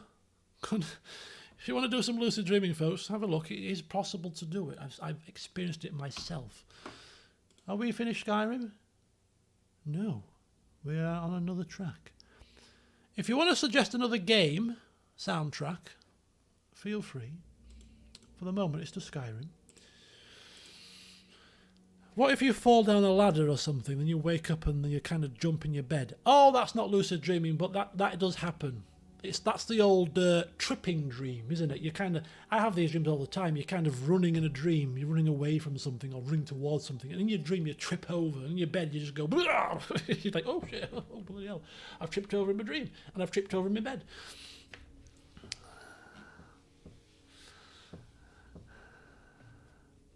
I went to get a drink and we're doing hypnosis and dreaming.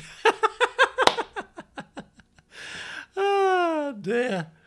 Yeah, but that's what I mean. Yeah, the human mind, there's a lot of untapped potential. And the one thing that made me realise that Derren Brown's stuff was not fake at all, and this is no lie, this is 100% honest. The friend that I'm going to see tomorrow, who's getting married next week, we went as a group of like 5 people to his first show. This is the first show we've watched of Derren Brown, and he sat next to me, and I'm sat in the seat, and there's another few people sat.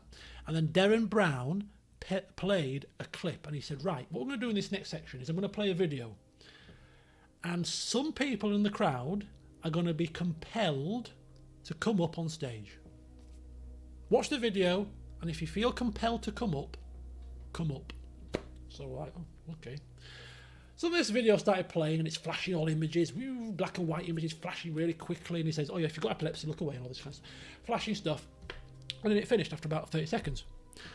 And then my friend next to me sat there. It went all white. He's Asian, so he's brown. But he went right pale. I looked at him and I said, "What the hell's wrong with you?" And he started sweating. I've got to go up. And I said, "Don't break a flipping fool yourself. You've got to go up. Don't talk stupid." Anyway, he was like, "No, I've got to go up." And he was white, very pale, sweat pouring down his face, and he got up and off he went. And I'm like, and I was talking to my other mate, and I went like, is he flipping right in his head? He just wants to be on the stage. I said, what the hell is he doing?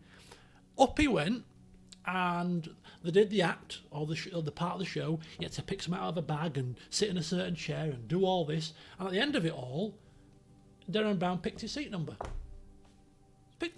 out. I was like, oh my god. It was unbelievable. I was like, okay, he did have to get out of the chair. Oh my god, he actually, yeah. However Derren Brown managed to convince my friend in that specific chair to get out of his seat, go on stage, do a few things, and have his seat number, I will never know to this day. It was unbelievable. Right, so we've done all of the nostalgia sections of part 3 of my stream. And there's 8 parts of this stream, and we're now at 10 past 10. I told you it's going to be a long one, didn't I? Right. Is it time for takeaway delivery? Because I'm getting a bit peckish. Subliminal messaging. Yeah, that's another big one. Did you know that... Yes, I was going to say that, Garrett. Subliminal messaging was in adverts back in the day until they made it illegal. People or advertisers used to put subliminal messaging in their adverts to actually program people to buy their things. Unbelievable. Right. Is it? I'm asking your permission. Can I order some food now, please? Because you're gonna order my food for me. So are you ready to order my food? I think it's about time to eat something. I've not drunk as I'm sat here saying I've not drunk as much as I usually do. I mean, I've drunk about a quarter of a bottle. It's getting down there. I think in my old age, I'm slowing down a bit, you know, or I'm talking too much, one or the other. Right, I'm going to make myself bigger because I've made myself small for this, and I'm going to go back to my beach setting because why not? And we're going to change the colour of the stream. Can we pick a new colour, please? Somebody pick a new colour quickly. First person to pick a colour wins. This is me on the beach in Tenerife in Christmas. Red! Right, red was first. Go for it. Boom, we're off. Right, okay, so I'm going to put a straw poll link in the chat to pick my type of food. The type of food that don't make any comments in the chat now. Don't do anything. Just wait till the poll goes up. But the choices are Indian, Chinese, pizza, or kebab. Don't speak now. Hold your lips. Hold your fingers. And we'll put the straw poll up. That's the choices. Alright, so let me I can't see the chat now. Let me put it over here. I don't need the OBS feed open. Don't talk yet. Don't give the game away. Just start thinking. Indian, Chinese, pizza, or kebab. I'm not having burger today. I don't want burgers. 4 choices. Let's get a straw poll open. See if we can. What is this? What's happened? Oh, straw. What the hell is this? Oh, I've got spyware open. What's happened? No! I've got a spyware site. What the hell?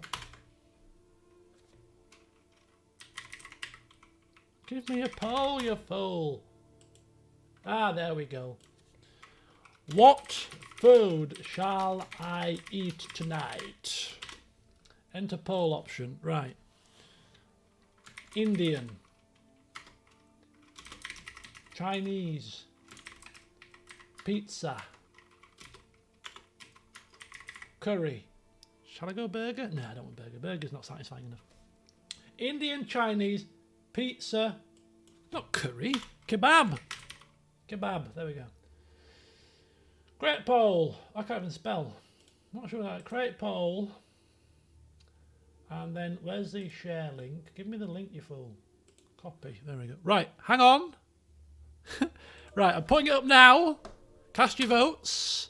Cast your votes now. We'll check the votes live. We'll check the votes live. We'll watch it in live time. See what happens. Vote now, folks. You've got until 22:17. 2 minutes. 2 minutes to vote. We've got Indian, Chinese, pizza and kebab. Get voting. Come on, it's there. There's the link. I want to see what I'm eating tonight. Does that actually refresh in live time? I don't think it does. I thought it refreshed in live time. This is a rubbish site. I want refreshing in live time. Oh, it is refreshing in live time. 12 votes. 12 votes for Indian. Holy cow. Okay. Oh my God, it's updating. It's updating quickly. Come on, get your votes in, folks. Get your votes in. What are we eating? Oh, it's catching. Oh, it's all kicking off here. We've got pie charts and everything. Oh, you can't see. You can't see because of my ugly mush. You can't see. Let me minimise myself. Let me minimise myself so you can see what the votes are. There you go. There you go. Indian is top of the tree at the moment.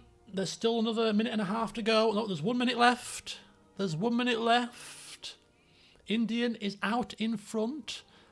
I honestly thought that people were gonna force me to eat a kebab.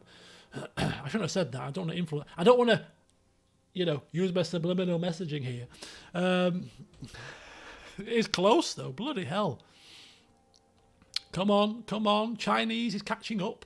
I've not had a Chinese probably for about a year. Not that I'm influencing you with my subliminal messaging or anything. 48 votes. There's how many people in the chat? There's 72 people in the chat, so most of you have voted. Keep voting. There's still a few people outstanding. Come on. Don't leave us hanging here.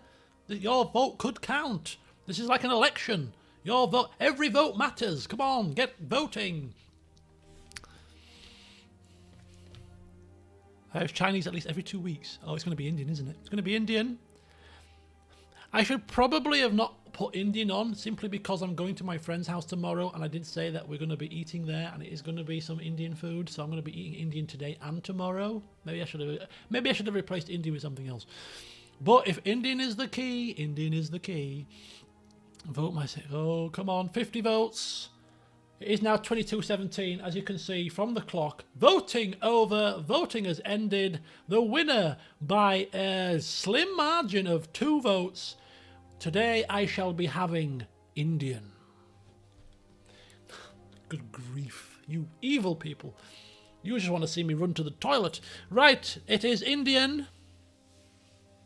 Indian time. We are vote over, vote over. I now need to find a decent Indian curry house, and then we need to figure out what I'm going to eat. Now, the trouble with you picking my Indian dish is that there are so many Indian dishes that it's difficult for you to actually pick one. But I shall see what's on the menus and get back to you. Talk amongst yourselves. But what Indian shall we choose? Let me get a decent...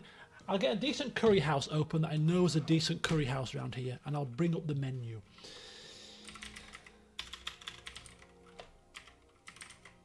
Chicken masala. Oh, don't. I mean, I love Indian food, right? I love Indian food, so no matter what dish you pick for me, I'm going to eat it. My only, just eat. Come on, you stupid fool.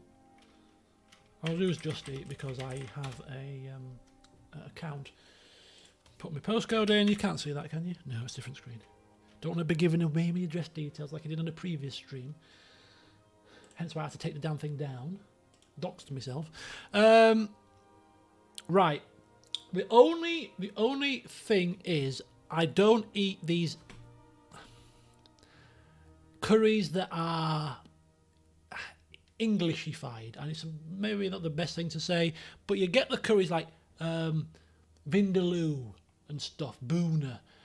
These are kind of English adapted curries. When I get a curry, I'm talking like proper Indian style curry. You know, something that's like chef special, Apna style, proper curry. Nothing that's like, oh, I'll have a lamb boona, please. I'm talking proper Indian curry. So let's have a look.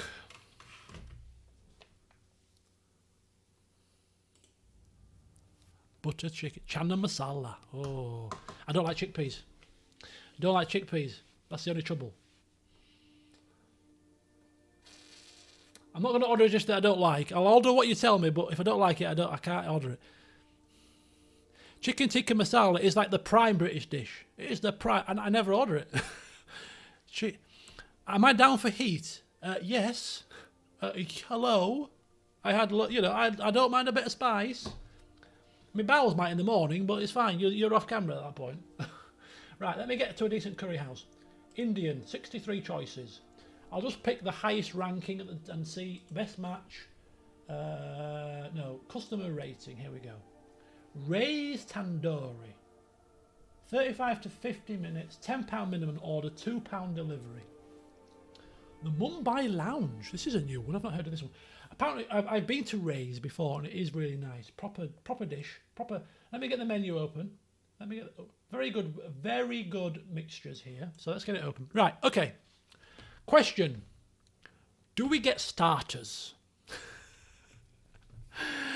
Oh dear. Do we get starters? Do we get starters?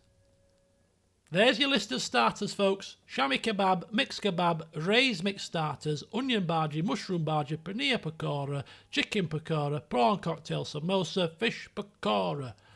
I'm not asking you, I'm telling you, I want a starter. I'm hungry. All right? Get me a starter. What is this mad British ordering website? Onion bhaji. Oh, come on. What did Diana say? Get the full Monty. Mixed knob. Samosa. Look, I'm not... Money's no object. Order the whole restaurant. We could get a mixed starter, chicken tikka, mushroom bhaji, onion bhaji and shami kebab. That gives you a bit of a selection, doesn't it, really? What do you reckon? A few samosas. I do like samosa. I do like samosa. How many samosas do you get?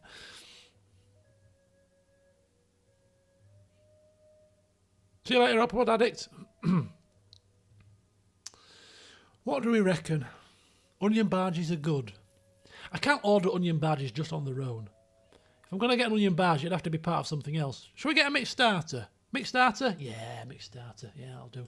$5.95. Right, okay. So mixed starters. Right. Grilled dishes? No. Tandoori dishes? No. Chef specialties? Apna style, extra £1. Oh, yes, Apna style sounds good to me. Okay, what we got? What have we... Oh, God. House specials, chicken dishes, meat dishes. Holy flipping hell. It's a long menu, is this one? A little bit of everything. Right, what? Should we start from the beginning? I think I remember ordering a pizza in the last room. It took me about half an hour. Chicken... No, I'm not ordering chicken tikka masala. Come on, let's get creative here. Let's not go for the old English national dish. No, move down. Ooh, mixed grill, £14, Jesus. Right, chef specialty. Right, we've got chicken... No, chicken masala. No. Chicken Punjabi masala. A karai. This is lamb. Lamb karai, chicken karai, fish, Rogan Josh. That's all house specials. Chicken Kashmiri, chicken Nepal. Chicken dishes. These are like standard. I'm not digging any of these. Prawn, mince, keema, mince. Korma, biryani, vegetable, kebabs, specials, sundries, set meals. Might be cheaper to get a set meal. Oh, this I'm not kind. Karai is a good favourite of mine. I must admit, a good old karai is good. You got lamb or chicken.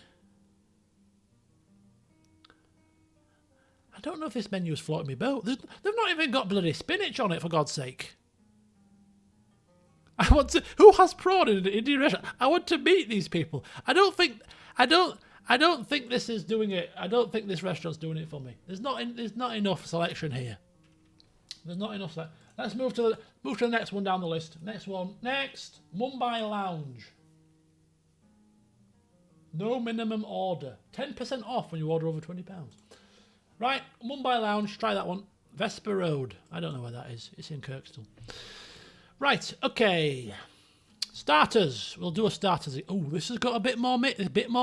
Oh, look at how many starters I've got. This has got a bit more to it. This is looking good.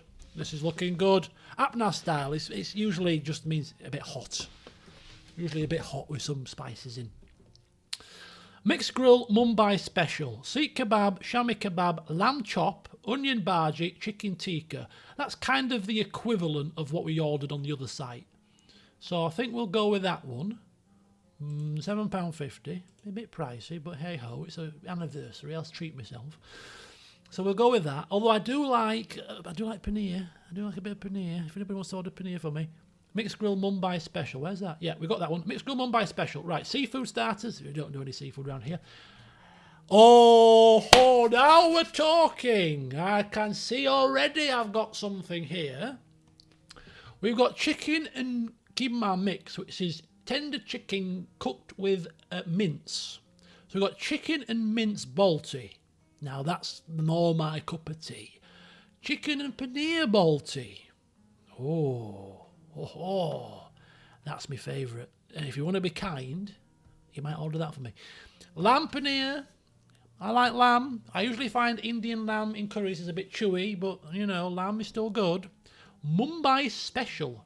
Chicken, lamb, king prawn with a balti taste. Chicken and garlic balti. Good job I'm not married, otherwise I'd be breathing all over garlic breath. Chicken and lamb mix balti. Chicken and chili balti. Chicken tikka balti. Mince and peas balti. Chicken tikka garlic balti. Lamb and spinach. Chicken and oh God, this is more like my cup of tea. What a lovely choice here. Lovely choice. I'll keep going down just so you can see. Chicken and chickpeas. Prawn. We don't do prawn. And then we've got the specials. Chicken tikka makhani, which is usually creamy. Yeah, double cream. Masala. Yeah. Chicken and ginger chili. Lamb ginger chili. Butter chicken. Mumbai chicken jalfrezi. Mumbai lamb jalfrezi. King prawn special. King prawn tikka masala. Seafood special. Chicken achari, which is usually spicy. Lamb achari. Spicy. Meat feast. Lashan chicken. Never heard of that. Chicken shashlik karai. Mumbai chef special. Jalfrezi. Pathia. Rubbish. Dal, gosht, lamb and lentil. Sazi gosht. A whole host of karai dishes. Some old favourites, which are all the English dishes. And some vegetarian dishes on the side. Aloo gobi. With peas as well. Chickpeas, mushroom, chicken and paneer. Oh. Okay, I like this restaurant. We're picking from here. So what have people been saying? Chicken and paneer, chicken and chili, chicken tikka, anything. They probably have cups of tea as well. Shall we check it? It's a proper Indian restaurant. They will have cups of tea, I'm almost certain. Look at all the rices. All of the... They probably have... I'm surprised they don't have masala chips to just put the whole kit and caboodle in. They've got burgers, they've got kebabs, drinks. Do they have some chai? No, they don't. I'm disappointed. You had everything apart from the flipping final thing that we wanted. Right, okay. For some jasmine tea. Oh, right, okay. So we've gone through. We've got the mixed grill, curries. I mean, there was a plethora of curries here. Next restaurant, no tea. Next, got chocolate fudge cake though. I've got enough sweet stuff downstairs. No desserts. I don't find Indian restaurants do very good desserts unless they do traditional desserts such as rasmalai, which I really, really love. How long does it take to order the food? About 50 minutes. So yeah, now is a good time to order.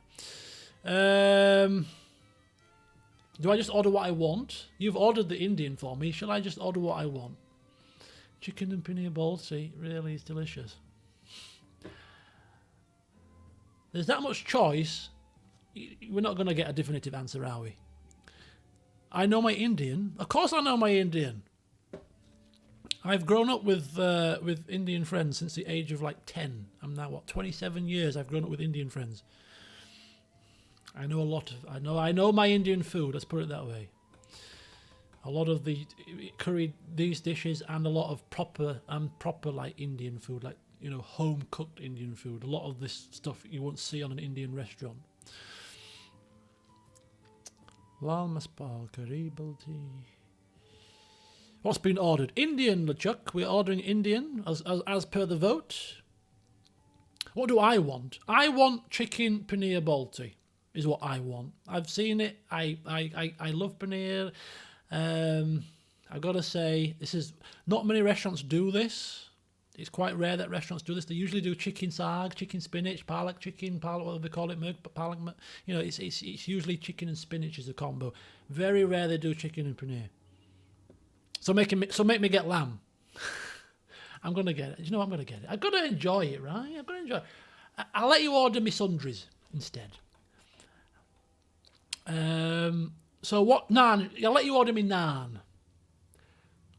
Although saying that, I've seen a naan that I like that I don't usually see. I've never come across this restaurant. They do a lot of stuff that you don't see elsewhere. Right, so we can have naan, garlic naan, family naan. No, not going family. That's sort of one of me. I'm not that bloody greedy. So naan, garlic naan, coriander naan. No subliminal messaging there. Chili coriander naan. Cheese naan. Keema naan. Chapatis, which is more traditional. Tandoori roti, which is Slightly larger chapatis. Chips, cheesy chips. Curry sauce, korma sauce. Bombay aloo as a side dish. I haven't got any aloo with my... I'm going to get a side dish as well.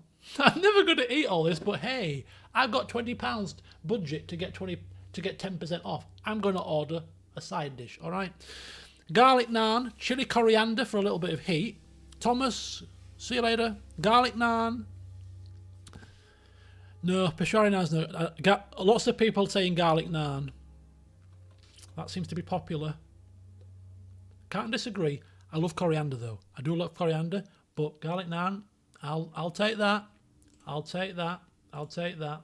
That's done. So we've got our £2 off for our 10% discount. So we're paying £20 here for our curry. There's nothing else that I need to order, is there? Should we get a pizza as well? For a change, chicken strips, chicken wraps, curry deals, desserts. I've got stuff downstairs. Drinks. I've got rum. What do I need a bloody Pepsi for?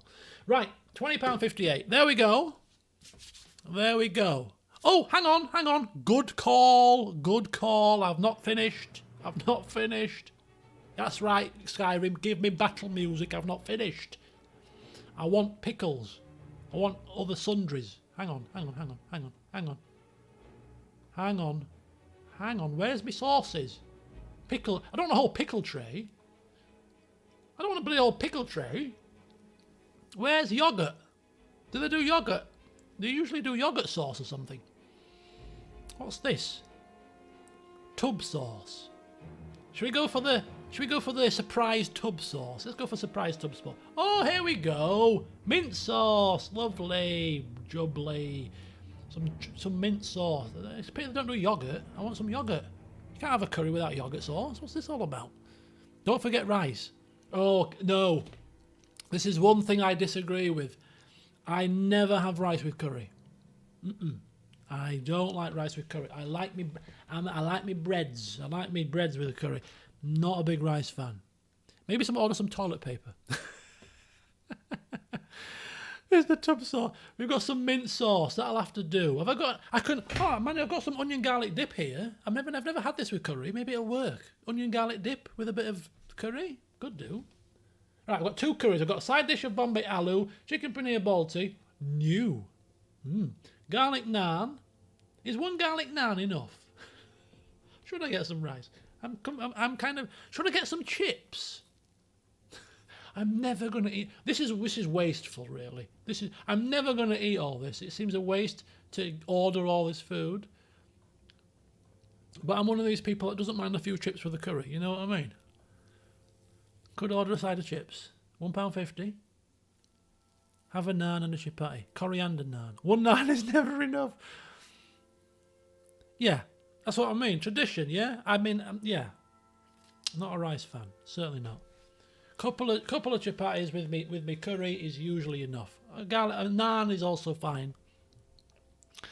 Never eat it with knife and fork. Never. Hands only. Get your hands stuck in. No, I'm not going to get chips because I've got potatoes in my curry, my Bombay aloo, so it's too much carbs. Too much carb. Carb overload. That's enough. Although, I might get... Depends how big the naan breads are. I mean, at £2.20, you'd think the naan bread was quite significant. If they did some protein, it would be even better. But they don't even do that, so... If they just did some aloo protein, it would be delicious. Damn you. You are so promising. Just a couple of things you're missing out on. Then you've got the perfect menu. Unless I'm missing it. Exactly. If they'd have had that, I'd have had one naan, one of them, and it'd have been a soup son. But they don't. I found their flaw. I found it. I wonder if I could ring them and ask them to do a custom order. Because if they're making chapatis, they can make that. They just need to put two together, put a bit of butter in between and roll it out and fry it on the thing. They can make it. Custom order. Custom order? Custom order. What's the number? They'd make it. If I ask for it, they'd make it. They're an Indian restaurant. They know what I'm talking about. So, it's definitely not on the list. Vesper Road. What time do they shut, actually? I want to make sure they're not going to shut information. What time do you shut, mate? What time do you shut? 22:30. They're closed. No, I don't believe it. They're shut. I can't believe it. No. Oh, for God's sake. I've just spent half an hour ordering this flipping food. Oh, for God's sake. Oh, it was too good to be true. It was too good to be true. What a waste of our time. I can't believe it. The fatal flaw is not being open. I don't believe it. I do not believe it. Right, I'm checking what time this place is open until before I start ordering the food this time. Right, they're open until 11. It's now 20. It's lockdown. These places are shutting early. They won't take an order at this time for 11 o'clock. I can't believe it. Leeds Curry House, not good reviews. Pizza Marino, you're a pizza place. How can a pizza place do curry? I'm running out of options. I'm going down the list of the ratings. It's getting worse and worse as I go down. Grove Cafe for vegans and vegetarians. I'm scraping the barrel now. Chef's Takeaway. That's up the road. Harrogate. That's up the road. Yes, I know you. But they do rubbish food. Oh, for God's sake. I can't believe it. I cannot believe it. Oh, Bengal Spice. What time are you open until? Street Lane. That'll do. 11:10. It's a Friday night. Why aren't these people open till 2 o'clock in the morning? For God's sake. Yorkshire Charcoal Fresh. You sound like a curry house. Moortown Tandoori.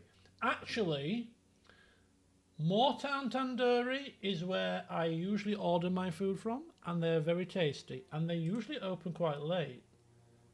They're open until 12:10, and they do what I like. So we shall have a look here then at Appetite. I don't want to order from somewhere I've ordered from before. It's boring. I want to order somewhere new. For God's sake. Rajas. Papa Don's. I want Indian restaurant. Kamran's Tandoori Hut. Spice Zone. Jinnah. Oh, I used to go there regularly. They're a proper restaurant, actually.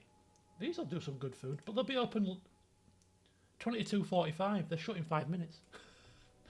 Oh, we're going to have to get something. I think we're going to have to go for a pizza at this rate. Spice Zone. Where are you? Oh, that's miles away. They're up until 11. The lockdown is hitting these places hard. Back in the day, before lockdown, curry houses used to be open till 2 in the morning on a Friday. Now they open till 11. Hellfire. Right. We really are running out of options, I'm afraid to say. Oh no, I was looking forward to it. Although, to be fair, eating an Indian was very messy. And if I look back at that, let me look back at the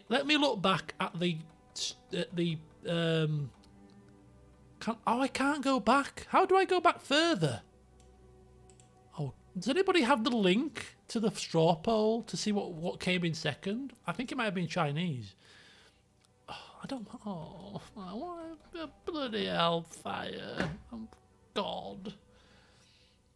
The good thing about pizza is that you'll always find a pizza house open. You'll always find a pizza house open.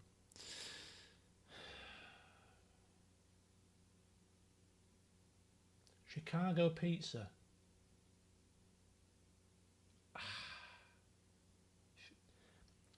It's up the road. I've not been there for a long time. This place has been on the go for 20 years. So it's got to be decent, right? What curries do they do? Starters.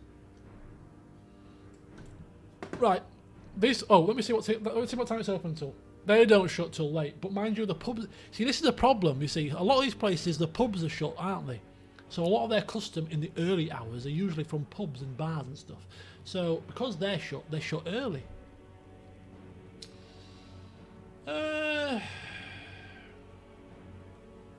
After this, we've got school report nostalgia and policing nostalgia. So please do stick around. I will get this ordered eventually. Apologise for the slight delay. We would have been ordered now if the place wasn't shut. Yeah, they're open till 1:40. I knew they'd be open late. They don't shut very early. I've been here before, but not for a while. So I don't mind ordering a curry from here because I've not had one for ages. Right, we'll work with this one. Right, Chicago pizza. We're going to order a curry from a place called Chicago Pizza. You're going to think, how does that work? Trust me, we're in Leeds, it works. Mixed grill starter. Tikka, samosa, kebabs. Boom. One of them will do. We're going to have to order another curry now. Chicken special curry. They don't do... Oh, they do chicken paneer. Oh, okay. Same dish. Excellent. I'll have that one. Same dish. We're doing it. We're doing it. Side dish as well. If they do a paneer side dish, it'll be perfect. They don't do a paneer dish, side dish. They do a veggie dish, though. Paneer veggie dish? No. They don't do paneer. Okay, fine. Bombay potatoes. We'll keep the order exactly the same. Do they do a discount? Yes, they do. Same discount. Excellent. Garlic naan. You do a garlic naan, people? Sundries. Oh, they do yogurt sauce as well. Oh, even better. Give me yogurt sauce. Give me garlic naan. Same order. Excellent. Ah, look what they do. Oh, very good. Just a regular. Don't want anything in it. Just a regular will do. Just a regular will do. That's the order. We've ordered exactly the same thing. So we've got the Bombay side dish, the chicken paneer, we've got the garlic naan, we've also got that, paratha, we've got the mixed grill starter, and we've got a yogurt sauce. Same price, open till 1:40. Bingo, bango, bongo. We're done. Right, let me order this. Let me order this. I used to get a discount here. Interesting fact. Used to get a discount here. I wonder if they'd recognise me if I rung them. Remember me? It's Damien. Remember? Back in the day, used to give me 10% off. Right, okay, go to payment. That's good. We're off. We've got it. We've got it. We've got it. We've got it coming. We've got it coming. Right, how do I log in? I don't know. I don't even know my passwords. It's been that long since I've ordered off this site. Of course my password's wrong. I've not ordered here for donkey's years. Of course my password's... Oh, for God's sake, will you just flipping log me in? Ah, we're in. Yeah, that's right. I'm not broadcasting, am I? No, that's fine. That's right. That's right. That's right. Delivery time, as soon as possible. Go to payment. Yes. £22. What's my security number? Yep, got that there. I have a discount voucher. Honey. Do me a deal, honey. No. Damn it. I was hoping the honey app found me a voucher. No, it didn't do that. Right, £22.67. Place my order. Boom. Awaiting confirmation. Waiting confirmation. Here we go. Order confirmed. Thumbs up from the restaurant. Ah, lovely. Bring it to me, boys and girls. Bring it to me. Right. So the food is ordered. I'll shut that down now. I'm not getting very loud Skyrim music here. Right, music change. Music change. Come on. Somebody suggest a soundtrack. A game soundtrack now. Whilst we're waiting for the curry to arrive. Cheers, folks. Curry's on the way.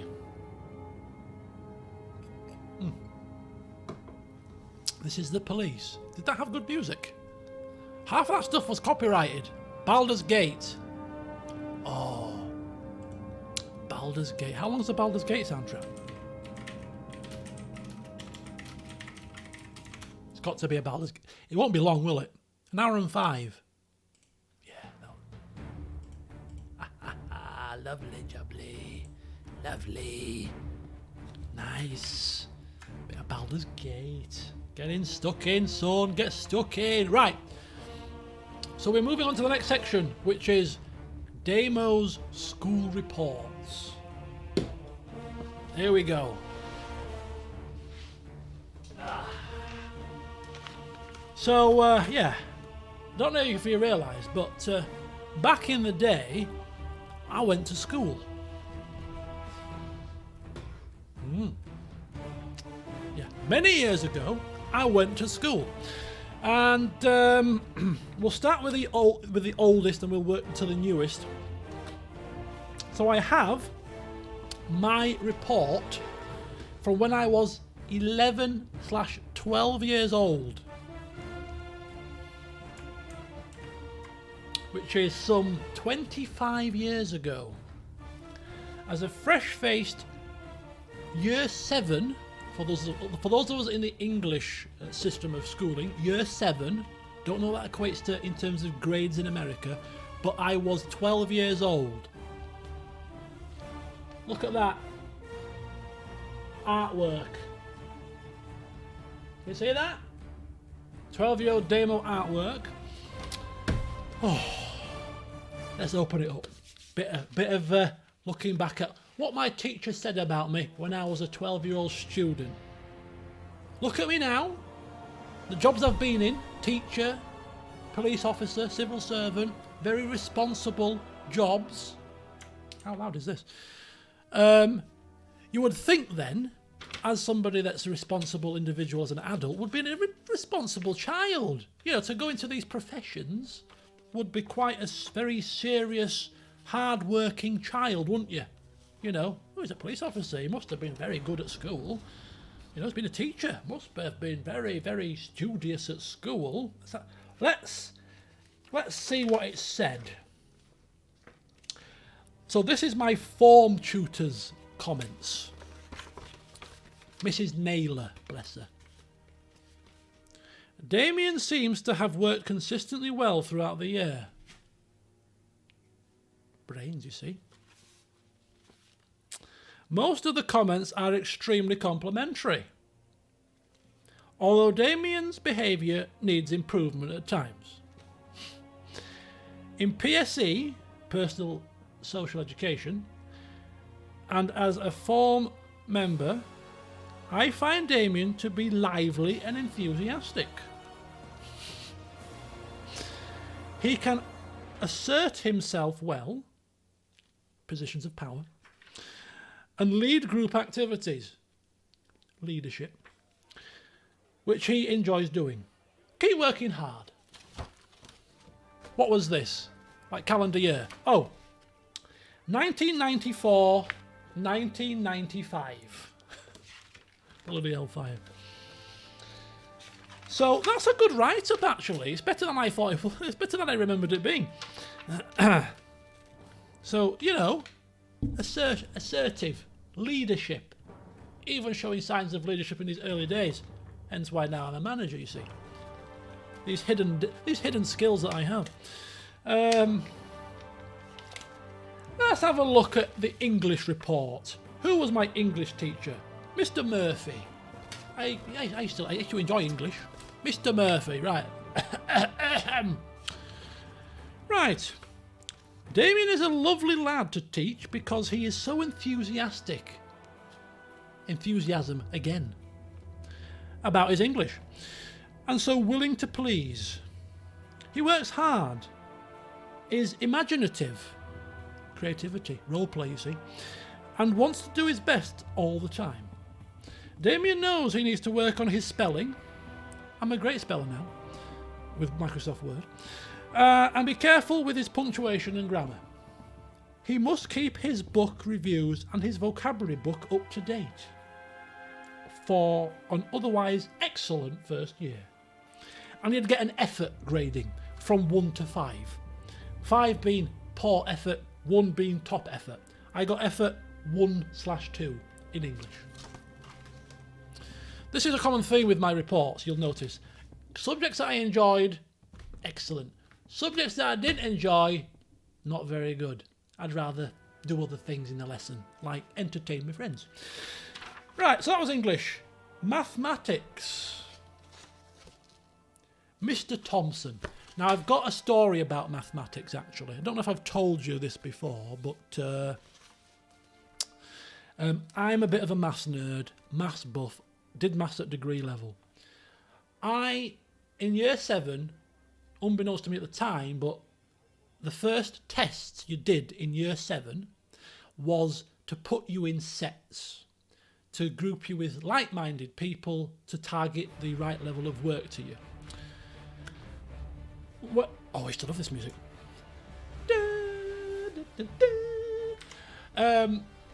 So when it came to the exams for the putting us into sets, I got kicked out of class for something that I didn't do, and I'm being serious. Somebody behind me started talking to me, and I was listening to what the teacher was saying. So I turned around and said, "Can you be quiet, please? I'm trying to listen," because I like maths. I enjoyed maths. So I turned around to the guy and said, "Look, can you be quiet? I'm trying to listen." So the teacher saw me turning round and said, "What are you doing?" So I turned around and said, "I'm just telling him to be quiet." The teaching assistant that was sat next to this guy said, "He's talking about me." And I'm like, I've just told him to shut up. I'm trying to listen. So he kicked me out of the bloody lesson. And I wasn't even the one talking. So I kicked up a massive fuss. I didn't go out. He said, "Get out of my lesson, Mr. Cooper." Oh, bastard that he was. "Get out of my lesson." Double chin wobbling it was. "Get out of my lesson." I was like, no. Because I'm one of these people that if I've not done wrong, I don't like to be accused of stuff that I've not done. If I've done it, I'll hold my hands up. I've done it, fine. If I've not done it, I'm like, I've not done it. So don't you dare talk to me. So he's like, "Get out of my lesson." I'm like, no. No. I wasn't talking. Anyway, he was shouting, screaming. Anyway, so I went out eventually. And all I remember is when I went out, he came out and he was screaming.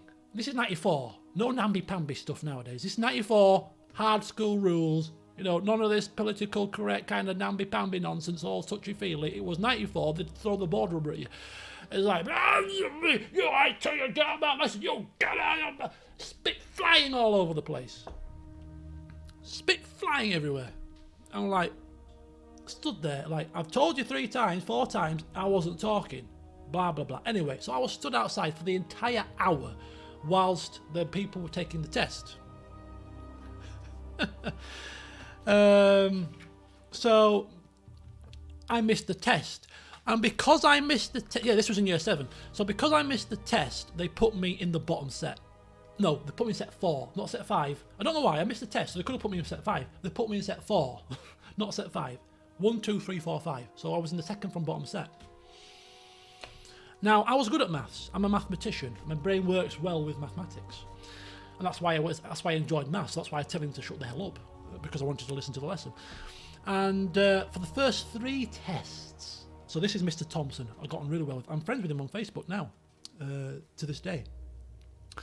And I got 100% in the first 2 tests.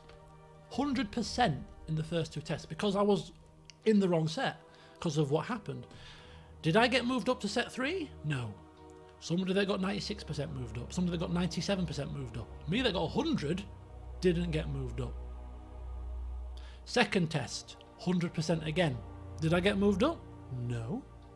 Somebody else that got moved up, 94%, 93%. I'm like, why the hell am I not getting moved up? I've got 100% in 2 tests. What the... It's like, I was only young and victimisation wasn't a thing in them days, but it's like, I was thinking, like, what have I done? I'm getting better scores than these people that are getting moved up around me. What the hell have I done wrong? Anyway, I got moved up right at the end of the year, like in like March time. End of the year's July, sort of March time, got moved to set 3. Anyway,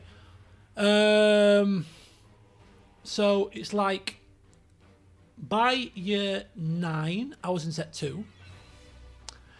Got 7 in my SATs. The top score was an 8. I got a 7, which was the equivalent of an A. 8 was an 8-star, so I got an A in the SATs. So by year 10, which was the GCSE year, I was in set 1. So I'd gone through from the bottom almost to the top because I was in the wrong set. And when you got to the top set in year 10, you got to take GCSE maths a year early. So rather than doing your GCSE maths at the end of the exams at the end of year 11, you do it at the end of year 10. And in year 11, you start doing A-level work. So I was in the top set for maths in year 10. Did my GCSEs a year early. I got a B, but that was only because I say that I crammed everything into 1 year. But who was my teacher in year 10? This is a story. This is what I'm getting to. Who was my teacher in year 10 when I was in the top set? It was Mr. Thompson, who was my set 4 teacher. And he was like, "You?" I went, "Yeah, me. I was in the wrong set, and you flipping know that, and you didn't put me up until the end of the year 7. Anyway, so there's my maths. And then then I did A-level maths, then I did a degree in maths and got my degree in teaching with a specialism in maths. So I love maths, and I taught my best mate. I got him from an F in his initial GCSE. He needed to get a C to get into uni. Got into a B, and got my other mate up to a C. Became a maths teacher. So there you go. Mr. Cooper, he's dead now probably because he was in his 60s, 70s, in the 60s at least in 94, so he must be dead. Yeah. Anyway, my mother. You've seen my mother, right? You've not seen her in a full glory, but I've saw your snippets. She's a fiery character. She's a fiery character, is my mother. If somebody does something to me, she will rip the face off. I'm the youngest child. And she's a mother that's like, my kids are my kids. You do something to my kids, I will kill you. I'll go to jail for my kids. And so when I told her this story, she went up to the school and she absolutely, me, her, and my dad. Now my dad was a very quiet soul from Jamaica, very laid back, didn't say a word. And both her and my mother went up to the school about this incident, to the head of year. And I was sat in the office with my parents, with the head of year and this Mr. Cooper, and I was telling everybody what happened, and he was like, blah, blah, blah, blah, blah. And my mother gave him such a blasting. She was shouting at him, she was screaming at him, and I kid you not, I took great pleasure because he was absolutely physically shaking in fear. And I'm not sympathetic because he was a bastard. He was shaking. He was like this. And Miss Pettigrew, who was the head of year, was like, "Mrs. Johnson, will you calm down? Mrs. Johnson, will you calm down?" So she stopped talking. And then my dad was sat there for about half an hour, did not say a word. And he never does say a word. Or did, bless him. Because he was so quiet. And then he started. I was like, I've never heard my dad start shouting at somebody. Even he started on him. It's like, oh my God, this is awesome. Both my mother and my father have just absolutely give this Cooper a blasting. It was awesome. It was absolutely unbelievable. Anyway, there's me. So yeah, love it a bit, it's my mother. So that was. So this is Mr. Thompson's report in year 7 when I was in set 4. Fast forward a few years, I'd see him in set 1. But Damien shows enthusiasm for the subject. Yes, because I like maths. And has done well. I have been pleased with his progress. Very short and sweet. Effort 2. You get 100% in 2 tests, right? What are you going to do to get an effort 1 around here? Yeah, when the quiet ones start yelling, then you've got to be worried. And my dad was one of those. Never said a word. But when he started, you just knew you better just shut up and just listen, because he didn't say much, but when he said something, it meant something. And I'll never forget one Christmas. He never hit me. Twice he hit me. He once hit me with a belt. I'm thankful for these disciplines. I'm never one of these people, oh, he hit me with a belt, child abuse. No, I deserved it. I was a little shit. And he hit me with a belt once, because I was being awful to my mother. And one Christmas, my mother said, right, I was watching a Hulk Hogan video I got for Christmas. Hulk Hogan video. I loved Hulk Hogan as a child. I was watching Hulk Hogan. My mum got me a Hulk Hogan video for Christmas, and I'm watching it. It's about 9 o'clock at night, and I'm like 8 years old. My mother's like, right, bedtime. Christmas Day. My dad had a friend over. He was sat in the chair there. My dad was sat in his chair. He always used to sit in the same side of the sofa. So I'm like, and I kicked up a fuss. I was like, no, I'm not going to bed. I'm watching the rest of this video, VHS. Watching the end of this video. I'm watching the end of this. I'm not going to bed. Spoiled little brat. So my mother came down. Come to bed now. So, no. So she went back upstairs. Video finished. Turned it off. Right. Dad's talking to his mate because they're having it's Christmas, so they're having a little bit of a mini do together, you know, having a bit of a. So I was only 8, so every time he used to go to bed, he used to kiss my dad on the cheek, you know. Off to bed now, Dad. Give you a quick kiss on the cheek. Went to kiss him. I didn't get a kiss. I got the most almighty slap across my face. I got the shock of my life. I screamed. Ran upstairs. And my mother's like, what's happened? I was like, oh, this slap in my face. And she went, well, you deserved it. Oh my God, it's the only time he slapped me in the face. And I look back at it now, I'm like, yep, I deserved it. I deserved it. The almost almighty crack. And it was like, yes, I said, silent. He could have kicked off when I was telling my mum, no, I'm not coming to bed. He could have hit me then. Or could have said, get his ass to bed now. Didn't bat an eye. Just sat there, conversation with his mate. Half an hour later, right, I'm off to bed now. In my own time. I'm off to bed now. Then he slapped me. When I least expected it. Just casual. It didn't feel like a casual slap, I'll tell you. It was a painful one. Right, science.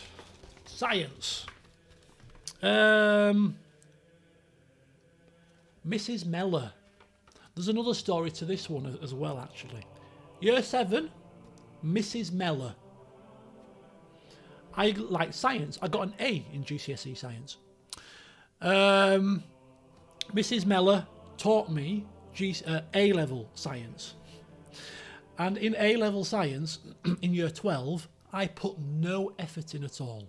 I was never one for revision, never one for revising. I used to turn up for my GCSEs tests, didn't revise, and got C's and B in maths and A in science without revision, because I just didn't revise. I've got a good memory for things, so I just didn't revise and just rolled up to the exams and just whatever. Now that didn't wash with A levels because they were tough. So when I took that approach in year 12, I got E's and D's. And Mrs. Mellow's like, he's going to get an E and a D in his A levels if he don't book his ideas up on parents' evening in year 12. And I was like, I'll show you, love. I ain't getting no E's and D's. So I started studying, and I got a B. And I remember her face when I showed her I got a B. She was like, I'd gone from an E to a B in 1 year. So yeah, that was a good story. Hello MW, thank you. Yes, I do have a Patreon. It's only for I don't push it, I don't plug it. It is there. There is a link to it in the descriptions of the videos, and it's just you just donate as much as you can, and all Patreon money goes back into the channel for content and games and stuff. But anyway, this is science, year 7, effort 3, and I like science as well. Damien's effort has been variable, trying harder at topics which most interest him. There's a common theme that crops up here. Interest me? I'm game on. Don't interest me? Game off. His marks in the Earth and Atmosphere unit are very good. Neat and well presented, with attention to detail. Both test results are encouraging. I did double award science, yeah. It was double award science. I got double A. It always made a proud moment. To this day, it's the only A I've ever got. Because I never put the effort in. So I got a double A in science, B in maths, and the rest C's in GCSE. And in A levels, I got a B in chemistry, a C in physics, and a C in maths. I was disappointed in the C in maths. I was hoping for a B. But again, effort, you see. But in university, got a 2-1, and I got a first in my maths section, so I was quite pleased with that. But the other stuff brought it down to a high. I was a high 2-1. I think I was only like 3% away from the first. I was really, really gutted. I remember when I got to the exam, to the results day for the uni, I was like, oh no, I've just missed out. So that was science, design and technology. I wasn't a big technology fan. Do I regret? No, I don't regret the lack of effort, because anything that I learnt at school, or would have learned even with the maximum effort, I would never have used. I want to be a police officer. You don't need a degree to be a police officer. So I was never going to use my stuff at school outside of school.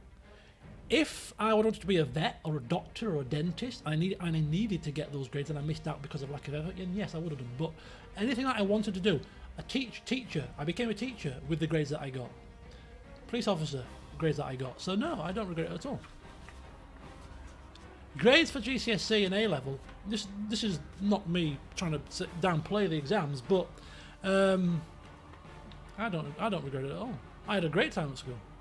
Playing the fool, obviously, as you can hear here. I got the grades that I needed to get to do what I wanted to do. Hurt Cupboard, good evening. Enjoy your cat nap. I need to drink some more drink, actually. Right, design and technology. Teacher comment. Mr. Ramsden. I remember Mr. Ramsden. Damien is capable of good work, but he does not always produce it. His homework has been good, and he has frequently offered good ideas to the class. Occasionally he chooses to be silly. This is when the standard of his work goes down. Yeah, well, screw you, Mr. Ramsden. I didn't like technology. Oh, I love this. The friendly arm in. Oh, so good. So good. French should have been Latin. Mrs. Fahy, who also assessed me a little bit later, and I slipped a bit, but Mrs. Fahy, I got on well with her, actually. Damien, effort 1. Damien has made good improvements in both work and behaviour. His language skills are excellent, and he makes a good contribution to oral lessons. He has a good retention and new vocabulary and structures, and shows an interest in all of the work we do. Keep it up. I have got a good memory. I've got a really good memory. I don't know if it comes out in the videos and stuff, but at work, for instance, I do a lot of work with legislation and guidance and stuff. And if I've read legislation once, I can recall it. Somebody will say, "Oh, what was that legislation about such and such?" And I'll be like, "It's this act, blah de blah, section 4, whatever." And they're like, "How on earth do you remember that stuff?" I've got a really good memory for certain things, which was really helpful in the police, because I used to remember registration numbers just like that. So language, a lot of language is about remembering stuff, and so I'm actually quite good at learning languages. It's just I choose not to learn languages. History. At school, I hated history. After school, I love history. Hence Total War, CK2. I've learned so much from history through gaming, and I love it now. But back in the day, not a big fan. Damien has worked conscientiously. Teacher's handwriting, my God. Throughout the year, his written work is complete. Complete is a little untidy. God, handwriting is atrocious. It also shows an understanding of the topics covered. I would like to hear Damien take more part in the oral work. If I want to learn Latin, I need a good memory. I'll be good at learning Latin. I'm telling you, I'm going to learn Latin. I've said it in the stream. I'm going to bloody well do it. Before Elder Scrolls 6, I'm creating a Latin speak. You weren't here, Tej. I have decided to speak. I have decided to create in the Elder Scrolls 6, when it eventually comes out, a Latin-speaking necromancer. I'm telling you. Geography. Mr. Falkland. I remember him. I like geography. Effort 1. Damien has shown a conscientious and enthusiastic approach to the subject and has achieved a thorough grasp of all the skills and concepts covered. His ability, interest and effort have enabled him to make excellent progress. Yeah, you see? You see that? Geography. Art and design. No. Couldn't stand art. Hated it. But I still got an effort too. Aren't you, as children, completely awful? You little horrible things as children. Because Mrs. Foul Harbour, who's also probably dead now, had a bad leg. Must have been some disability or something, or an accident had happened, and she used to walk with a limp. Now, as a Year 7 child, what do you think happens when a teacher has got a limp? You take the piss, right? You take the mick. So this poor teacher, I look back now and think, we were awful to her. We'd be hobbling round the classroom, taking the mickey, limping around the room when she wasn't looking, and we used to call her peg leg and all sorts. Terrible little urchins we were. But that's kids for you. But anyway, never used to like art. She was called Foul Harbour. Is it a German name? I don't know. She wasn't German, I didn't think. Yeah, but yeah, Faulhaber. Foul Harbour. But I hate art. I've always hated art. Damien has completed 2 terms of a basic art course and has a variety of materials and techniques learned. I don't know. He is hardworking and interested and achieves a high standard. I don't know which Damien she was looking at because I hated art, but apparently I'd pulled the wool over her eyes in Year 7. We had her in Year 8, and I think things got a bit worse after that. Drama. Oh. Who was I speaking to about this? It might have been you guys.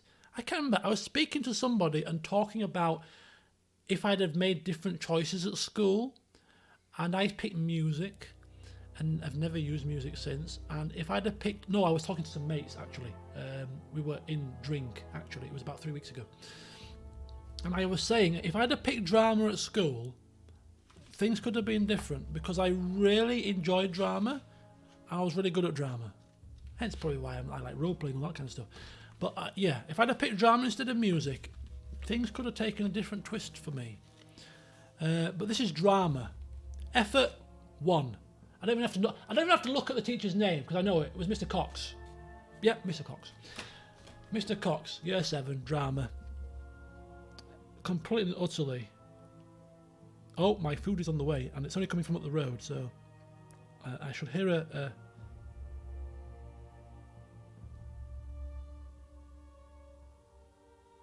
Virgin want me to give them some feedback. You have recently changed your services. Yes, I have. Now go away. So this is drama. I am glad Damien likes drama, at least a little bit. No, a lot. He underestimates his contribution to lessons. Many times he has had good ideas, and he has organised his group well, more leadership, to bring them to performance. His own performance is confident and lively. Well done, Damien. You see, early signs of leadership, early signs that I was ready for drama, and I'd never flipping took drama at Year 10. At Year 10, you had to make a choice. Pick one technology. Food, electronics, woodwork. Pick one technology. I should have picked food. I love food. Why didn't I pick food? I picked what my friends are picking. I picked woodwork. I flipping hate woodwork. I'm not a bloody DIY person. I hate it. Why did I pick woodwork for? And then you have to pick one humanities, geography or history. Pick geography, obviously. And then pick one language, French. And then pick one drama or music. I'll pick, or art. Art, drama or music. Pick music. Should have picked drama. God, I should have picked drama. Anyway, but I got an effort 1 there for drama. Religious education. Level 1. Who did I have in Year 7? Let's see if I can remember my teacher. Year 7, Mrs. Hay. I think it was. Haha, look at that! Mrs. Hay! You see, I remember. She became my music teacher in year 10. She got married and she was then called Mrs. Hannon. Mrs. Hay, or Miss Hay as she was then. Damien is an enthusiastic... Hello? What's that? Oh, my food's here.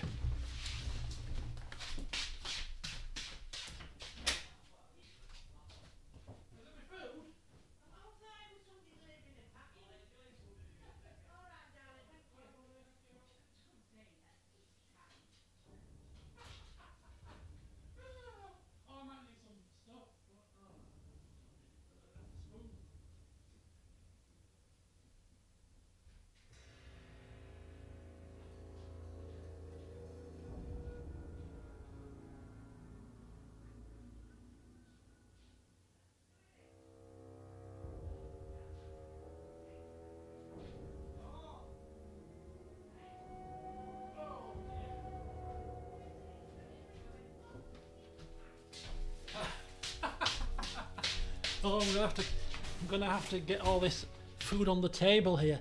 A lot of food here, folks.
Oh, okay, we're off.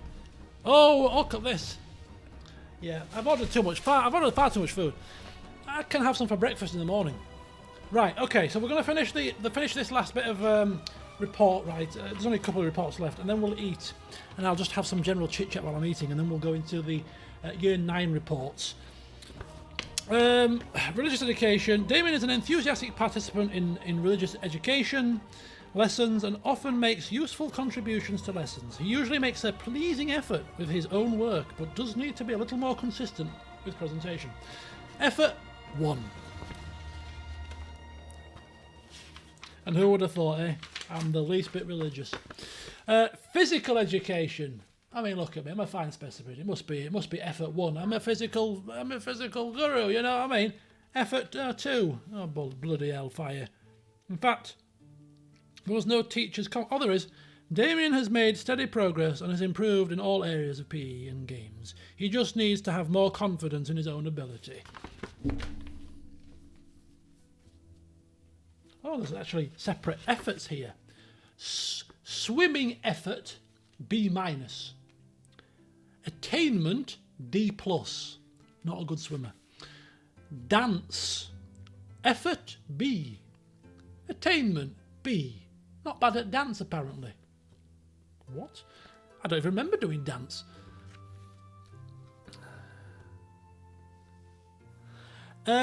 Gymnastic activities. B- for effort, B for attainment. So I was good at gym, and I was good at dance. Again, have I missed my calling here?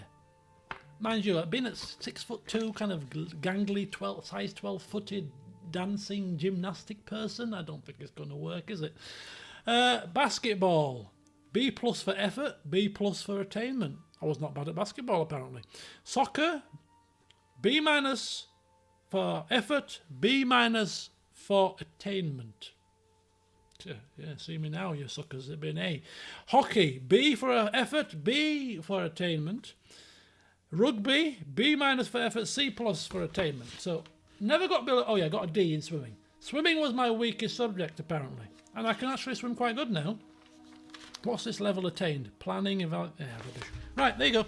So actually, in my year 7 reports, I never got below an effort 3, which was in science, which was actually my strongest GCSE subject when I got a double A. So year 7 actually was a good report.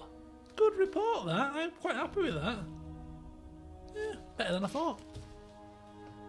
Right, after I've eaten, we shall go on to my year 9 report, which was for the year 1990, I can't see, 1996, 1997. Did things get better or worse in year 9? I bet you're all itching to find out, but let's get the grand food unveiling sorted, shall we? Ah, it's hot. So here we have, you can't see it of course because I'm not going to put it up to the camera for fear of spilling it all over the damn place, but here we have, I better not get rid of these lids either because they might come in handy when I want to rehash this in the microwave in the morning. Hang on a second. So I've got Bombay potatoes. Yep, that's Bombay potatoes. I've got 2 tubs of yogurt sauce. Very generous of them to give me 2 tubs. And I've got my it feels very small. I'm a bit concerned. This is my paratha here with a massive great big hole in it. Don't know where the hole has come from. I've got another 2 tubs. I've got 3 tubs of yogurt sauce. Maybe one's for the starters. Oh, I got starters as well. I forgot about that. And I've got my rather large curry here. My chicken and paneer, was it? It must have been, yeah. Oh, look at this. Oh, it smells absolutely delightful. Oh no! Don't you do this to me, you stupid bastards! No, you No, I don't believe it! Oh no! No!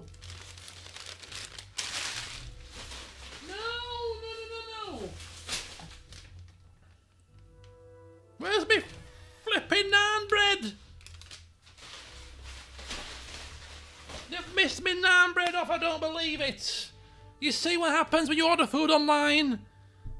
Let me just double check before I ring them on camera again and cause a scene. Right, my order says naan, garlic naan, £2.20, right, it says it there. It says it there. By the time this naan bread comes, my food will be cold. I'm not happy. Not happy. Oh, for God's sake. Lots of starters. I've got a paratha that's flaking off all over my desk, and I've got no naan bread. I don't believe it. Right, I'm ringing them. I'm ringing them now. Enjoy your food. I'll enjoy it, pal, without an naan bread. Do you think that's enough bread for me? I need my bread. For God's sake. Oh, for heaven's sake. Let me ring these idiots. Heavens help us. I can't believe missing a naan bread is quite a traumatic experience, isn't it? 2, 3, 7, 4, 4, 3, 3. Right, I'm definitely not missing it. I'm not missing it. It's not in the packet. It's not here. I'm going to mute you in case I say something I shouldn't do.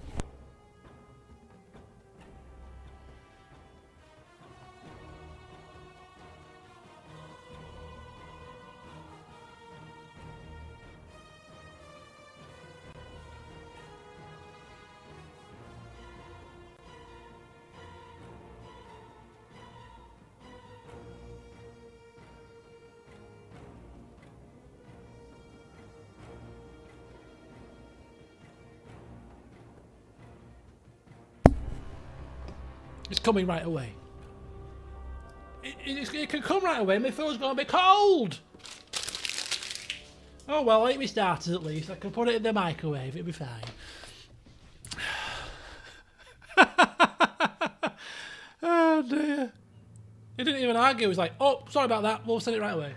I could have been lying.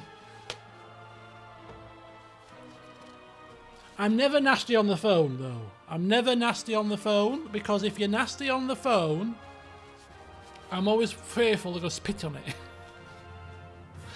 it. So I'm never nasty. It's like, I said, excuse me, I said, I've just ordered from Just Eat, and I seem to be missing my garlic naan. Oh dear. Right, anyway, time for start. We'll eat some starters, and I'll read some reports while I'm eating starters. Right, it's ASMR curry eating section, and I've got a lovely samosa here, though. They forgot my naan bread. I said I forgot my naan bread. I have told them.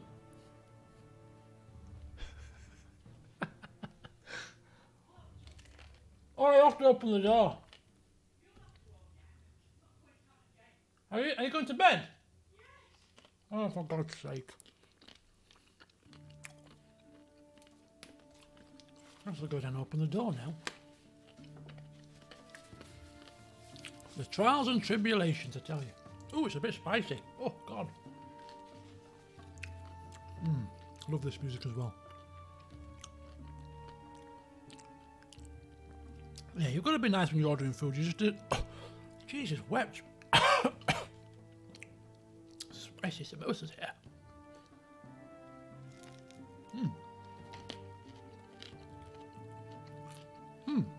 It's good.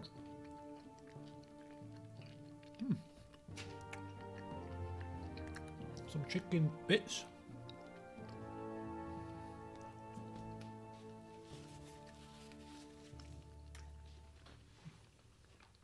I am prepared today. I do have some juice. It's not water, but it's enough to hydrate yourself, you know? Although it is running a little bit on the low side.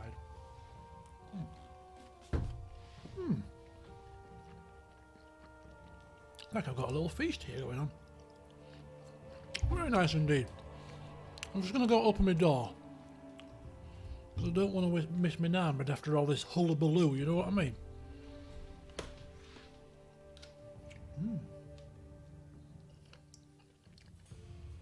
Very good, very good.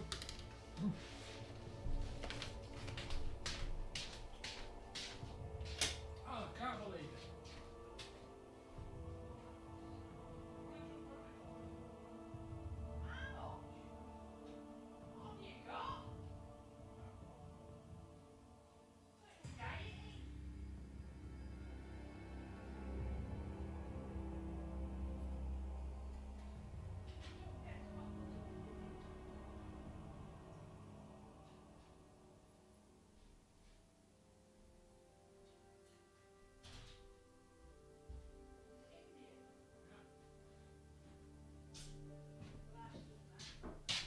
Be also healthier than mine is.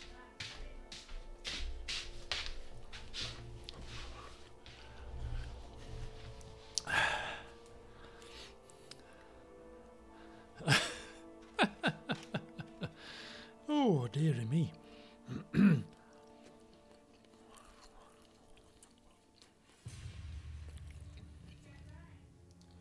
No. No, it's not. I don't like rice. Oh, yeah, that is, yeah. What? Well, I don't know what they thought. They didn't think that's half the problem, I think.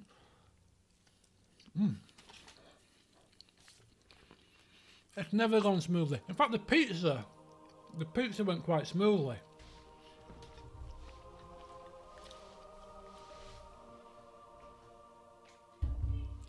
So this was the third time, so 2 out of 3 have gone wrong. Not a good percentage.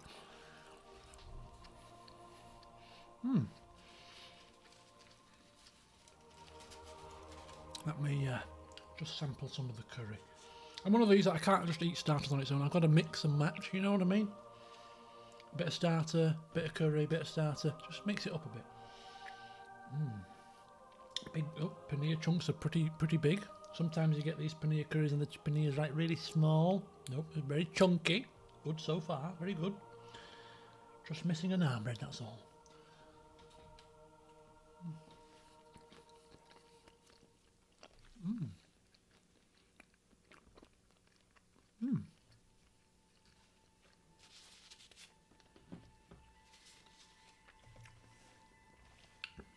Oh, this is definitely going to be breakfast tomorrow, I'll tell you.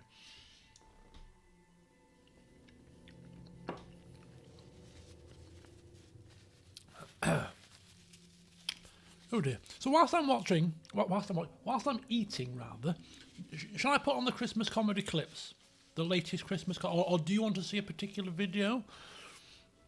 Just to give you something to watch while I'm munching away. It's hardly the height of entertainment, is it?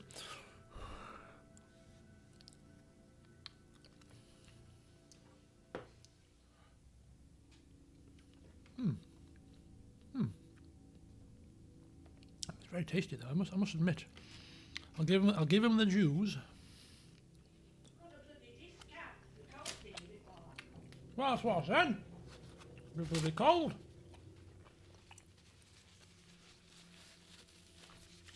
We'll do this year's comedy clips. Oh, he's here now. Up and down like a bloody yo-yo.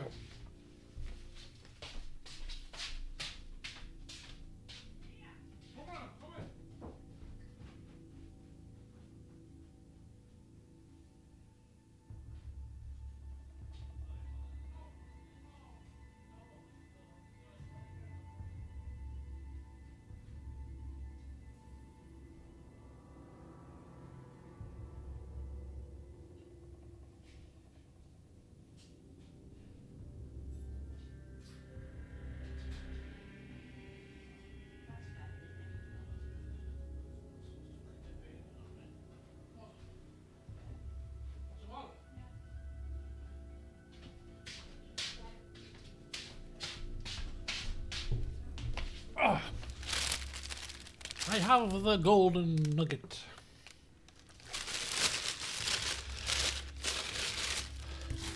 Oof. Excellent job, excellent. Right, I'm now ready. It's almost as if I was, going to miss it. As if I didn't have enough here. Extra garlic naan. Really, is it going to make much of a difference? Of course it is.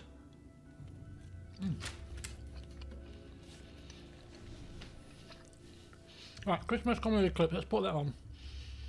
Should entertain you whilst I eat this mammoth 5-course meal.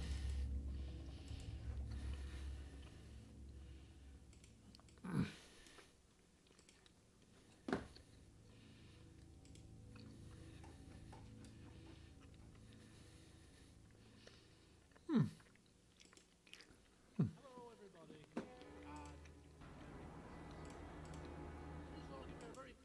Christmas message to tack onto the front of the Christmas comedy clips. It's not been the greatest of years, has it? Right, after this we shall press on with some more stuff. Oh, my Game of Thrones Christmas jumper. Hopefully we'll get to strut my stuff in that next year. Let's turn it up. A bit of cheer. You can laugh at me making a fool of myself, which I regularly do. So it's just to give you a little bit of something to smile about on Christmas Day.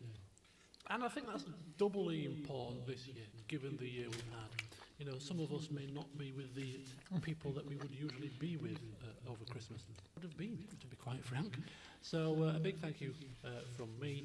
And just end on a positive note, of course. Look at this. Best friend got me this lovely Game of Thrones Christmas jumper, which I am absolutely over the moon with. It's just unfortunate that there's been no Christmas party to show this off at. So it's going to be worn today, worn tomorrow, then put in the cupboard and left for next Christmas. Hopefully we'll have to go out and I shall don this and shaking on the dance floor whilst rocking the old Game of Thrones Christmas jumper. Really happy with it. So yeah, whatever you're doing today, I hope you do find some enjoyment. And well, nothing more to say other than here are the 2020 edition of the Comedy Clips. Enjoy. I've heard a dog barking out a ray-rays for the past few hours. Jeez, we got a turkey! What's happening? Oh, half my... Oh my god, a turkey is attacking this guy. Are you kidding me? Attacking the killer turkeys, man. A turkey's killed him. Oh my god! Oh, You half my... stupid bird! You bloody mess with me? Oh, for God's sake. What am I doing? Kidding me? That's not what I'm killed doing. bloody piggies and I died to a turkey? What the hell is going on? What is he doing? Just stay there. Just stay there and attack these idiots. No, no, no, no! Stop it! Stop it! Low female psychic drone mood. Oh no. That might tip Abigail over the edge. Uh-oh. Oh, dead! See ya! Here we go, here we go. Get ready. Oh!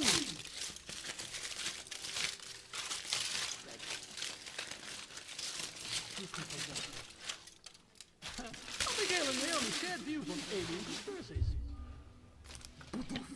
Oh, that's another one dead, is it? Oh, yes. Well, what do you think? I had COVID. I had COVID when I was recording this video.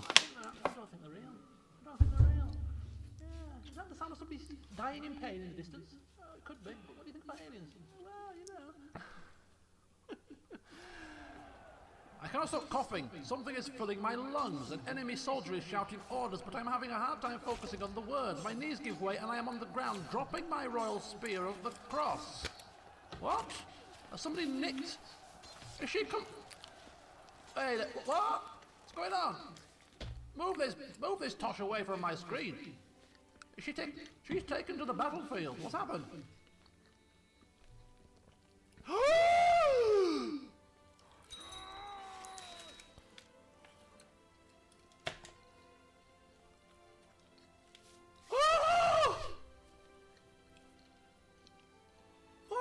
What the hell happened?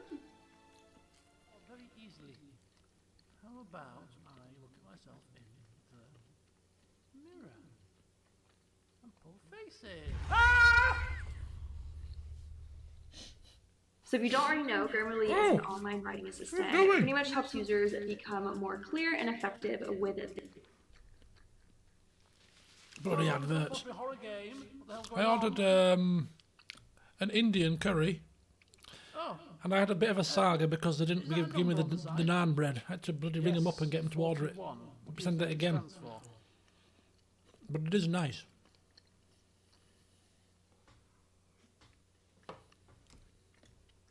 Can't be precinct 41, can it?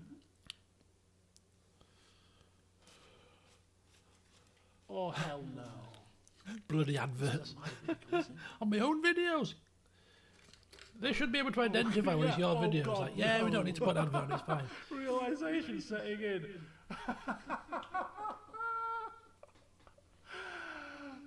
I'm sorry, Harry. I'm so sorry. Why? What the hell? 41. Precinct 41. A massive pit opens up in your stomach and the most terrible feeling comes over you. You feel like you're about to faint and fall off the swing. Your hands they get clammy and the air tastes sour to breathe. Oh God, Harry. Oh God, Harry. What did you do? No, just no. Say no to this, Harry. No, no, no, no, no, no, no, no, no, no. Yeah. I'll come in a Car minute. is in the sea. What? Face it so we can start dealing with this. Oh God, I drove my car into the sea. Losing your gun is one thing, losing your badge is another, but driving your car into the sea? Oh God. Hang on. Hello, Dusty. Good, Dusty. Right. Oof. What's that smell? Is that you, Dusty? Dusty? tea, you dirty cat. Bloody farted. Well, it wasn't me. It wasn't me. Dirty What the cat. hell? I've got an achievement. Ooh, what's that smell? Oh dear, nothing worse than a pet farty, I'm telling you. Okay, light off. Can't see.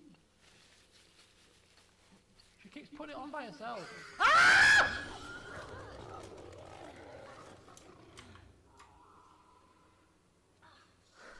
God's sake. It's a bit loud, wasn't it?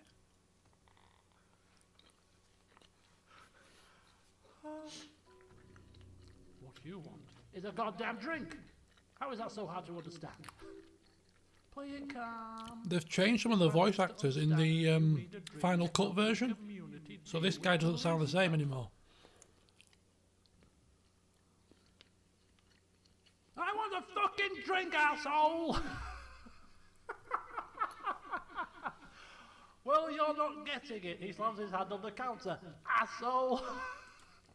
What? For what? They were AAA, weren't they? Do you mean you've got a new thing?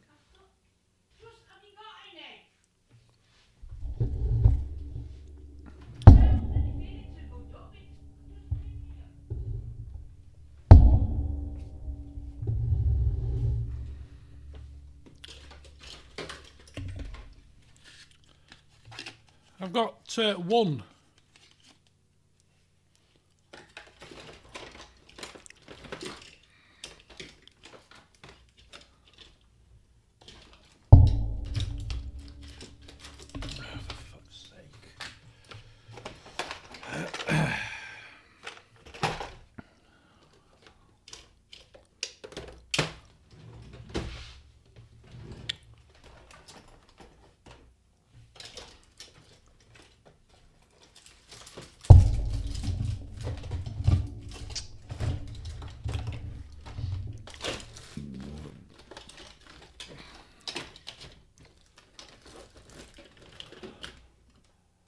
Am I on? No, I'm on.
Oh dear. This is a thoughtful exchange. How can we move on, please? I don't know what I'm doing. I can't afford to fail now. I can't Oh, afford to fail good now. old, I'm too far, what was I'm this too called? far. Oh. I've come too far. Where's this going to turn me? Where's this turning me? Oh, oh, oh. No. No. No! The best way to do expense reports is No! not doing expense reports. Pleo is a business. I've not got them either. I have not got 4. I've not got any, hardly. I've not got any, I said. Look, I've not got any batteries at that size. I've used them. Look, a bunny rabbit. I've got 1. You need 4? I know when I come back, I need to That's it, sister. There's a beach foot and I don't feel well. You might have to call the fucking ambulance. I'm not joking. What's wrong with you? I don't know what's wrong with me. I don't tell you. For fuck's sake.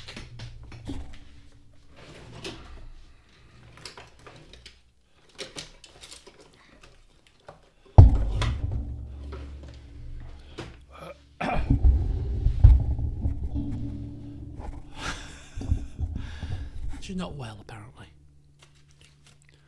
We'll have to see what happens.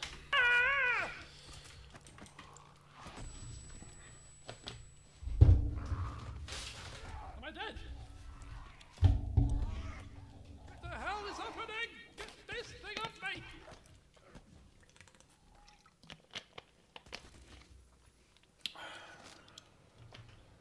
Oh.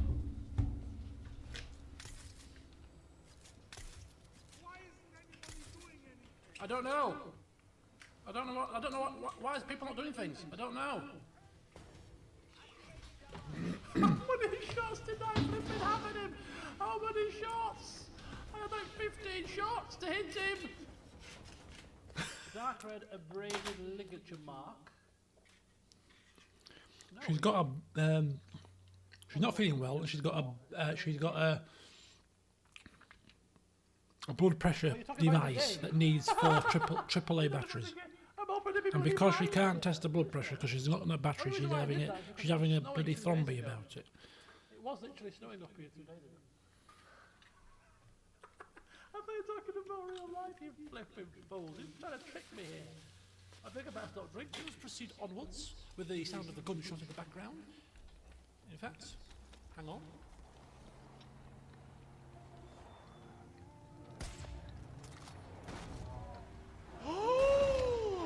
Oh, what the hell is happening?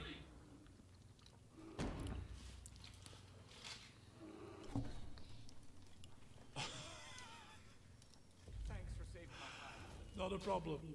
Enjoy yourselves.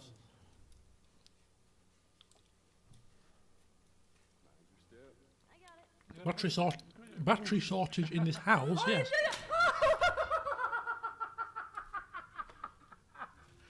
Oh, Lord. Oh dear. Oh my God. Ooh, if I screw this up, I am knackered. Holy cow. Oof. Wrong way. Wrong way. Wrong again. I'm dead. I'm dead now. Oh my God, I screwed that up 3 times in a row. It's all for drama, you see. Give me the flipping crap. And there.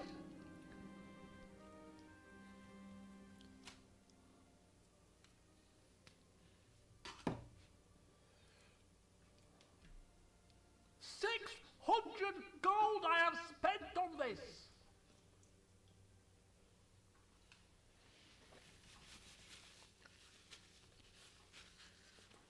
How has this happened? Must have been warm. I'm wearing a bloody vest. Poisoned Bring by back that Diana warm weather, facility. please. I'll scupper his chances at every turn. Hurt Cupboard, this is your fault. I don't believe it. 600 flipping coin I have spent on this. Make alliance treaty to join forces against. My skin tone shouldn't vary in 2020 because Don't even dare. I didn't go on holiday. Don't even dare insult the dress.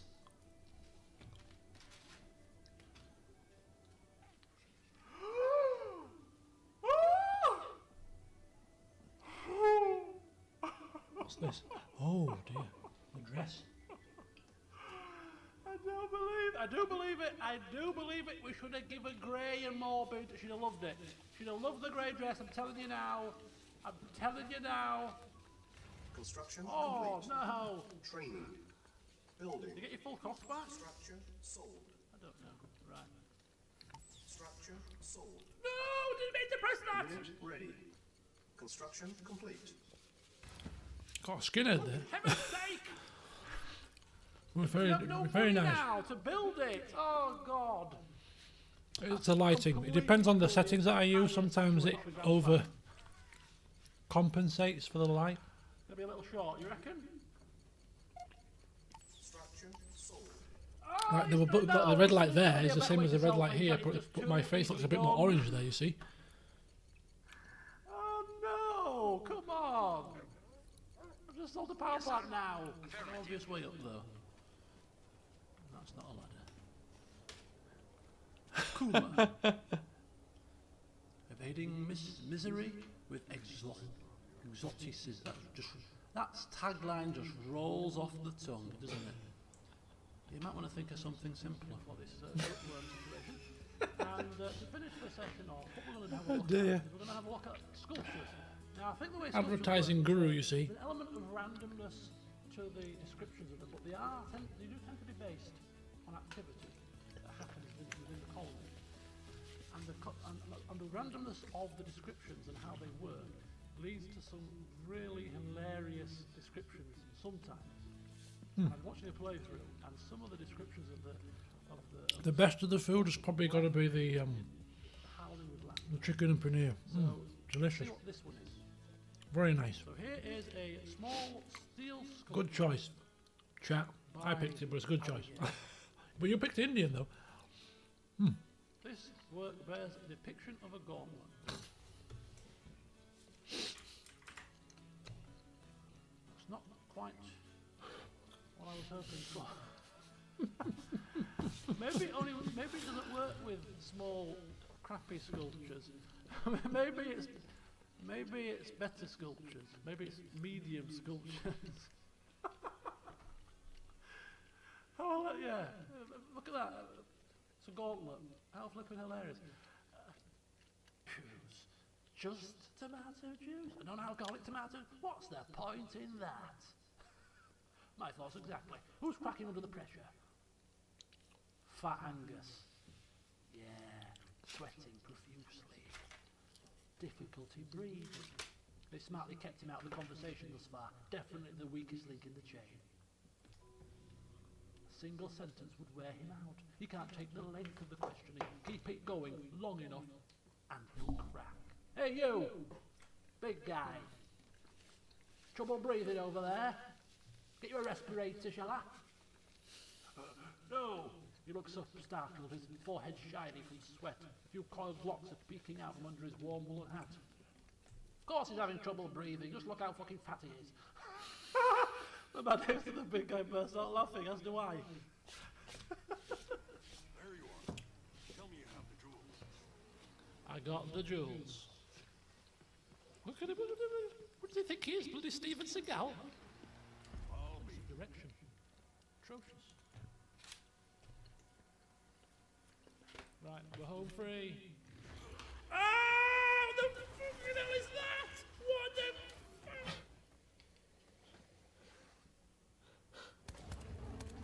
What in the God is hellfire?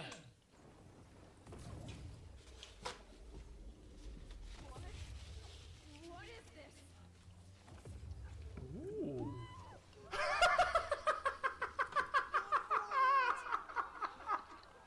Oh, that's great. That is great. Well done for Doran. And he just goes back with his hand up in the air again, as if nothing's happened. Nose there. That's better. Oh dear. Okay. Yes, I want to know that one. Thank you. Teach me now.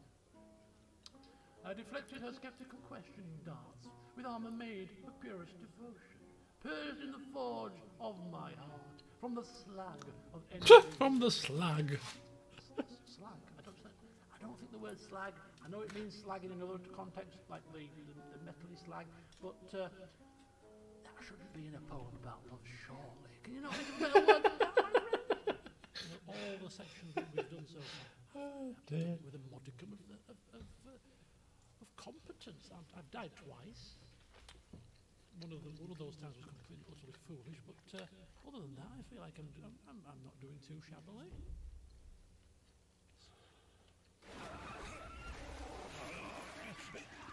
No! God damn fool, I'm trying to finish my session here! Damn lobster! God damn it! Okay, I'm out of bombshell, I think I'll end the session, right. Fucking hell, I'm just trying to admire the scenery. Can't see it. Since the end. Kill. The camp died. Killed by a squirrel. A man eating squirrel? Is there ever such... Oh! Jesus! Turn around! Oh no! Oh!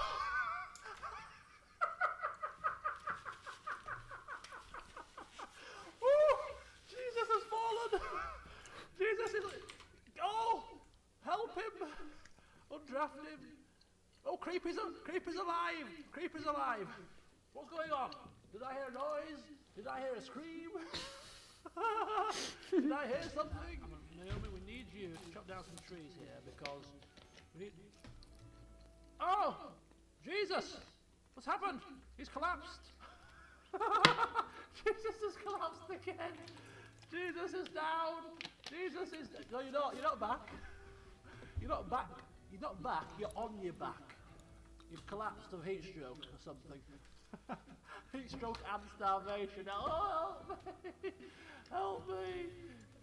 Naomi's like, nah, I'm sick of this. I'm sick of this. I'm chopping down wood. I'm sick of this. What do I look like, a nurse? Do I look like Florence Nightingale? I'm sick of you guys.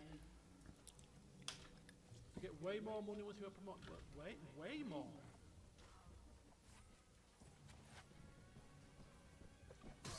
Hey! What are you doing?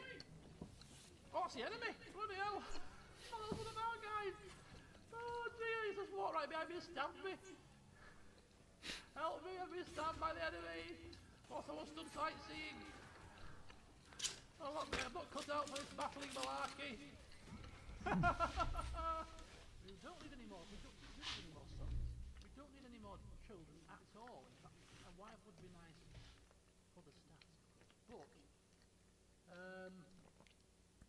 first of all, this makes sense. I like this. I did say we're going to have a year off anyway, right? So we might as well declare ourselves celibate, take a vow of celibacy.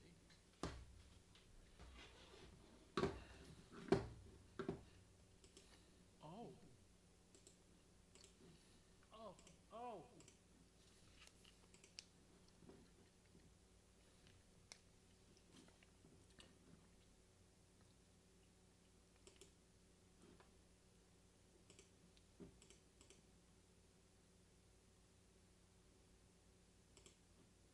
Pop your damn knackers off, celibate.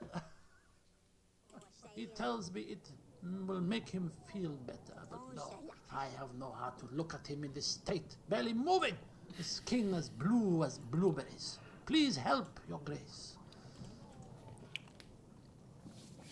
Good night, Ethan. As Back to headset lovely now. as your tale was, my dear, your son is simply a druggie, and I cannot be seen to be supporting druggies, so I'm sorry, but he's going to have to go cold turkey.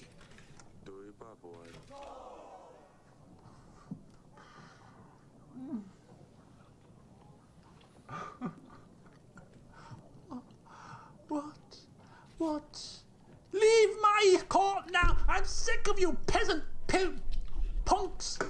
Get out! Get out! Get out! Out! I'm sick of you! Blathering idiots!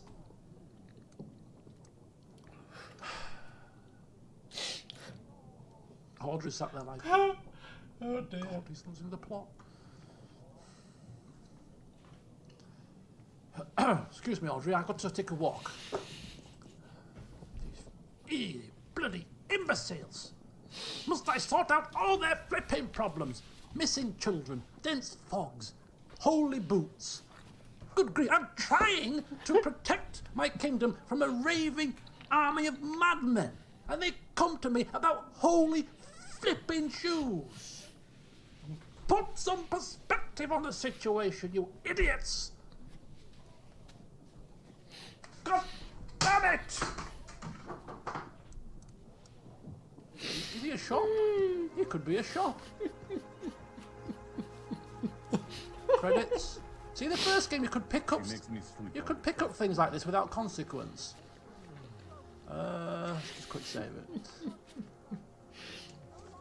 Yeah. You didn't see that at all. I'm I Derek have Brown. no idea where that came One of the from. mind trick things. Biocells Painkillers. No idea. Well,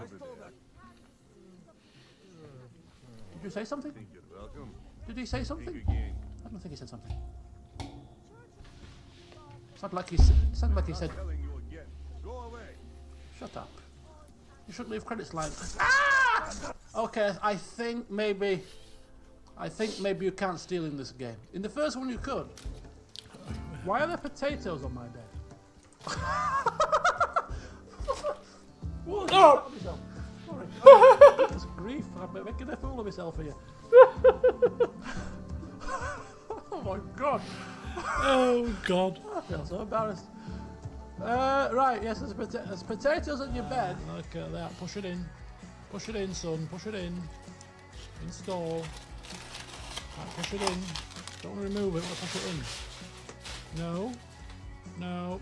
No, I'm unplugging it. No, I've unplugged it. What have I plugged out?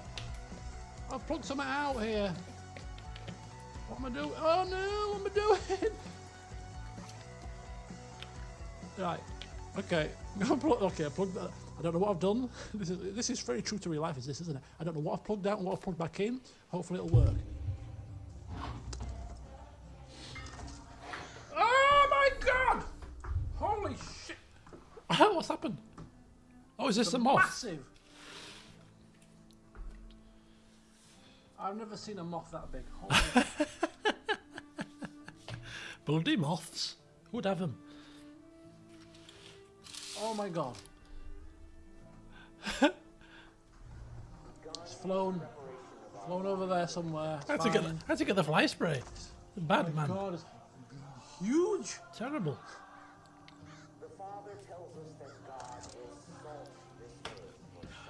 How do we save this dog?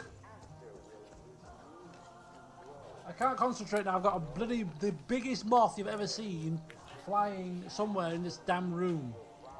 And there's only like 2 lights on, so it's going to go towards either there or there, which is right next to right next to where I'm sat. Oh, it's there! I need something to hit it with. No, it's coming! It's coming! Ah!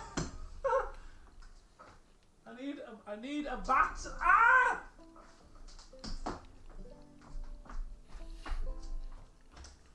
I'll be back. Ooh.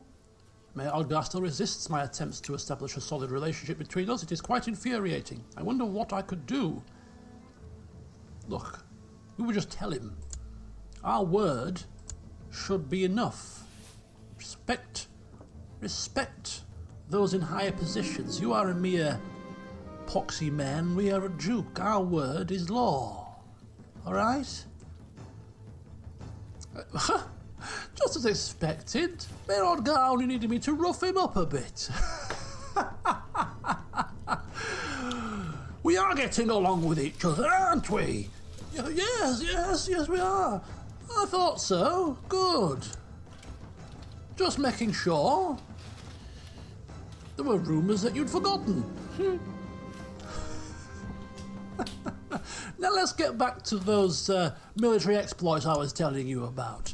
Some top hats, some books, and a Voltar machine that has been pimped out with augmentation. 250? Go on then. Do you know what truly happened?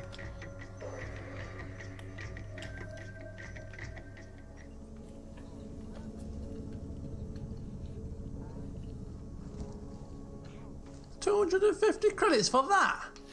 Flipping rip-off. He must have come back then. Oh, God. Oh. I'm a massive Ronnie fan. I didn't even know he was playing. But, yeah. Ah!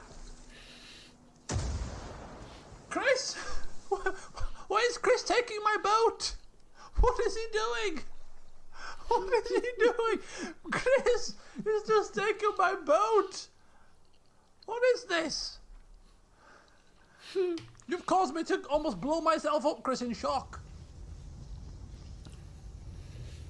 Chris is gone.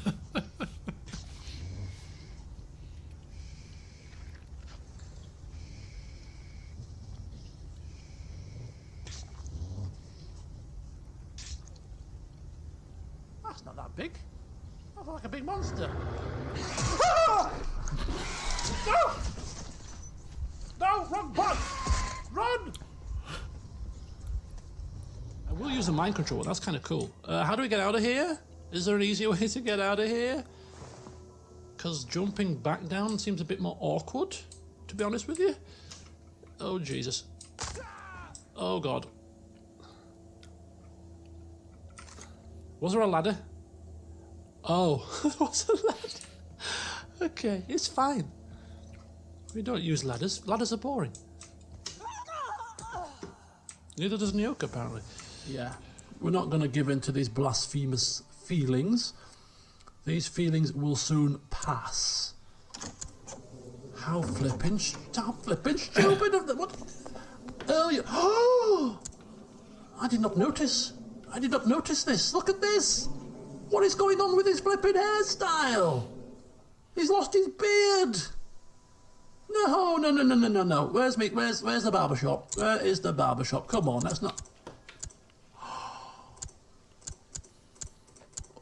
You're telling me we are stuck looking like this? No chance.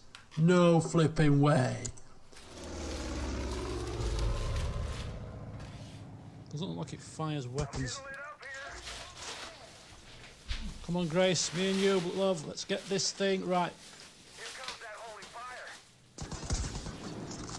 Yes! Whoa! Holy cat, you little son of a gun. Hope you like that. Too ill, we had to end him. Creepy! What are you doing? No! Creepy! He's had enough. I've had enough. I'll show you. I'll show you, dead body. You want to have me kill people? He's digging up a body. Oh, he's digging up. Oh, this is going to be pleasant. One of the raiders that we buried, all decomposed and horrible and nasty, and he's bringing it inside the camp. Just walks past Naomi, spoke about beautiful people whilst carrying the corpse, and then he's just going to plonk it on the flipping dinner table. Oh my God! I'm afraid that 2021 won't be much better, to be honest with you. We'll still be catching up. That was a misclick.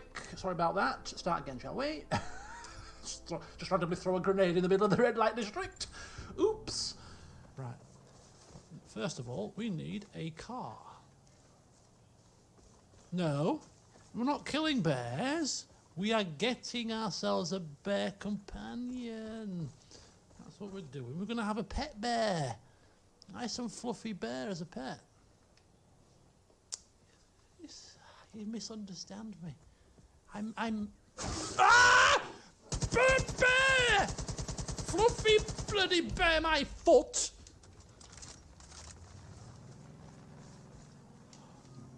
I think we might be... we're going to struggle to shoot. Oh, look, what's this? Mega Sloth.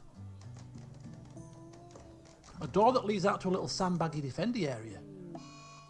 Oh! Tantrum! Jesus is having a tantrum! He's going to destroy 23 components. Oh no, Jesus, you're not going to destroy 23 components. No, you're not going to do that. These are precious. I finished eating, all folks. of them. I finished eating. That's all of our components. We shall watch the rest of this, and then we shall get I've had back enough to of this. some reports. I told you to get me some drugs from those traders, but you didn't listen to me. They didn't have any Jesus. You're lying. I knew they had some. They've got medicine. They had it. You did not buy any, you naked bastard. Creepy, stop him. Creepy. Right. Here we go.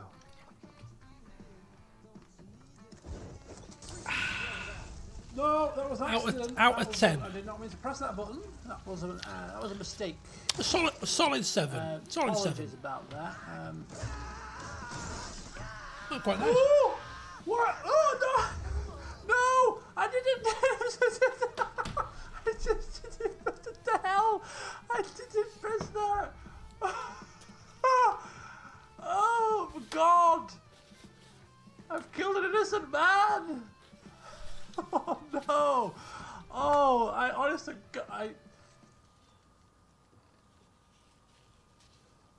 Oh.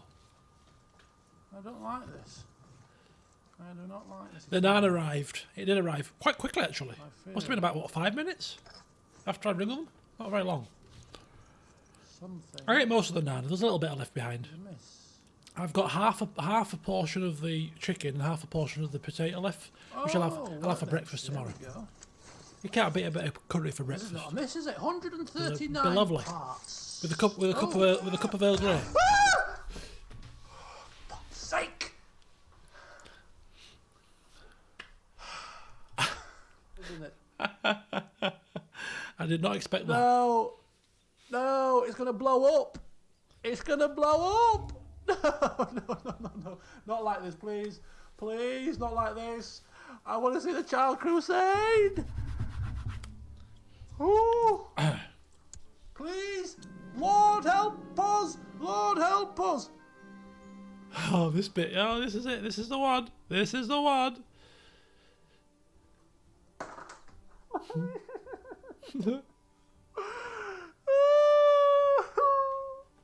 Oh, no. Please tell me we get out. It's blown up. It was devastated. I was quite devastated, to be fair. Devastated. So let's just clarify then. So we are Duke Senrad II, the Festive of Here he- York, here he named by is. our father in what surely was a jest, but we took it seriously. Doesn't he look so fresh-faced and innocent at this point? Compared to how he was when he ended, scars, one eye hanging out, you know. He looks so fresh-faced and innocent there. Like butter wouldn't melt. We loved him for it. Long live the king! So we still have the holy items. That's good. Realisation is setting in.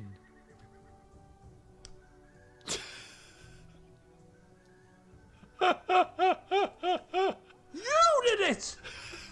No!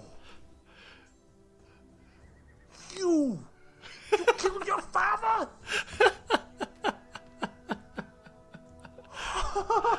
you dog! You utter dog! Look at his shit-eating grin. He knows there's nothing you can do. That's a good He's one. bullying you, and you are helpless. Kill him. Kill him now. He won't see death coming. Shut him down. Yeah, shut him down. He's screaming, carrying on, causing a fuss. What are we going to do to him?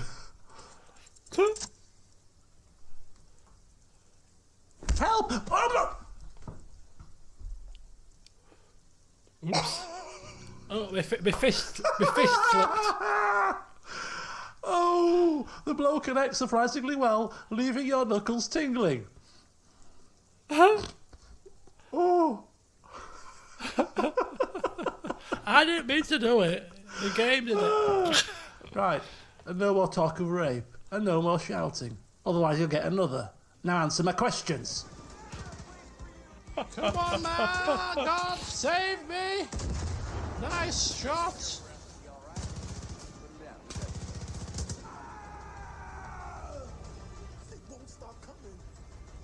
Get your ass in there and shut up.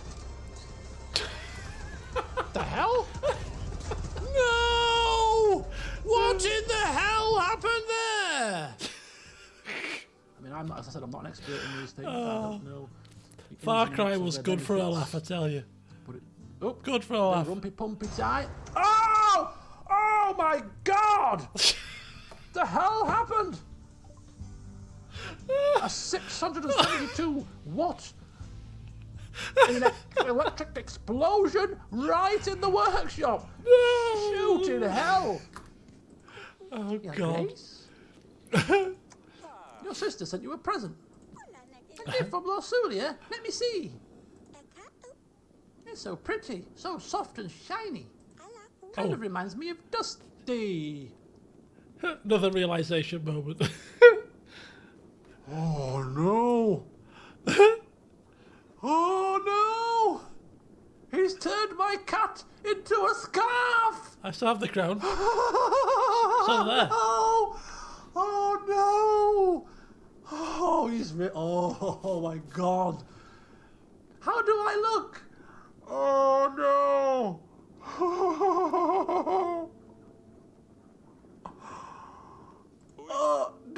Dusty? Oh, by the gods, it's not from Lost. Give it back to me, Sir Daddy. Well, where's this? Is this? Oh God, I hated this part of the We game. need that gun, don't we? Oh, we need that gun. I remember because we've this. got the P90 has got God. 24 bullets to it. It's not. That gun over there seemed very powerful. We've got to do it. Yes, we're going to get ambushed here, but we get the gun quickly.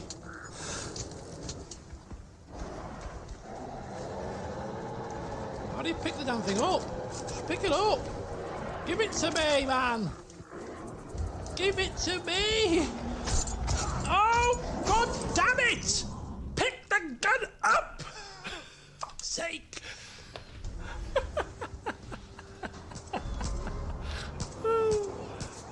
What the hell? Is that the flipping wacky races, is this? What's going on? I'm losing track.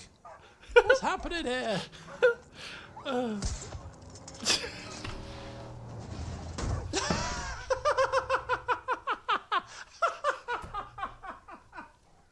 Oh, Lord. What the hell? Dear. How did the car do that? He died and the car did that. Did the handbrake turn all of itself? All you hear is a small gurgling sound as a trickle of blood appears on the man's lips. I didn't want to kill him. We've killed him, have we? It's a bit extreme. Right into the throat. Boom. He's open. Rip into him. Right hook. Escalate it. Get intimate with him. Bring the hurt closer. No. Oh, we ain't doing no right hook here. No. We're going to back up and do a 360-degree flying spin kick.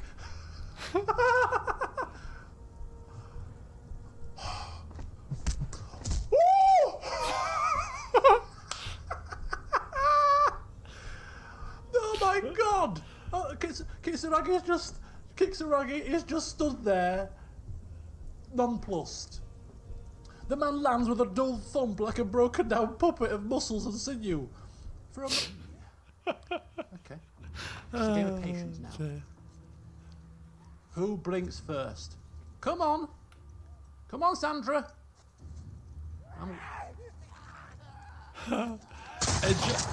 All right. Enjoy your sleep, Nexus. Thank you. All right.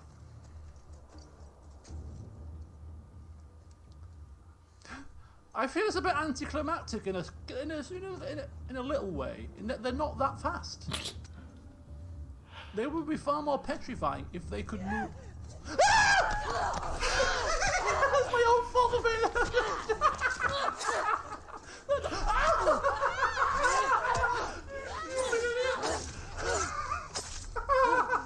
They're not that fun. Get me out of here. Oh dear. Another commentator's curse moment, I feel. And outlaws and sword. Oh, God. Sisters. Oh no. So somebody said they saw a femme fatale. I thought maybe it was a sword sister, but maybe it's Oh not. no. It's a mercenary. Black Widow. Femme fatale? Black Widow. Femme fatale? Where's one of them? I mean, I know I've missed some stuff in my LPs in Anyway, the past, but as we this go to- was the worst. Second row. Oh Where? dear.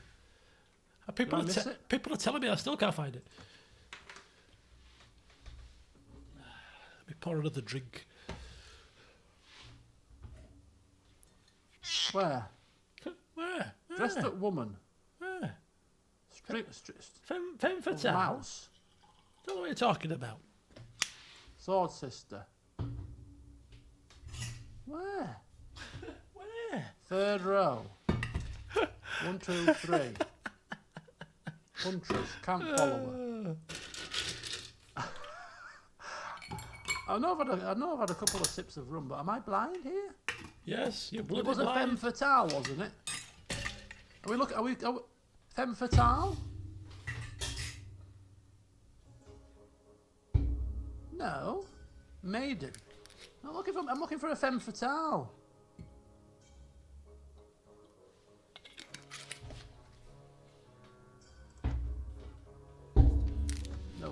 No clue. Anyway, we have recruited some Saranid millets. What, femme fatale is there? Am I just not seeing it? This is funny. Honestly, I cannot see it. Where are you looking? How can you not see it? Honest to God, I'm looking at every single screen here, and I cannot see it. Markswoman, maiden, sword sister, hospitaller woman, 135, maiden. I can see maiden. But that's not a femme fatale. Oh, he's there! She's there! Here she is! There she is! Flipping hell! What happened? I couldn't see it. I couldn't bloody see it for looking. Oh my God! I looked here. I couldn't see it. Could not see. There's too many troops here. Go back to the original. There's too many. Too many choices here. Too many. Oh Lord! Right, let me put my music back on and then take my headset off, and then we shall crack on. Right, we were playing Baldur's Gate soundtrack. Oh shit! How loud is that? Ah, it's better. Can hear myself think now.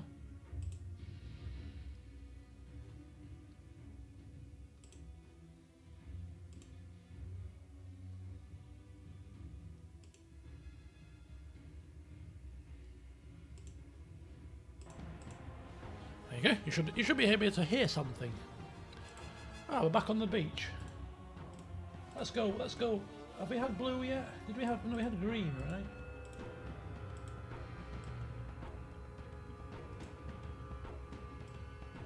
There we go. Look at that. Excellent. Right, let's blend in with the sea, shall we? Hey, look at that. Camouflage. Camouflage. Right. Oh, I can't even see the chat. What's going on?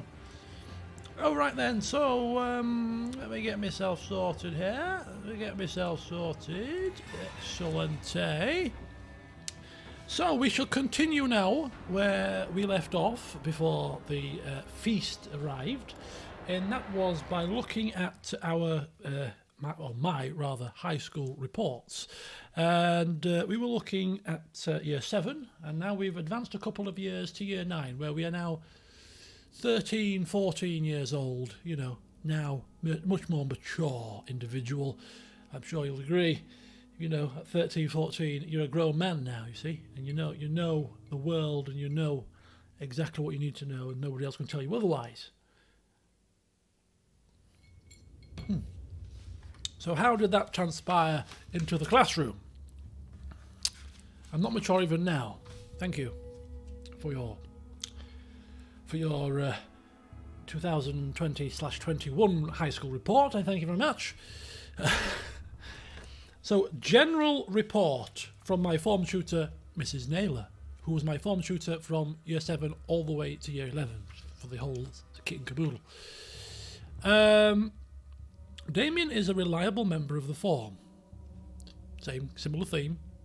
Although he does not always get involved in activities. Getting a bit more withdrawn in year 9 apparently. His behaviour and attitude still need improvement. And Damien has been reminded about this several times this year! Exclamation mark. Well, it's not my fault I don't listen, is it? Well, it is actually my fault I don't listen, but you know what I mean. Deputy head of year comments. Hang on a second. More important individual here. A good set of reports here for Damien, but he must become more self-disciplined in year 10 if he is to succeed. Well, up yours, Pettigrew. I succeeded, alright? So there. Right, general record, skip forward to English, where I was... I don't know who my teacher was for English in year 9, but I can't read the name or the signature. Perhaps Damien had seen this year as a transition year, which is, to an extent and purposes, it is. So he's agreeing with my approach. a link between lower school and the big time GCSEs? If so, maybe this accounts for his rather lax attitude this year. Damien has always impressed me with his work, ethic and determination. Not this year. Oh dear, bit of a slip. I'm afraid. So he now needs to rediscover his motivation, but quickly. Or next year will be over before he realises. What a scathing report! Come on, Damien, get a grip. This is from a teacher to a 13, 14-year-old. That's bloody scathing, man. Get a grip. Holy hell. It's like, what the hell is wrong? What? Oh my god. Yeah. Always impressed me. Not this year. Oh no. No, I'm afraid. So now he needs to discover his motivation, but quickly, or next year will be over before he realises. What? English. I didn't like English. I started to grow to dislike English round about this time. And by year 10, I completely detested it. And I was struggling in English in year 10 and 11 to the point where I had to actually get my next door neighbour, who was a private tutor, to tutor me. And in English, we had to do poetry as one of the subjects of English literature. So we had to do one book, which was Of Mice and Men, and then we had to do one poet, who was William Blake. And the whole class was doing William Blake, and I didn't like William Blake. So I went to my next door neighbour and said, look, I can't grasp William Blake. Can you help me pick one of the other poets and I'll study that privately? So we did Seamus Heaney. So when you had to pick which poet you were going to do for the exam, the whole class, right, who you're doing for the literature, so you got the right paper. William Blake, yep, who you doing? William Blake, who you doing? William Blake, who you doing, Damien? Seamus Heaney. And she was like, what? The Irish guy, yeah. I was like, I'm doing Seamus Heaney. And she went, we've not studied Seamus Heaney. And I said, well, I've studied Seamus Heaney. And she said, no, you're doing William Blake. I said, no, I'm doing Seamus Heaney. She thought I was joking. She thought I'd be stupid. So anyway, I did Seamus Heaney and got a C. So, up yours, love. Yeah, it's not a B or an A, but I wouldn't have got a C with William Blake. I could not get ye old English poetry. It was just not sinking in. So I took Seamus Heaney, and my next door neighbour, it clicked. So I just off I went, did some Seamus Heaney. So there you go. So yeah, I basically, by year 9, definitely by year 10, English was like, nah, don't like English. Too many words, too much airy-fairy nonsense. Give me science, give me maths, where the answer is pretty much black and white for the most part, and I can do with that. English, writing about, what do you think about this, and let's debate this. I don't do debating, I don't do thinking, I don't do all this namby-pamby stuff. I just want the answer. So that's why maths and me agree very, very nicely. Anyway, so English didn't go too well. So let's flip that to a subject that was going well with Mrs. Irwin, mathematics. Effort 1. Damien has worked extremely hard this year. He has contributed orally in class and has achieved a good standard of carefully presented written work, both in the lesson and for homework. He has overwhelmingly understood all the topics covered and worked hard at his revision to learn them well. Writing again, his test results have been good, and he is to be congratulated on his excellent SATs results. Well done, you deserve it. Flip that with English. You see? Topic specific. Some people are swats across all the subjects. I wasn't. When I liked it, I studied hard and worked hard. When I didn't like it, I tossed it off. That's the way it was. Science. Year 7, got a 2, and not a great report. Science in year 9, Mr. Brogden. Damien has matured significantly as the year has progressed. He is a lot more responsible for his actions than previously, and much less likely to become distracted by less productive pupils. Easily led astray at times, you see. I feel he has a genuine enthusiasm for the sciences, and this has been reflected in splendid progress. He picks concepts up well, with relative ease, natural, you see, and his retention is fine. A good year and promising prospects. Very good, very good. All right, I remember taking these books home to my mother. You get these at the end of the year. It's like, right, there's your report. You'd be like, oh my God, I'm going to take this home to my mother. And she reads this. Is it going to be good? Is it going to be bad? So you'd be feverishly reading it in the class thinking, if it's bad, I'll say it fell into a puddle. I can't read this report. What's wrong with it? It fell in a puddle, Mother. It fell in a puddle. Oh dear. Design and technology. Not a fan. 2/3 for effort.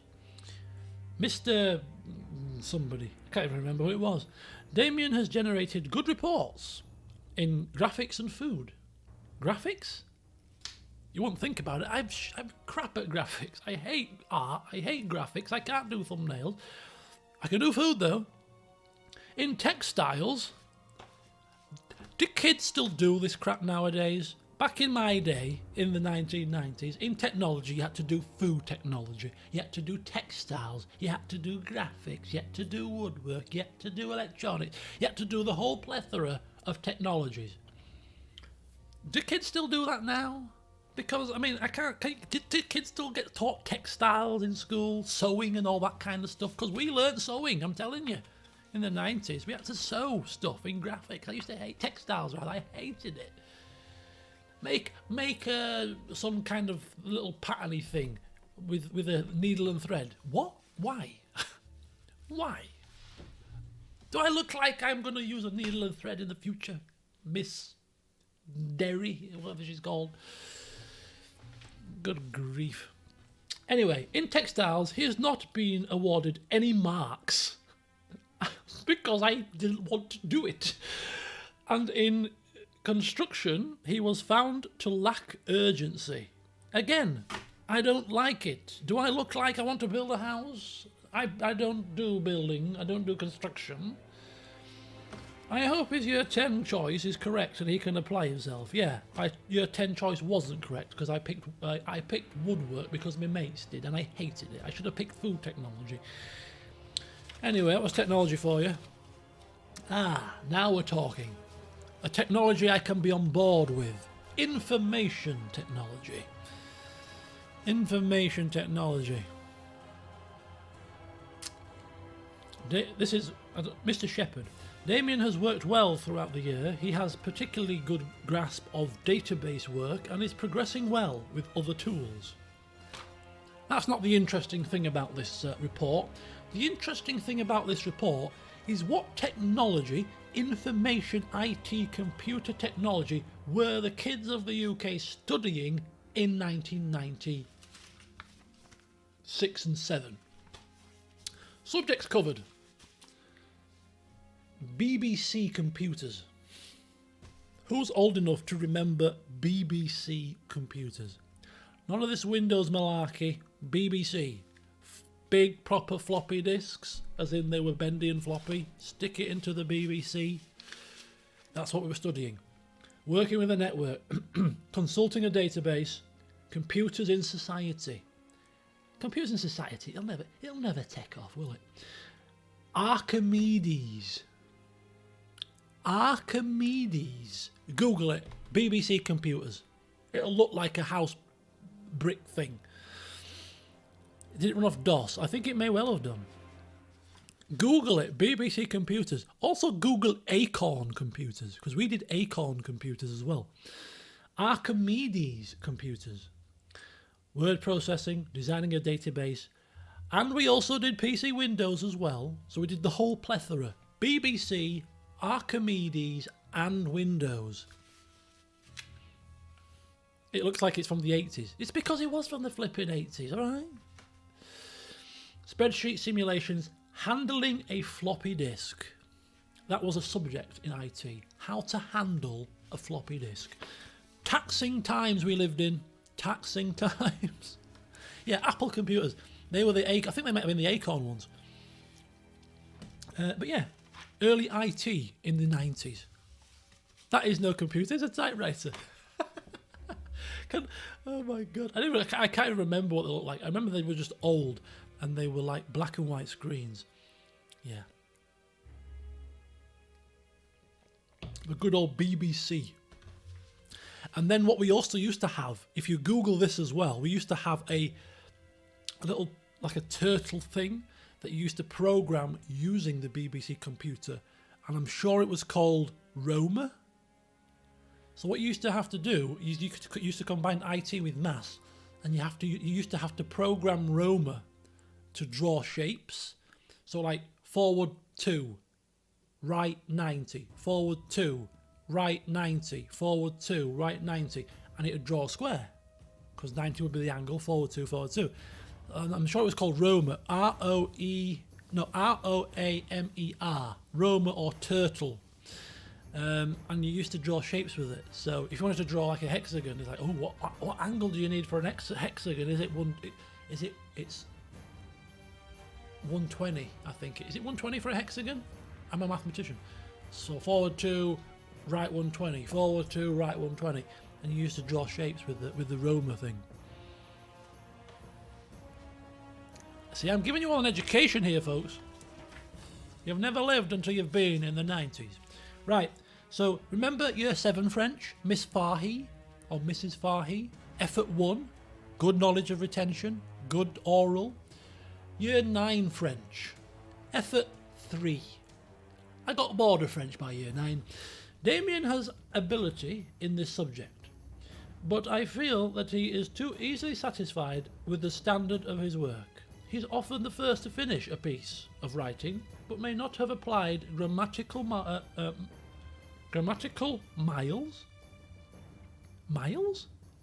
rules, grammatical rules covered in class, and may not have checked his work carefully. His language skills are generally good. I would like to see him do well in this subject.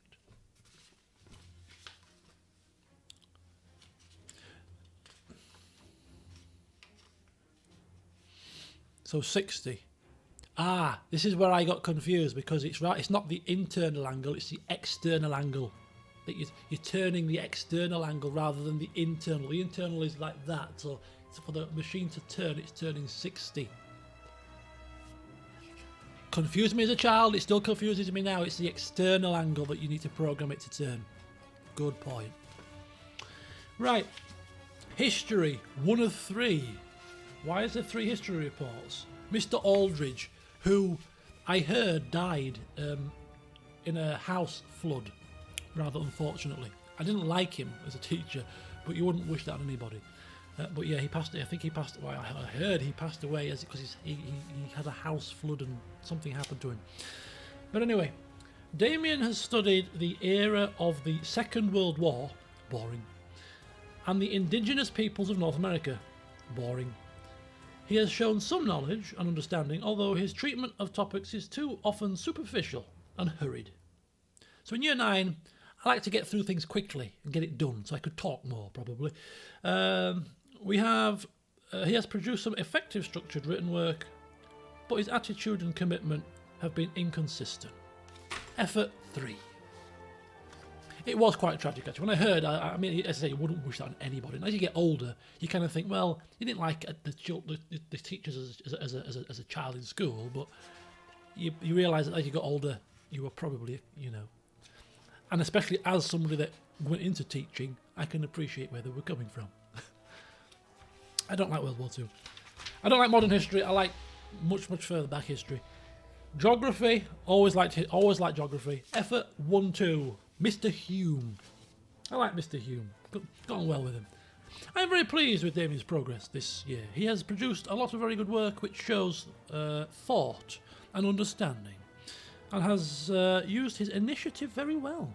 He sometimes allows himself to be distracted, but generally his concentration is good and his approach is enthusiastic. Well done.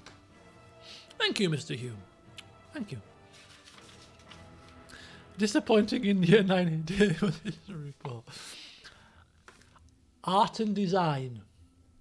Mrs. Foul Harbour returns. The return of the Foul Harbour. Right, what does she have to say about me in year 9? Attitude and organisation. Excellent, good, satisfactory, or weak? Weak. Investigating and making. Drawing skills. Satisfactory. Handling of materials. Weak. Knowledge and understanding of the works of artists, craftspeople and designers. Weak. Damien did not put enough effort into their project. Oh, into this project. I'm going to say their project. I'm not bloody non-binary. And did not develop any ideas. He spent too much time talking and did not achieve the level expected at this stage. Effort 4 out of 5. And that's where my love affair with art ended. It ended in year 7, to be fair. I don't know how I blagged an effort 2 and a decent report. I hated it. Foul Harbour. Yeah. On the flip side, music. And this is the reason why I picked music at GCSE. Because I was getting on really well with the teacher, Mr. Hornby. Glowing report. Effort 1. Damien enjoys the subject, has made excellent progress. He performs well and has some good composition ideas, working beyond the level required. That's why I picked music instead of drama. Disappointed still, though. Drama. Effort 1. A very lively student in this subject. Damien's main development this year has been in cooperating within a group. He now shares his ideas reciprocally and has developed a great deal of confidence. He is always keen to show his group's work and brings a great sense of humour to the class. What? Keyboard. So, yeah. Both music and drama, as you can see from the reports, both effort 1, both glowing reports, and I was torn. Which one do I pick for my GCSEs? Music or drama? Music or drama? I picked music, and I still to this day think to myself, I wish I'd picked drama. To be fair, I could still do some drama. I could do some drama or something, or try my hand at it, but that ship has unfortunately sailed, I think. Yeah, I do wonder if I'd have picked drama, would I have taken it up further if I'd have enjoyed it at GCSE level? I don't know.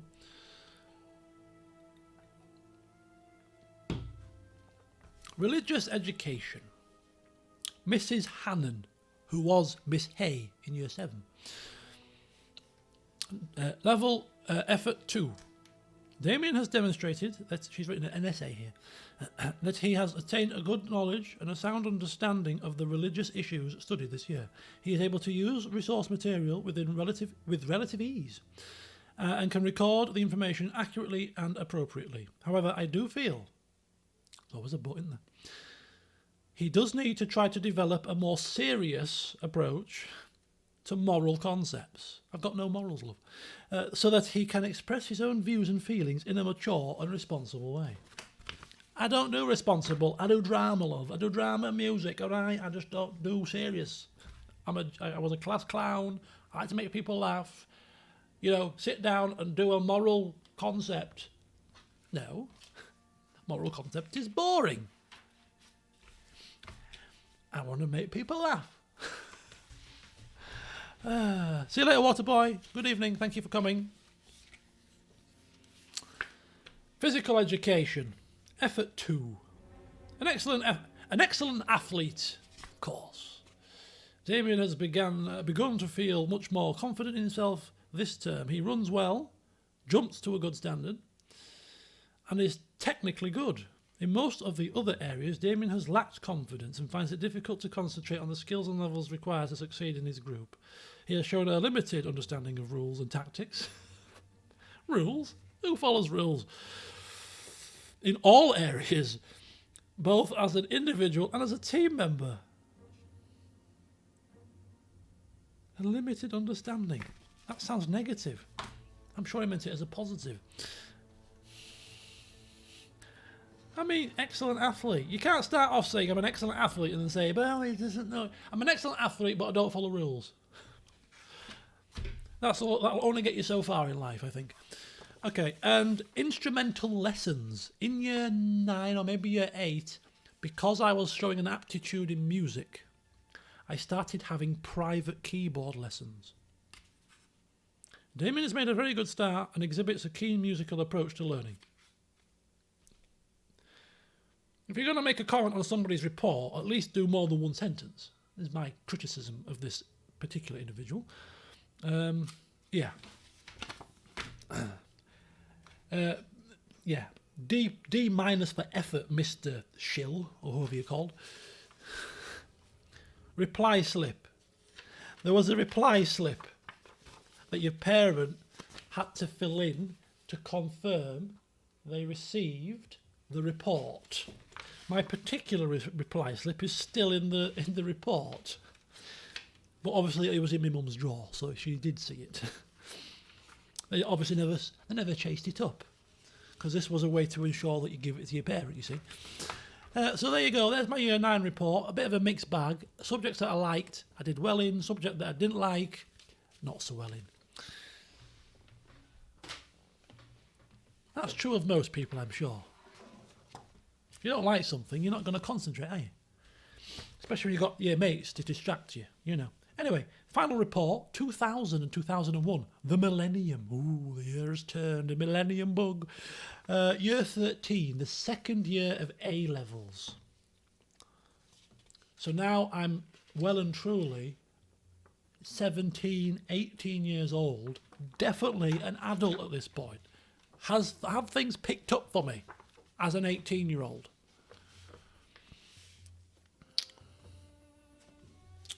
Teacher summary. Form teacher. My form teacher... Who was my form... I can't remember. I'm trying to think now. My form teacher, I think, in year 13, was Mrs. Mellor. Yes, Mrs. Mellor. Damien has maintained the steady progress of the last year and is doing particularly well in some subject areas. He now needs to give one final push to overcome any weaknesses, particularly in chemistry. Yeah, I'll put that back in your face very shortly. In the remaining weeks, and to ask for help if he is unsure. Caring by nature. Caring. I'm a caring soul. Caring by nature, he is sensitive to the needs of others. Sensitive soul, you see. Has progressed well on the social front and is a more involved member of the form group. I wish you well.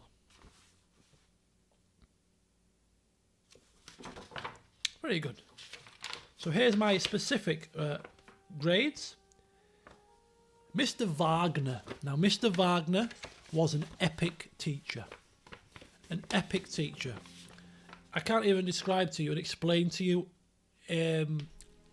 how awesome a teacher this guy was. He was a legend.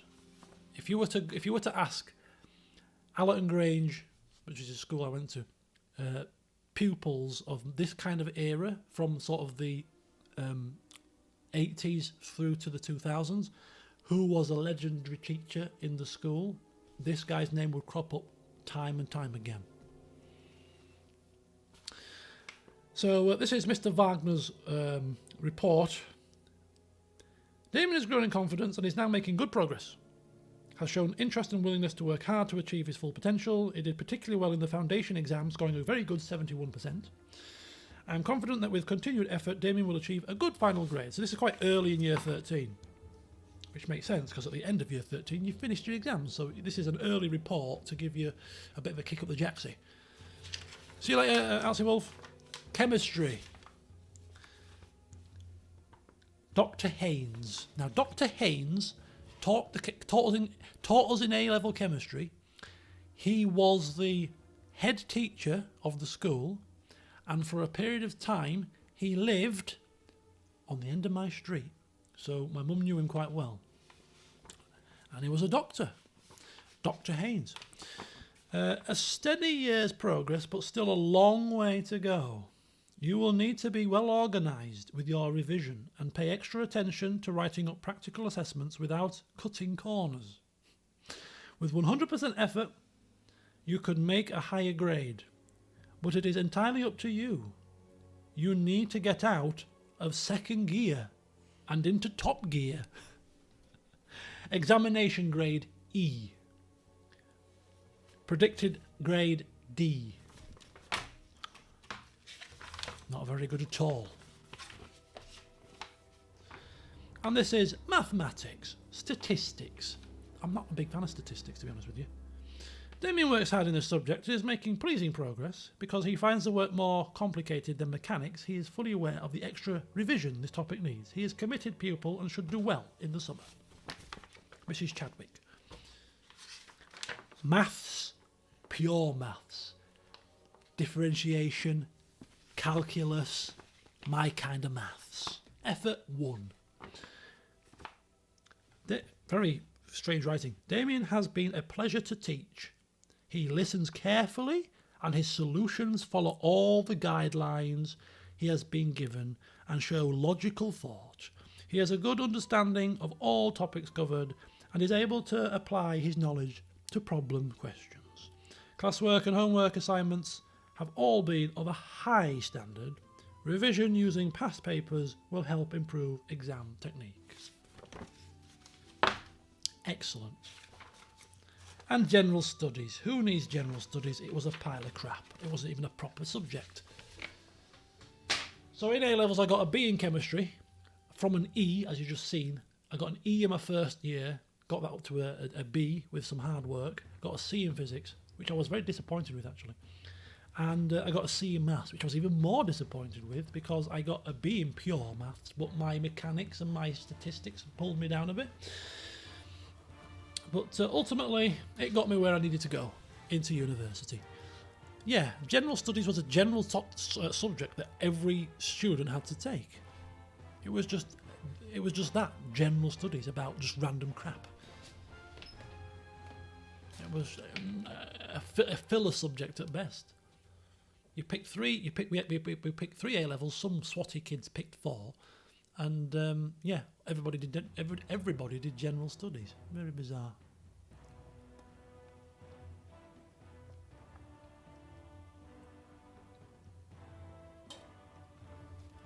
Oh, I'm a bit thirsty. Must be the salt in the curry. Making me thirsty now, boys and girls. So there you go. There is my my school reports. Oh, it eventually got scrapped. I'm glad it did. I'm glad it did. Because it was a pile of rubbish.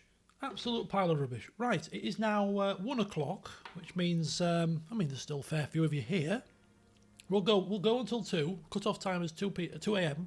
because I do have to get up in the morning and do some bits and sort myself out for my day tomorrow. Now the police reports. So the Jackbox Party Pack will have to wait until another stream at some point, because we won't have time today, and I have to figure out how to bloody do it. So we'll bring out the police reports, and I'll see whether or not I can kind of rack my brains to see whether or not some of these incidents bring back some memories.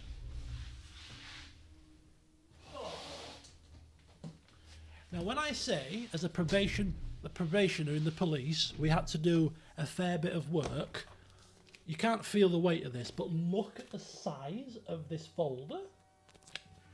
Look at the size of it. Just to say you can do the job on the street. It's bloody huge. It weighs a ton. All full of paper. Absolute huge. Right. Oh, I need to open this. Let me make room for this great gargantuan folder here. Bloody hellfire. Hang on. Right. So what I'm going to do is there's a load of gumph in here that's not pertinent. Although I am intrigued to read some of this stuff because, hell, I actually had to go through this. But what I'm actually looking for is I'm looking for the witness statements, because the witness statements outlined what I did to hit the criteria. So I'll see if any of these trigger any memories, and of course I'll be making sure that these were actually not. There was nobody named in here, no addresses named. So it's all very much anonymised. Right. Let me see what I can find in my folder here. It's the first time I've seen this and read this since 2008, so bear with me.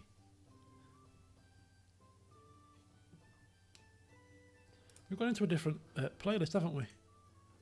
Oh, we're going to Baldur's Gate 2. Excellent. That'll do. I can't... Where's my chat gone? There we go. Right, okay. Okay, so in in September 2007, I'm on mobile patrol in a marked police van. Noticed a male and a female stood halfway down a ginnel.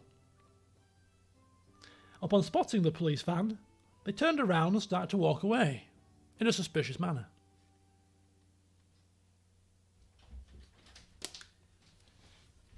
Hello? It's high, my blood pressure. How high? Very high. You mean very high? 189 over 91. Well, what does that mean? Critical, it says. Critical. I knew there was something wrong. Well, do it again. I've done it twice now. What? This second one's 187 over 91, yeah. Well, why is it so high? God knows.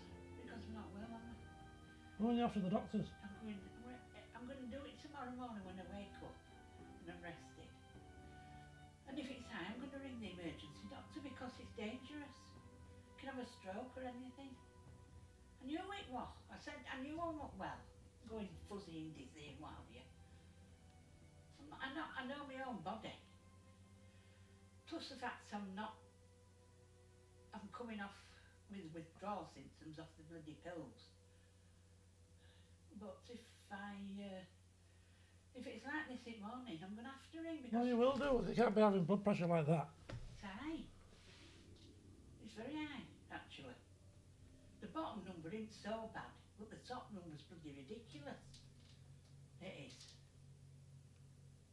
I've got myself... Well, ring them now. I'll ring them now. You ring them? Me ring them. Oh, God. I can't go looking like this, can I? Well, do it in the morning then. That's stroke territory.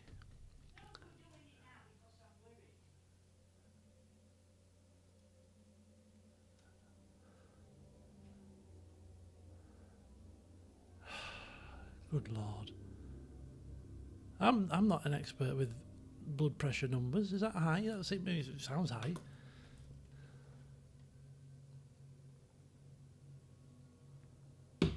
What numbers did she say? I'm going to Google it. What was the blood pressure? What was the blood pressure?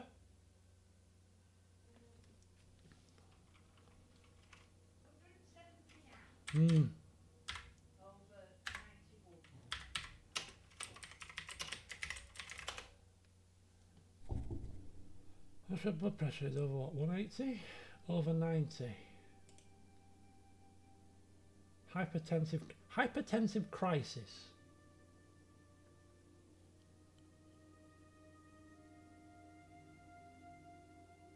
One one, I think it is.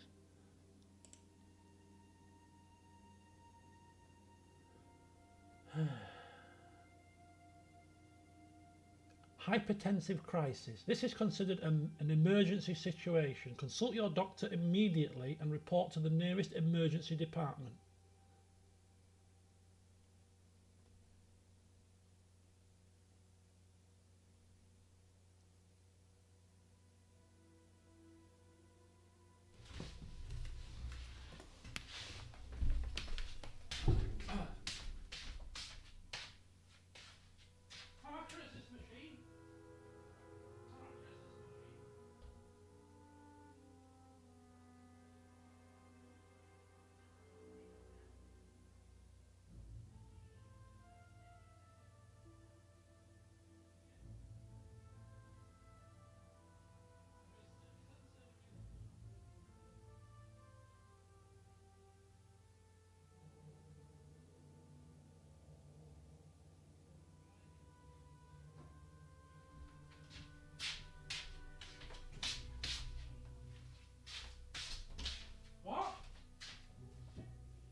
don't talk to him. You know yourself what's happening better than I do.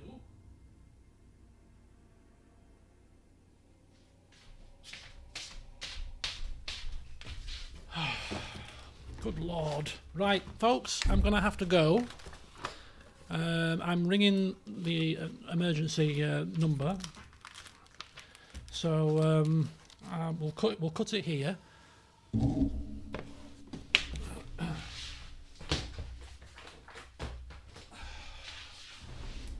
Because that's apparently, according to this, that's it's a crisis situation. So thank you for coming this evening. Sorry to have to cut it short, but I'll keep you posted, and I'll see you soon. Good night.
Of course I'm ringing them. Just get ready.